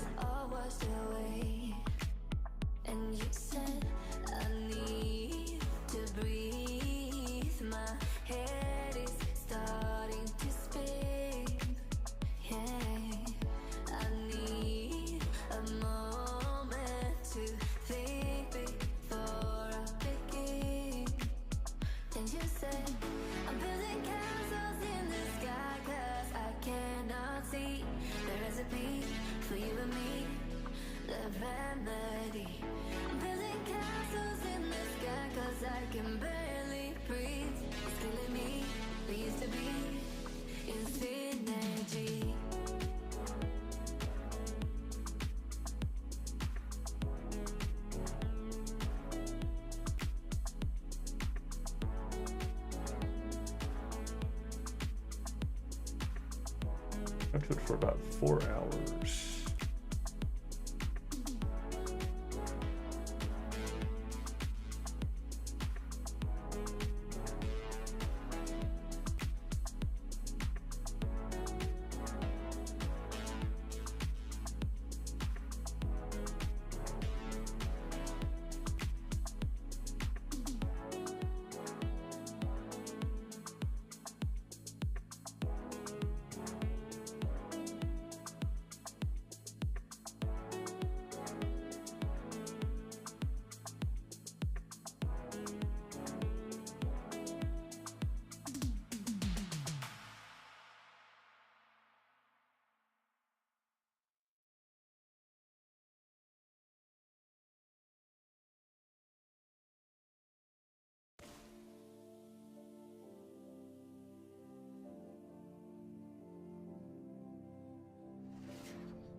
All right. Once that's okay, so I want to get that done. At least into the line. For Marshall, I believe it is. Oh. Yeah, it's Marshall.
another one of these runs.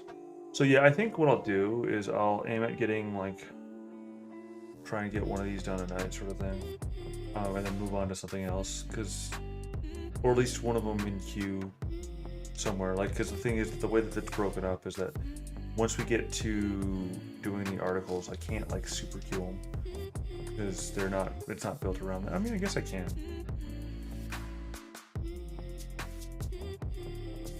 I'll think about it some.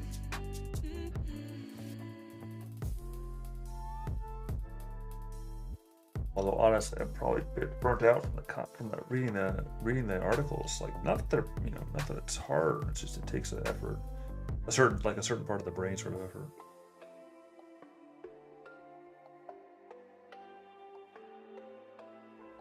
Hey.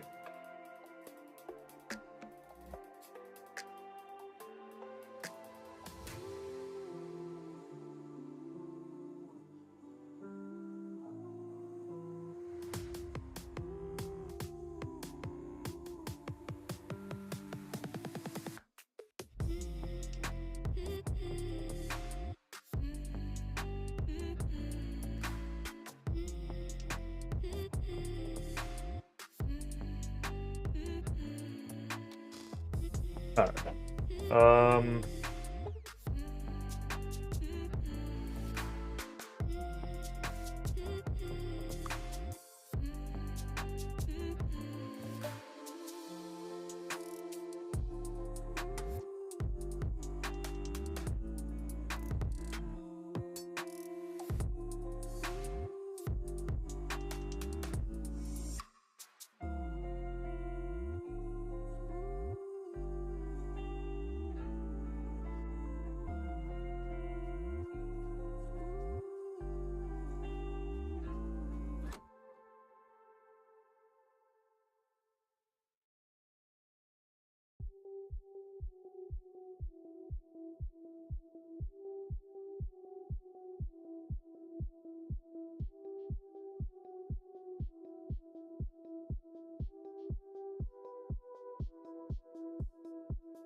Okay.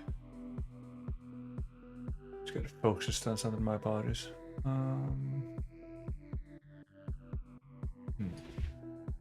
All right. Separated 4 teams of 2. The captain and barbarian champion arrived at the tribe. Team at the war chief riding a black dragon rode to them. Why are you here? As the captain was about to reply, the barbarian instantly said, "Take."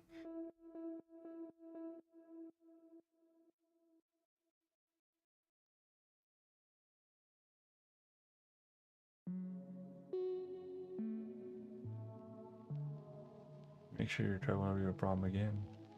Yeah, the facepalm is the internet jargon, man. I'm gonna turn to the barbarian. Yes, I killed them all. I separated into 4 teams of 2. The captain. So they're a group of 8. The captain barbarian champion arrived at the chromatic tribe.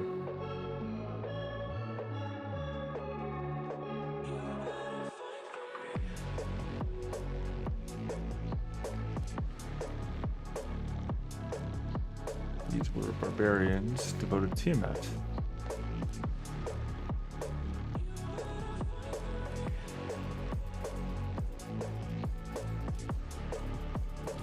Their war chief, Black Dragon, Proton. Why are you here?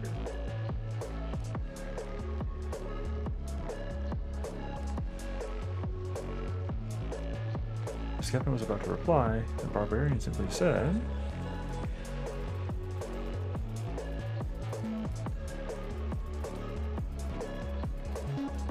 the captain was formulating a reply. Barbarian champion. The captain was formulating a reply. Barbarian champion. Intoned. Crush you and make sure your tribe will never be a problem again.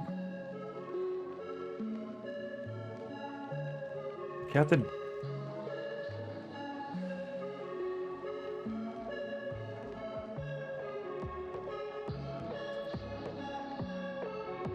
Captain stood aghast as the Dragon Lord bellowed a thunderous laugh. Just versus, like, I mean, yeah, I get the imagery, but it's not it's not appropriate for the situation.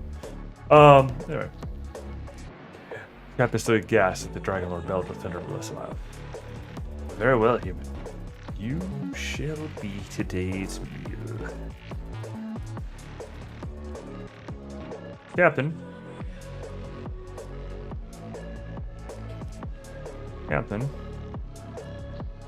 Regaining his composure, turned to the barbarian.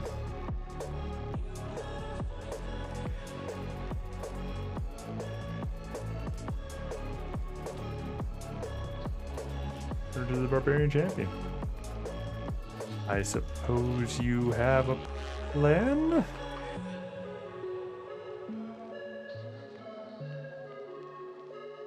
Yes. I killed them all.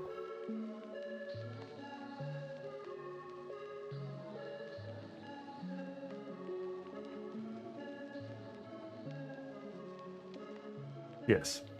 I killed them all. The champion replied smugly.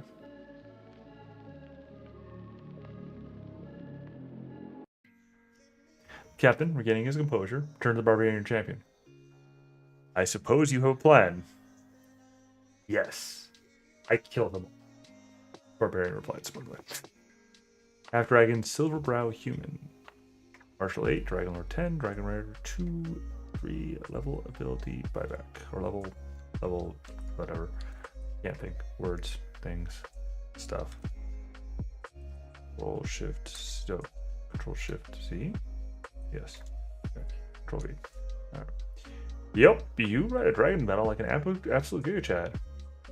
Yourself a half dragon. You yourself a half dragon. You have up to 2 dragon breaths for your spell each turn.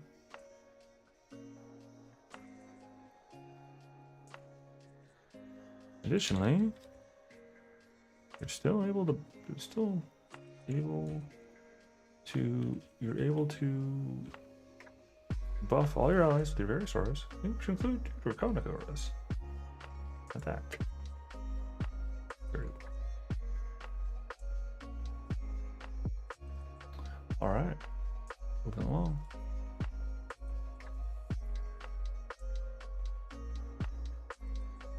All right, change this to Glasswalker.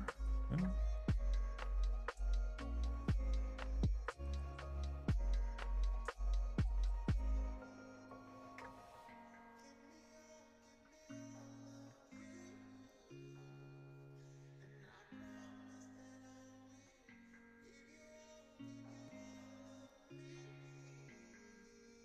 Oh, it's done. Shoot. Let's try a track of it. We'll update this guy. Move him over to here. Once it's done updating, close the page. Rinse repeat. Times 4 more. I can do this. I believe in myself. Nice. No. But yeah, let's see. Yeah, this is not what I was supposed to do. At all. I inverted the mask thing. I think I already pushed the button.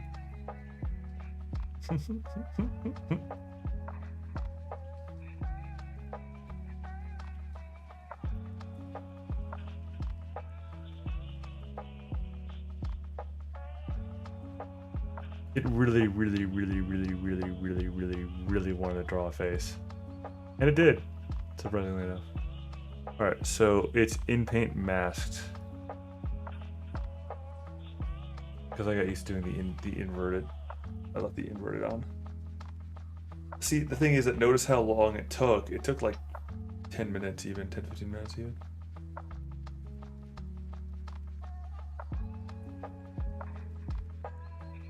$20 here.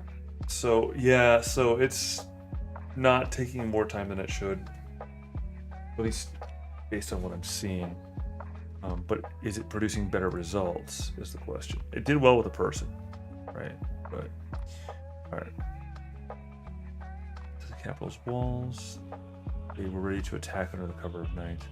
The chief ordered the charge, and the massive 100 goblins lost and charged the gate.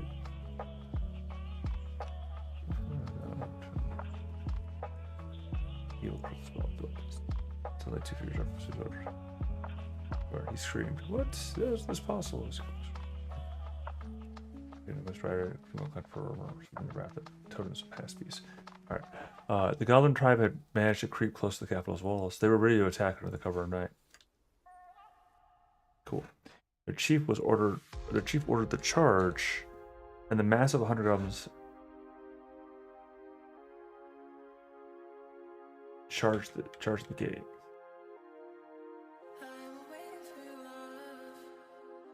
They hacked at it. Hacked at it with more strength than should more strength than should be possible for their small size. Entire lot foamed at the mouth. Foamed at the mouth. Rabbit dogs.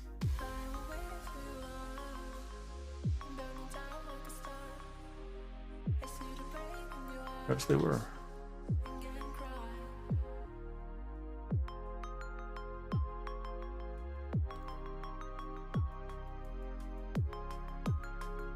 Perhaps they were, as fringy and ferocious.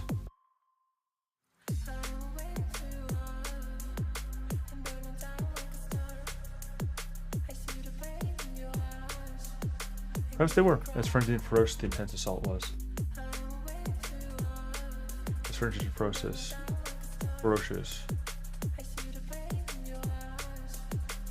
was this assault. Perhaps they were, as frenzied and ferocious as the intense assault. Or,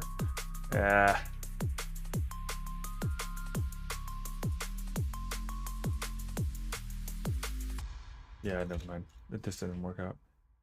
Finally, the master with a seed that might thrive was worth keeping around.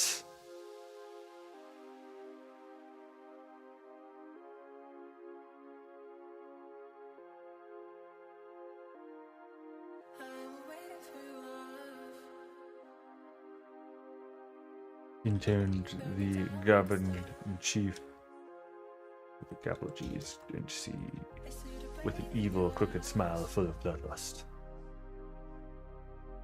Suddenly, 2 figures dropped from the city's wall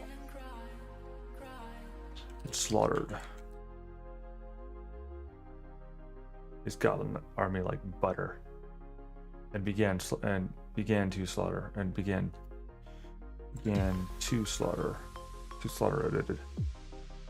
his goblin army like butter. He screamed, "What? What is this? How is that even possible? I am invincible!" Dies.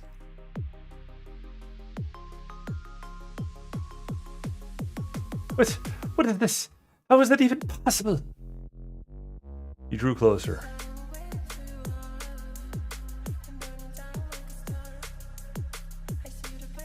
He drew closer.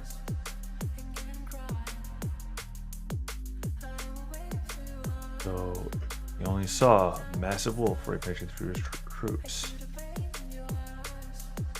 Atop the wolf, working in perfect tandem,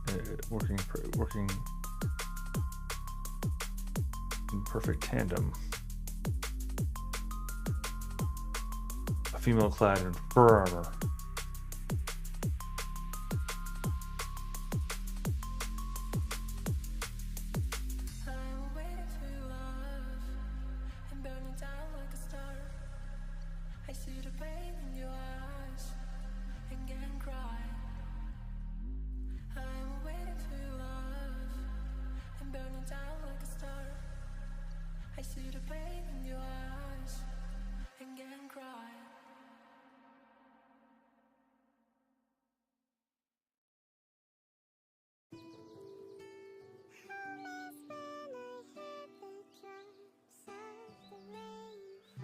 As they rode, the goblin chief saw the summoned wrath.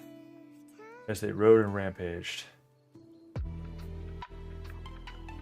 the goblin chief saw the summoned wrath of totems, totems of the past beasts, wrath of the totems of past beasts. Saw the summoned wrath of the totems of past beasts. Base goblin.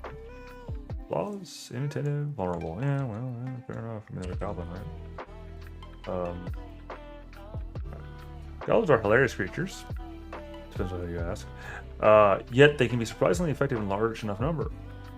This build uses that notion by taking all 10 levels of War Chief and the leadership feat to have an army of goblins. You can not only buff them, you can not only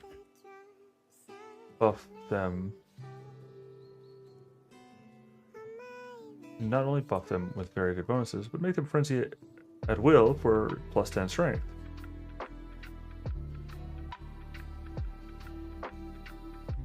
You can take the War Cohort to play the War Reading Goblin trope, and with let's see.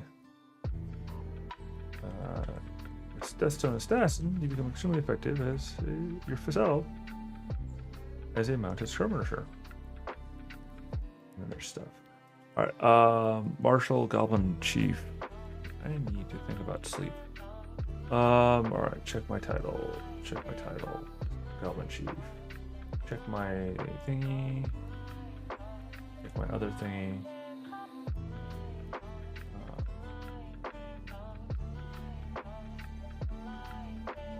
Cool. Alright, title review, editorial, add synonyms, table correction, slug correction. Alright, cool. Go away. Goblin Chief's order.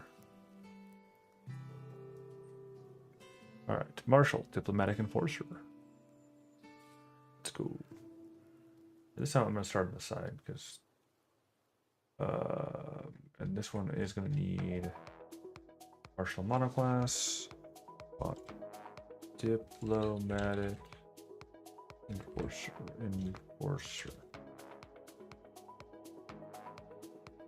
Update, and then slug correction. Table correction's already done because again, synonym correction's done. Title review is done. Now we need to go for editorial readability. Oh boy. 8 of them were sitting around a table in the inn room that they were in the inn's room. In the room they were renting from the inn.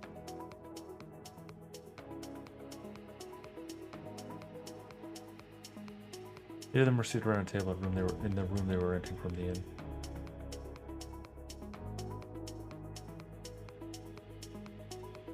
Nervously, guards captain looked at them while they were discussing their next move. 2 sisters, one renowned as the White Wolf, a vigilante who kept the criminals in check.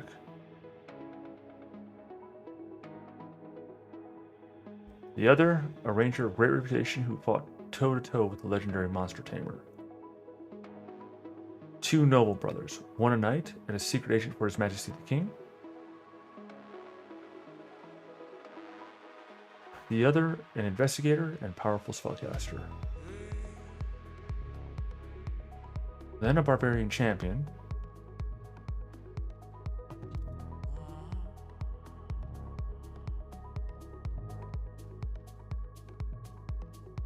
Another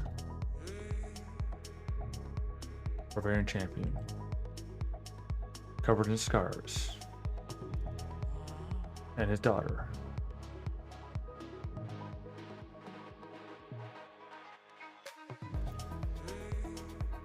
His daughter, a war shaman, was said to be able to summon totems of great beasts to help her in battle.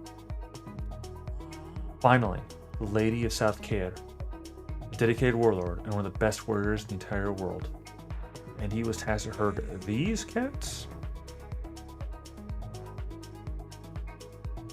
He shook his head in his amusement. Truly, he needed a raise.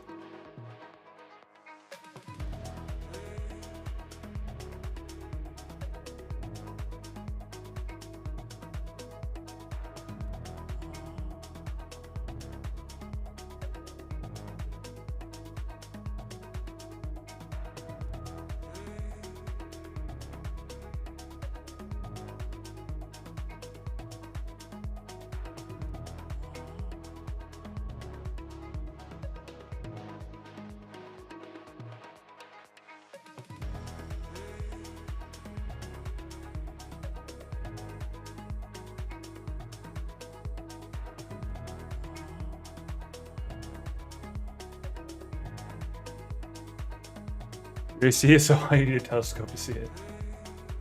We're talking... Oh, it didn't do the thing I was supposed to do. We're talking 24, 28 AC. Ready magic enchantments buff or anything. You can significantly buff your allies, but you can be a great party face and functioning intimidancer. With the help of knowledge devotion, you can also significantly increase your damage output too. Cool beats. Oop, oop.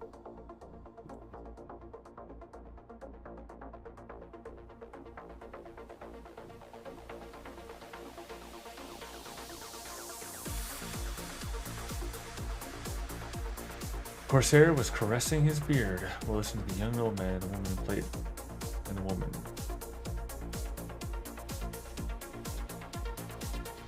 Young old man and woman's armor. Or, yeah, woman. He was listening to the armor. Oh no, that implies terrible things. Implies terrible things. I'm sorry, that was a mistake. The nobleman, the pair's.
So let me get this straight. The king is willing to pay me what amounts to a year's salary for my entire crew.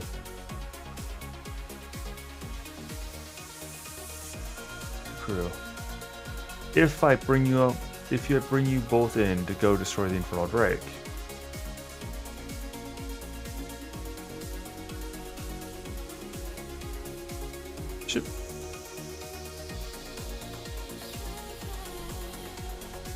Ship my long-time rival. A pesky dishonorable pilot? With a hand in slaughtering the free city.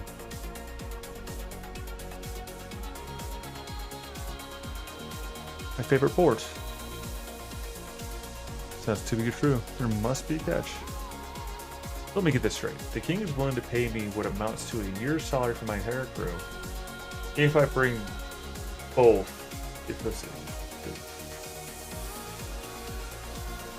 On the condition that I bring both you in and we go destroy the Infernal Drake. Chip my longtime rival. Pesky dishonorable pirate who had hand in slaughtering the free city. My favorite port? Favorite port.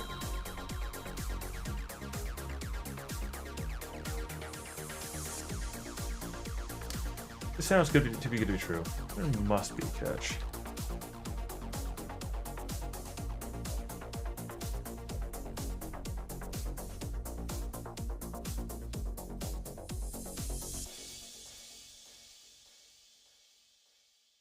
Corsair eyed the two suspiciously. He had the air of knowing.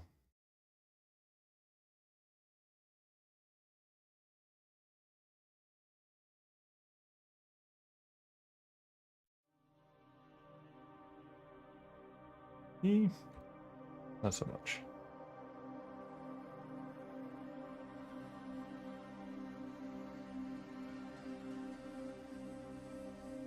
The young old man's please proved his relative youthfulness, of more interest to the Corsair, though of more interest with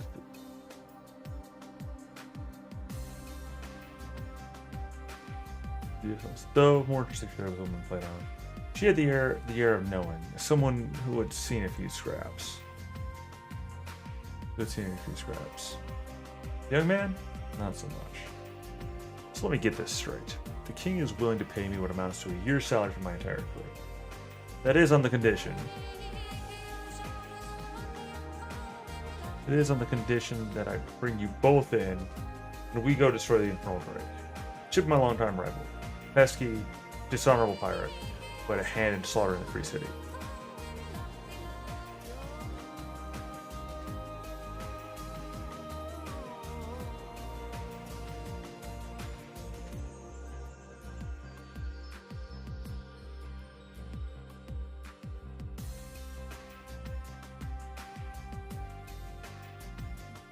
He snarled at the moment of thought. My favorite port. That sounds good too good to be true. There must be a catch. The old man shrugged. Well, we do need to interrogate him, so ideally catching him alive. Yeah, interrogate him. So ideally catching him alive.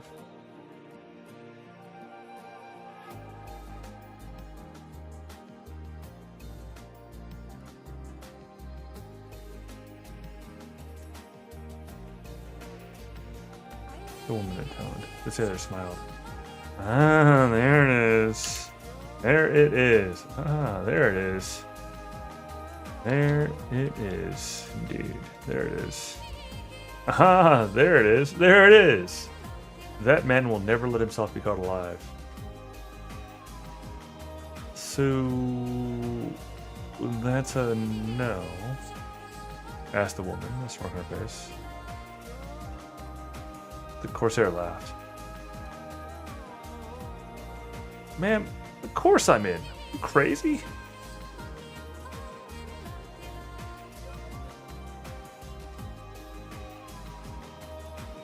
Ma'am, of course I'm in.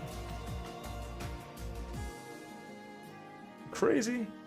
This is the best entertainment I will have since breaking the naval blockade. Blockade? of the Dark Empire 10 years ago.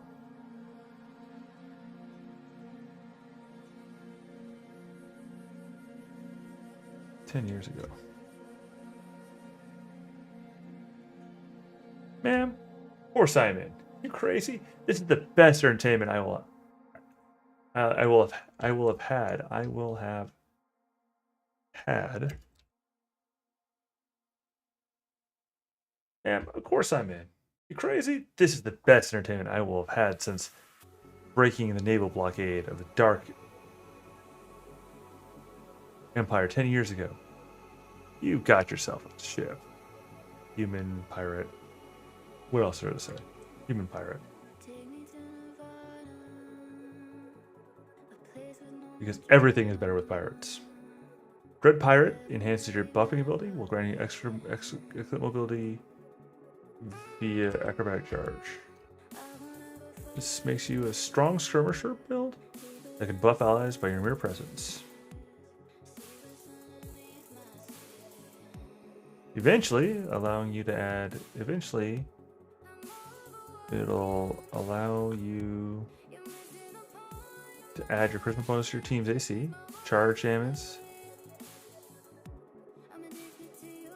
to your team's AC and charge damage. And charge damage. Yeah. Pirates really do make everything better. Huh.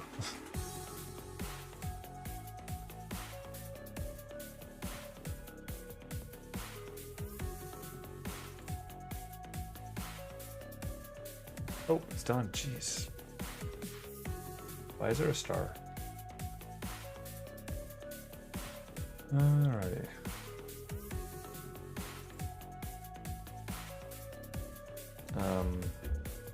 Well, yeah, the background didn't really do the thing I wanted, like at all. So with the known, it still didn't do what I wanted, and it cut off the ears, notably. Cool.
really wants to cut off the hair or the ears, which I'm not telling it to do.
Two left.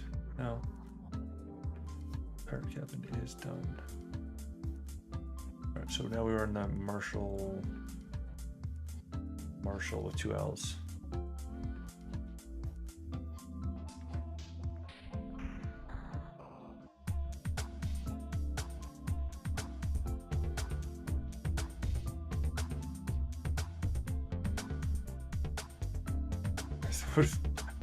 What the?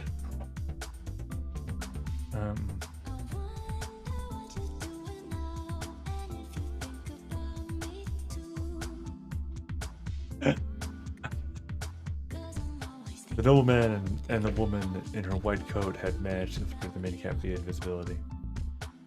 They stood slightly away, they stood a slight distance from the Dark Army.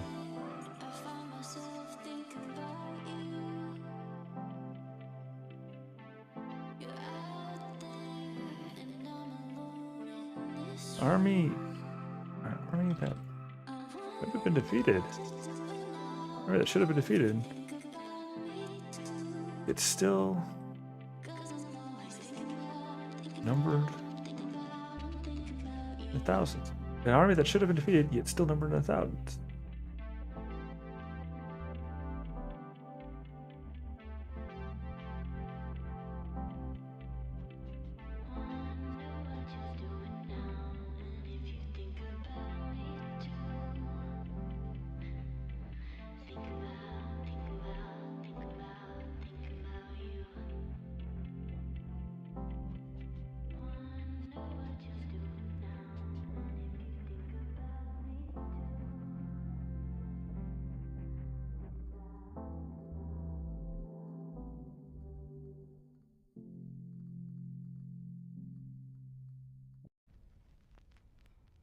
Keeping you close, I don't know it.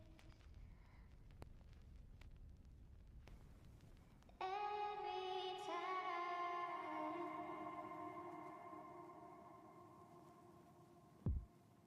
want you here, it's on my mind. Grand Marshal and High Commander was to speak to this highly disciplined formation. They were nothing like the Dark Army that assailed the Free City. Were extremely disciplined, and all standing extremely true. This highly ordered formation. They were nothing like the Dark Army that assailed the Free City, but were extremely disciplined.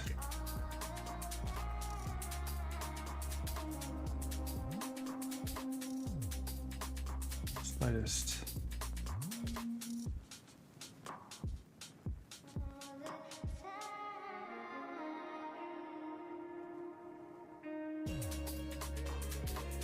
So, was your brother single? The woman asked discreetly.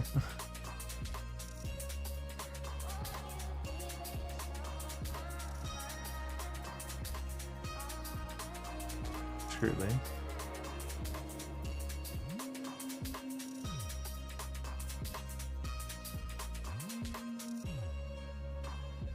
The woman, let's see.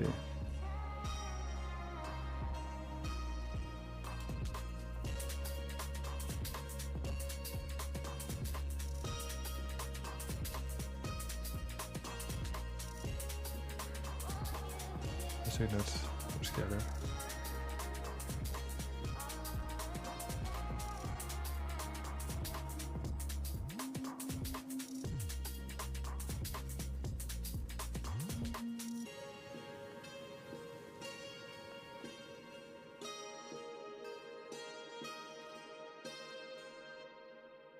From his notes about force composition. Yeah, why?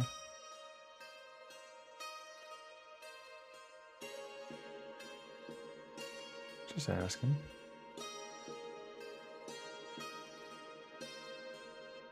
It is a weird moment to ask, don't you think? Oh, no. I see him. Oh, I'm sorry, I see him. Oh, I'm sorry. See, I wasn't raised learning etiquette.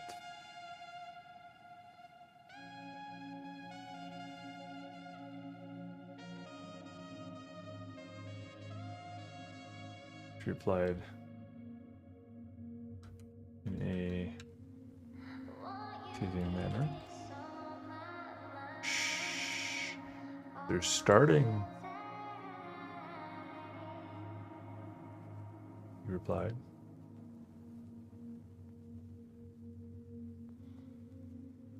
If you tried out of their hiding place. And watched the commander begin his speech. Watched as the commander began in his speech. Gentlemen, it has often been said that I like war. This is just the beginning. Don't go. He goes on to say, no, gentlemen, I love war. Now, if you know what the reference is, I will give you an internet cookie that does not actually exist, because I do not have an internet cookie that I can give you. I wish I could, but I do not have an internet cookie that I could give you. Okay, this is completely not what I asked. CFG 15. Also, only one batch, because I don't really need to see what this one turns out in mass.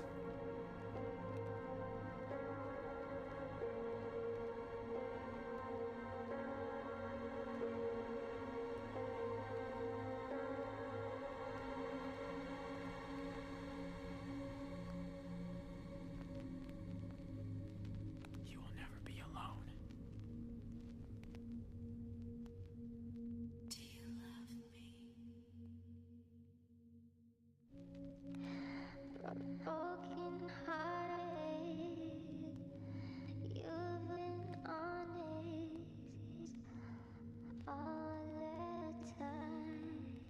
Yep, you are essentially playing the major, but competent in fight. You're a great talker, both excellent diplomacy buff, but above all else, you are the single most powerful intimidator build that doesn't use spells in the entire game. You're capable of sending enemies cowering with a swift action with the proper skill trick. In a charge, you can deal significant damage with your great sword. And your greatest ability is your fear-inducing abilities.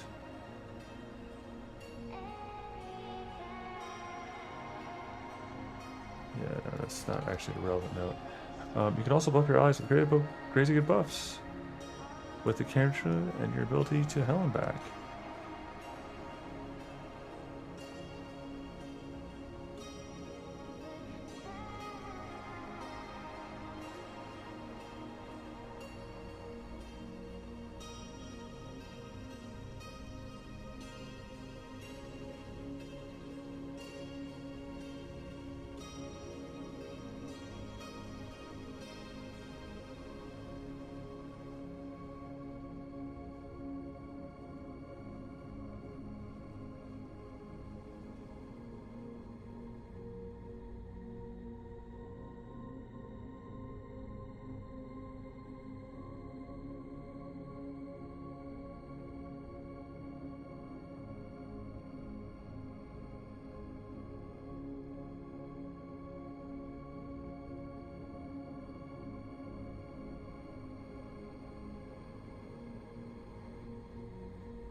Keeping you close, I don't know if what we had was real.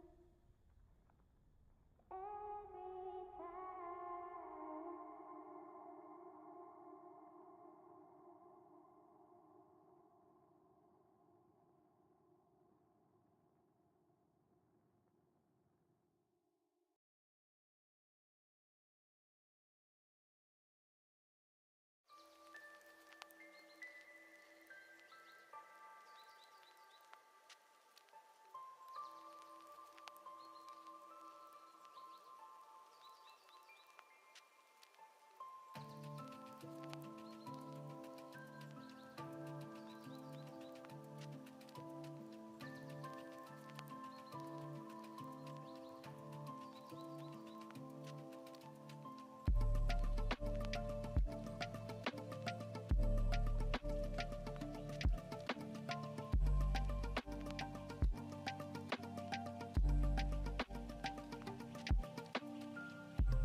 Shoot.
Just watching the paint go by. It's still not working. I mean, it's isolating out the background properly, right?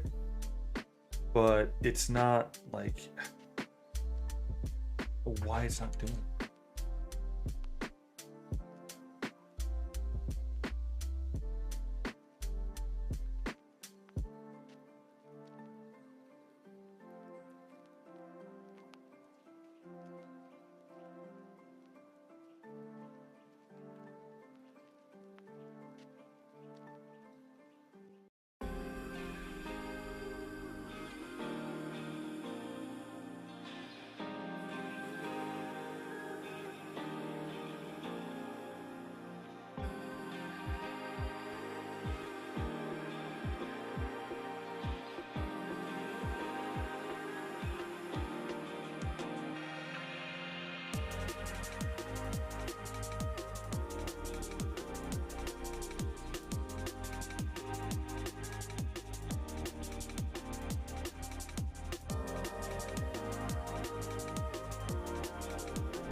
No, let's try it.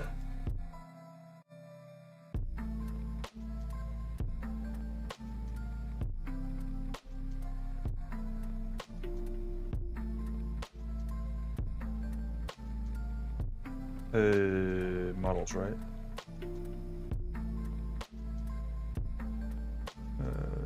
Not lowers in this case. Stay with Diffusion, right? Yes. All right. So wget tac o. Grab my download name.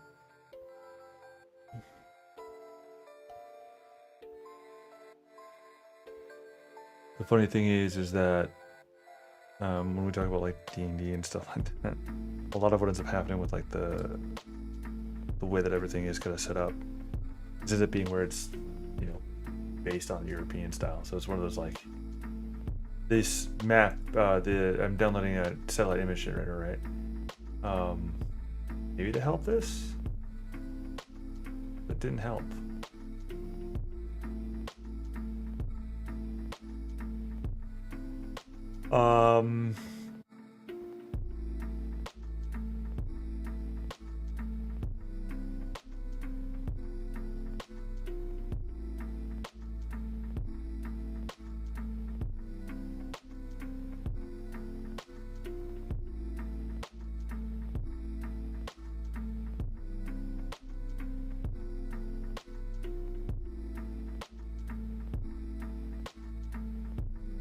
Let's see, maybe if I just throw more words out, maybe that's my problem.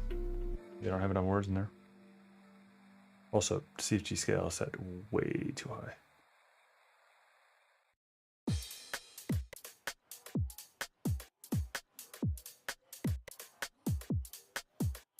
Excuse me.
So it's doing its thing still. Let me check the kernel on it. Oh, there we go. Well, now it's interrogating, so hopefully it'll get there. Man in a suit and a devil mask sitting in a dark room with the light in his head. A.B. Johnson instruct R3 to render. But you don't have the... You don't have the thing.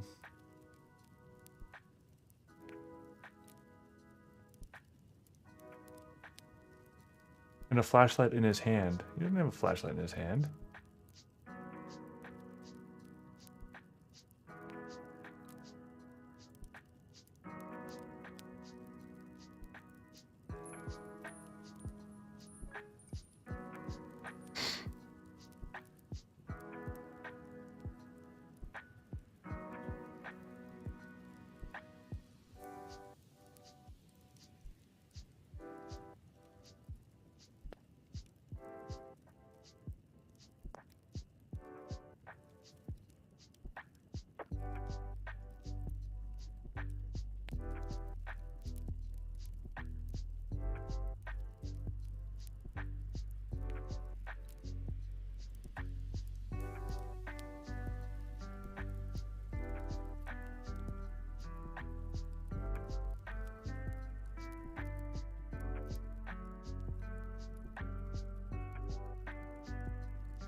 I don't think the model knows what a map is.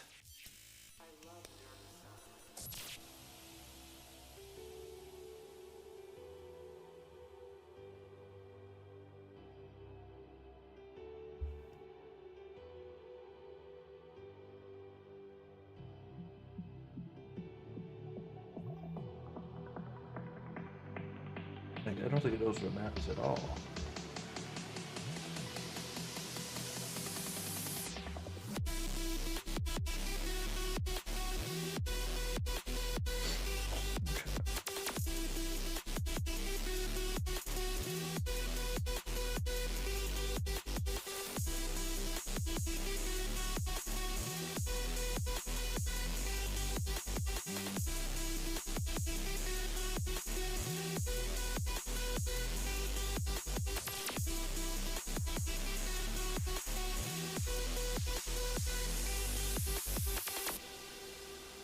I've cried alone in the darkness and let my tears fall like rain.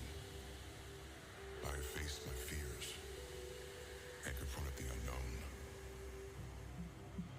I've silenced my thoughts and feel peace and stillness. I have been one with my pain.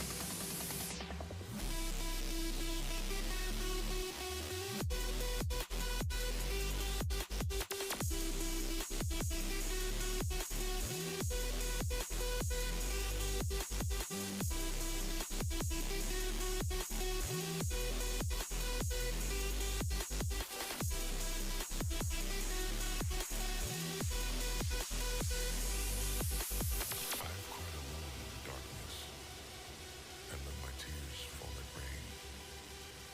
I've faced my fears and confronted the unknown.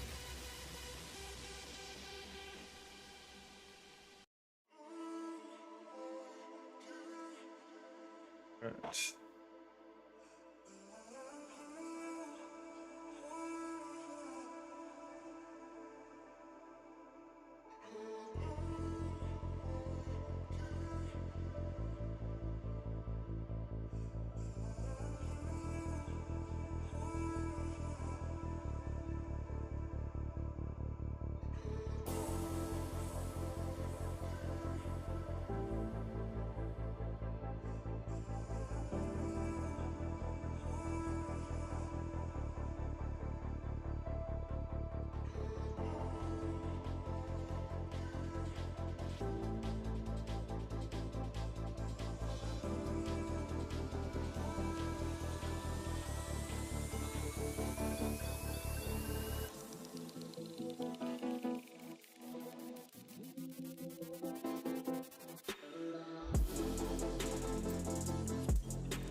Oh no.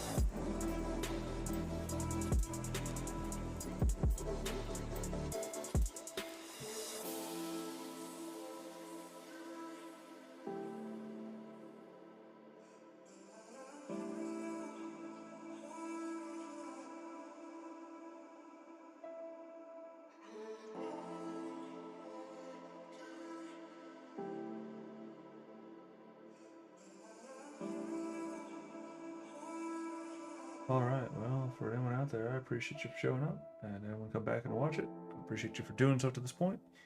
That said, it's time for me to call it because I need to sleep some. Be all right.